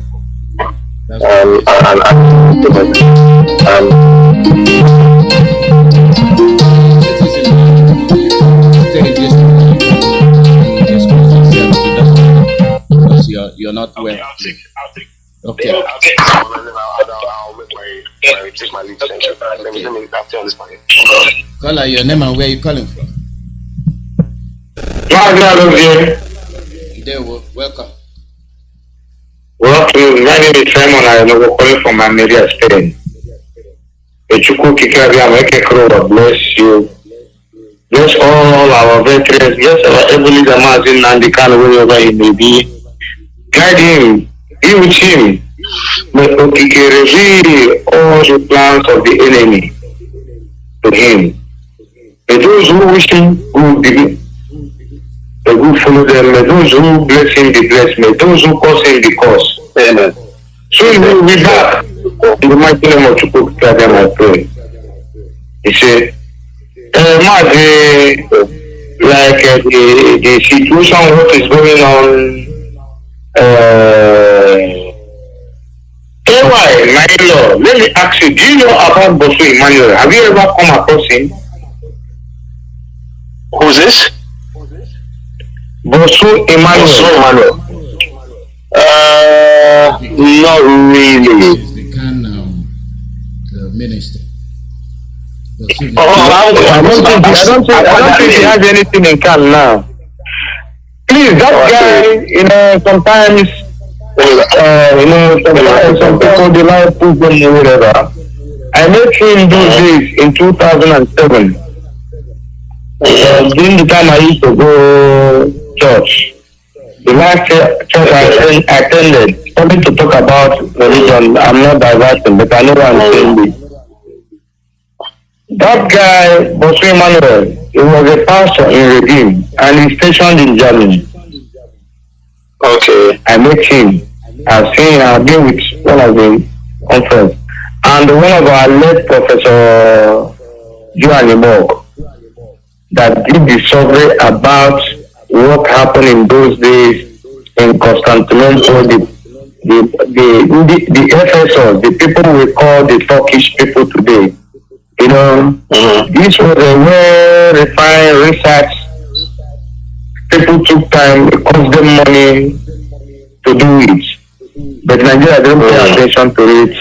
What did they do? They used Osebandi, as they call him, to deceive the Christian. Yeah. They used it to deceive the Christian. And Obama, during the time of this pressure was going on, this jihadists want to capture another state for themselves. Obama, the past previous Obama government was in support of it. If you can remember, during the time of 2014, 2015, Europe was in paranoia. People are too scared. ISIS boys are coming back because Russia have entered there and chased them away. If you can understand that time, you see here that paranoia anymore, you don't hear it anymore. They are in Nigeria there. Nigeria was when you hear that is the land of their forefathers. Allah gave it to them. It is a heritage. It is a place to grab. With these people, I don't know if you have you ever come about Lawrence Arabia? Have you ever come about that team or the book? I heard about the story of Lawrence Arabia, yes. Try to learn it very well because all this thing is playing on in Nigeria. But let me not digest much about what's going on in the hometown where I came from, where the Supreme Court Governor, Abakere is late. Those that say they will destroy IPOB or they will destroy Biafra or they will destroy Nnamdi. None of them still exist today. So anybody still jumping up and down, you are playing with your life. So, Obi, people who don't know Nigerians, remember the audio message they call Alaji and the Kunle. This is this Shichima, the head of Boko Haram, the creator of Boko Haram. Even this article, some of you don't even know the reason why they gave him expulsion in the US, or you can't enter US. Really. Atiku was the main arrowhead of the days of Al-Qaeda. This thing, this is a secret file and a confidential. If you verify it more, you will know. He was the arrowhead of Al-Qaeda. This article you see today. So who are they giving to us? Obi, let me tell you what Mazi Nnamdi Kanu told Jonathan. He will declare Biafra. Run away, we will protect you when time comes. He will declare Biafra and run away because they will come after your life, but we think they will betray them. And we will protect you. This is only what you gotta do. If not that, they're gonna end again. And any of you, Tulumbu, what happened to Abiola will happen to you. You know, you're not a child of history. I don't know where you come from. I know you. I can remember when you used to hold jacket or bag for late Mahmoud. Thank you, Abiola. I was a boy. I know. But remember what I wore told Abiola is because of his participation and this Islamic agenda. You know, it has come up before 1983. I don't know if you know. During the time of Ibrahim Basiki, you know, one of his sons is a pastor now. I don't know who that one he is. When they tell him what is coming on, we'll be coming up on air to let our people to know. Muslim tickets, kind of completion of Islamization. If you want, but we Biafra, we are out. That is why we are doing what we are doing, and we are not going back. Nobody can stop us. Anybody who chooses to stop us, come out. Oh, sign off from here. Thank you. All right. Before I go, please, I want to say something. Thank you very much for the words of my brother there. A lot of many things I touched on that it really, there are some things that are happening outside of the country that is actually impacting us inside, and we need to be very aware of that. I think many of us in diaspora need to be making people aware of this kind of information so that people know that there's a connection between what is happening inside and why we remain oppressed. That there are people who are outside who are part of this conspiracy to oppress and suppress us in our own land, and we need to manage that information so that in a way that people can understand. So that is well said, and we continue to ask for the unequivocal release or unconditional release of Mazi Nnamdi Kanu. If the terrorists who have fled Kuje prison not one of them have been put on, there's no alert, nothing said in the news, no pictures, nothing, and they're still free, and the military is still there. What has Nnamdi Kanu done wrong? All that to say for people, you have the right to protect yourself, you have the right to go for self-determination. That is not a crime. So we've called for its unconditional release.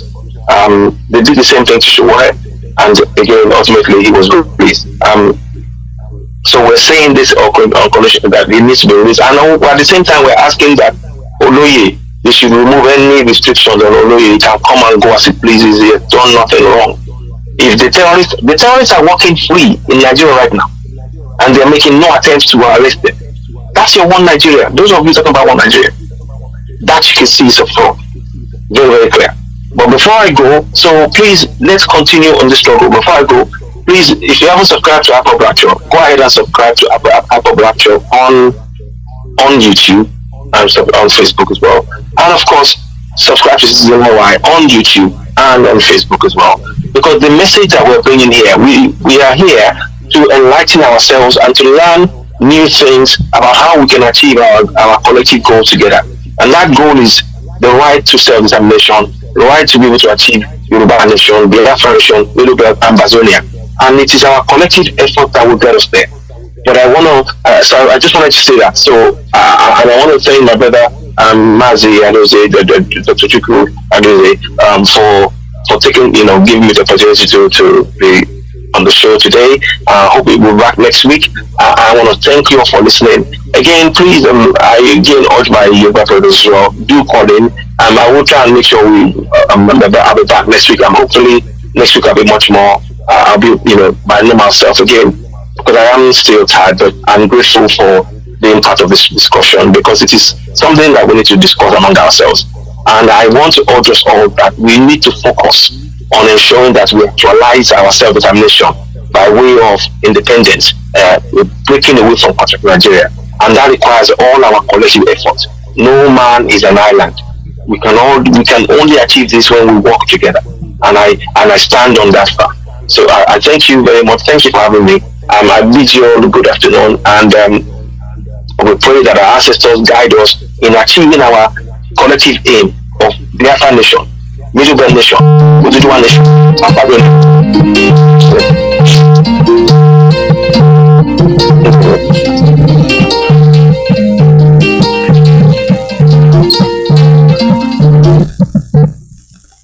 Call your name and where you calling?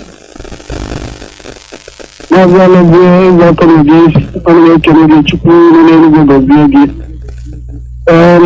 just want to talk to AI. I don't know if she's gone. Yeah, he's left. Okay. Oh, my brother. Thank you. Okay, thank you. Yeah, bye. The call number is +1 484 767 0848. You've listened to Citizen AY, and it's like you're listening to what I was telling you. Things that happen to us, we must recognize and weigh the consequences of our calmness, weigh the consequences of our ineptness, our inability to react. I played you the audio of Law Panther, and I played you the audio of innocent people massacred that went for wedding by Ipob. And that is your responsibility, not that of Citizen AY. I expect your response from that incident. Our people in diaspora, those that are aiding, abetting terrorists, that is your village. That is what is happening to your villages. And from what you are listening, he told you about the refugee camps. I told you about that. You listen to it, and it's repeating it. When they destroy your villages, they put you in a refugee camp, and then they will assume your village. You will stay in that refugee camp until you die. That will be your permanent home. Your name will only exist in that camp. When they take over your village, they remove it. And sorrowfully, some of the narrators are saying, Gariki. What the hell do you mean by Gariki? They occupy, you call it Gariki. Gariki is not the name of that place. You are helping erase the name of your community. You subconsciously adopt the name Gariki. What do you mean by Gariki? If they have army barrack, there is army barrack in Lokmanta. Lokmanta barrack, period. Not Gariki. Gariki is a fictitious name. And you subconsciously adopt that name. And all over Biafra land, that's what they do. Anywhere they have them, they say Gariki.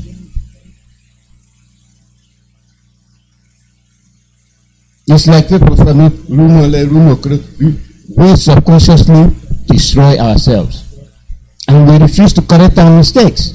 We make those mistakes and we stand by it. Stubbornly, we cannot correct it. Stubbornly, we cannot see what we are doing wrong.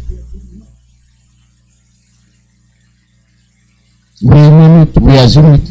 They name it, we assume it. They kill us, we assume it. When we say something, they renege.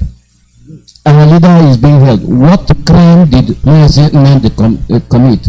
Mazi Nnamdi, what crime did you commit? What crime did our leader Mazi Nnamdi commit? Mazi Nnamdi Kanu did not commit any crime.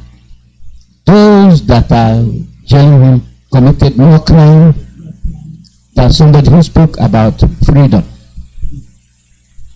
You did not commit anybody that killed, raped, and mutilated. You committed somebody that spoke for peace. That's his crime. I've been mentioning Britain. What role are our people praying to release our leader, not quietness. That is the order of the day. The call number is +14847670848. Live broadcast from Radio Biafra, USA. Some of them will rely on hopeless Nigerian media that will not report the activities of the Fulanis, say anything that is happening to the villages, and they just watch. See how human beings are being butchered. All we do is watch. That morose looking is too much.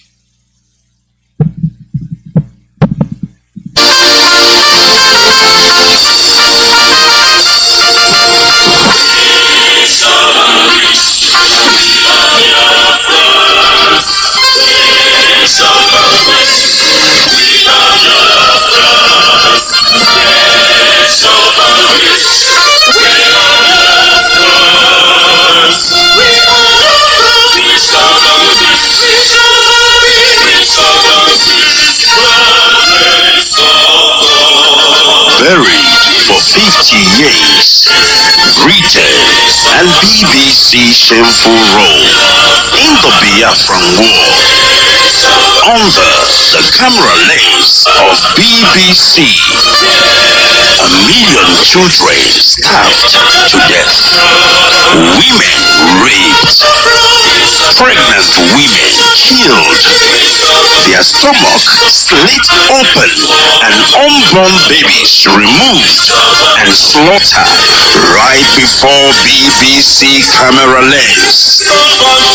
And all this was done by Fulani terrorist government of Nigeria. 50 years later, BBC is trying to rewrite history. They are now calling the victim of genocide the killers. And BBC, an accomplice of genocide against Biafran people, is now called a saint. IPOB, the indigenous people of Biafra, under the leadership of indefatigable Mazi Nnamdi Kanu, we are back to set the record straight. And now we are taking the battle to the doorstep of BBC, British Broadcasting Corporation. Biafra Worldwide Phone Call Campaign Alert.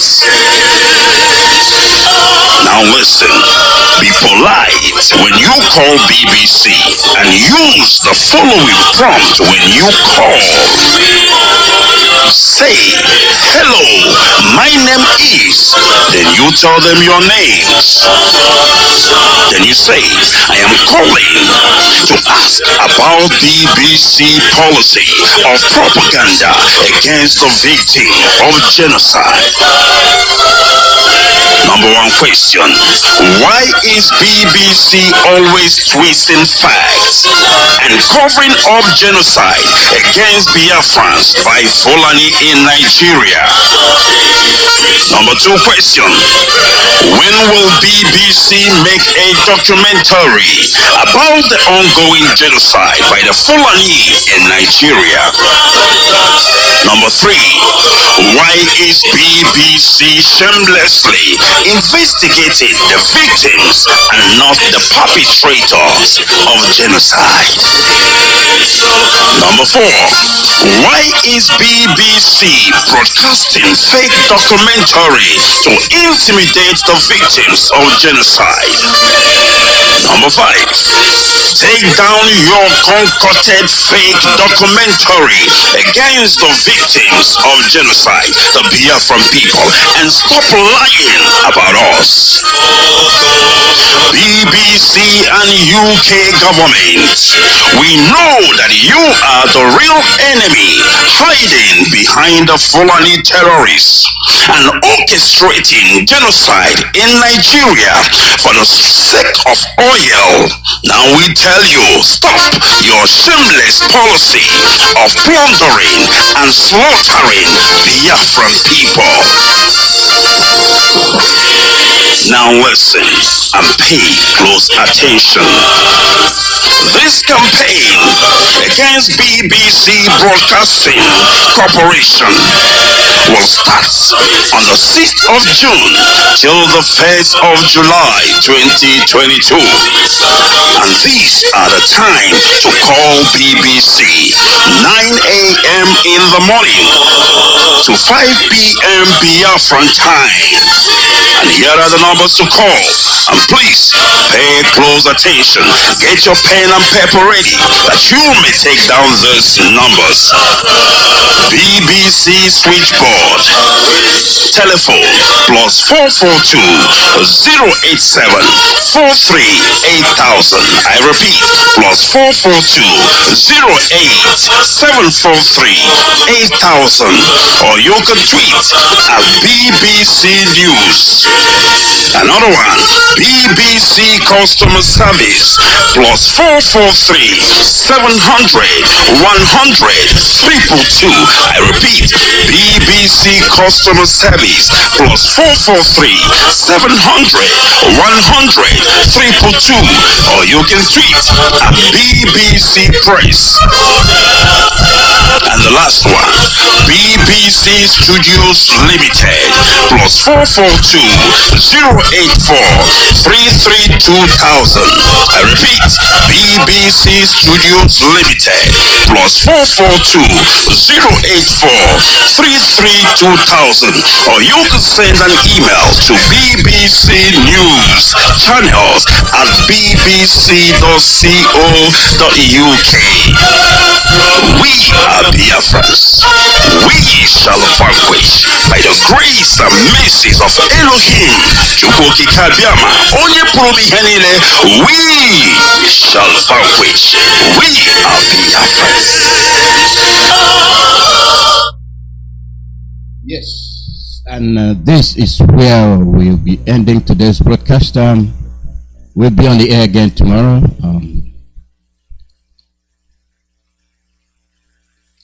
You know, our programs are booked Monday, Tuesday, Wednesday, Thursday. Only Friday that's a little bit special. The rest of them are booked up. So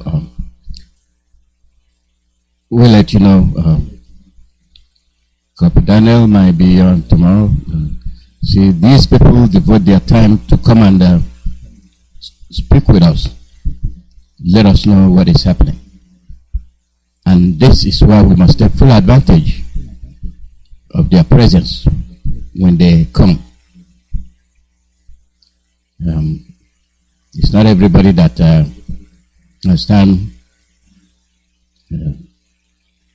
but they devote their time. So see what is happening. See what is happening. Lopanta, Ibabago, killing people. We have to reassess. That strength you use in looking for a PVC, use it.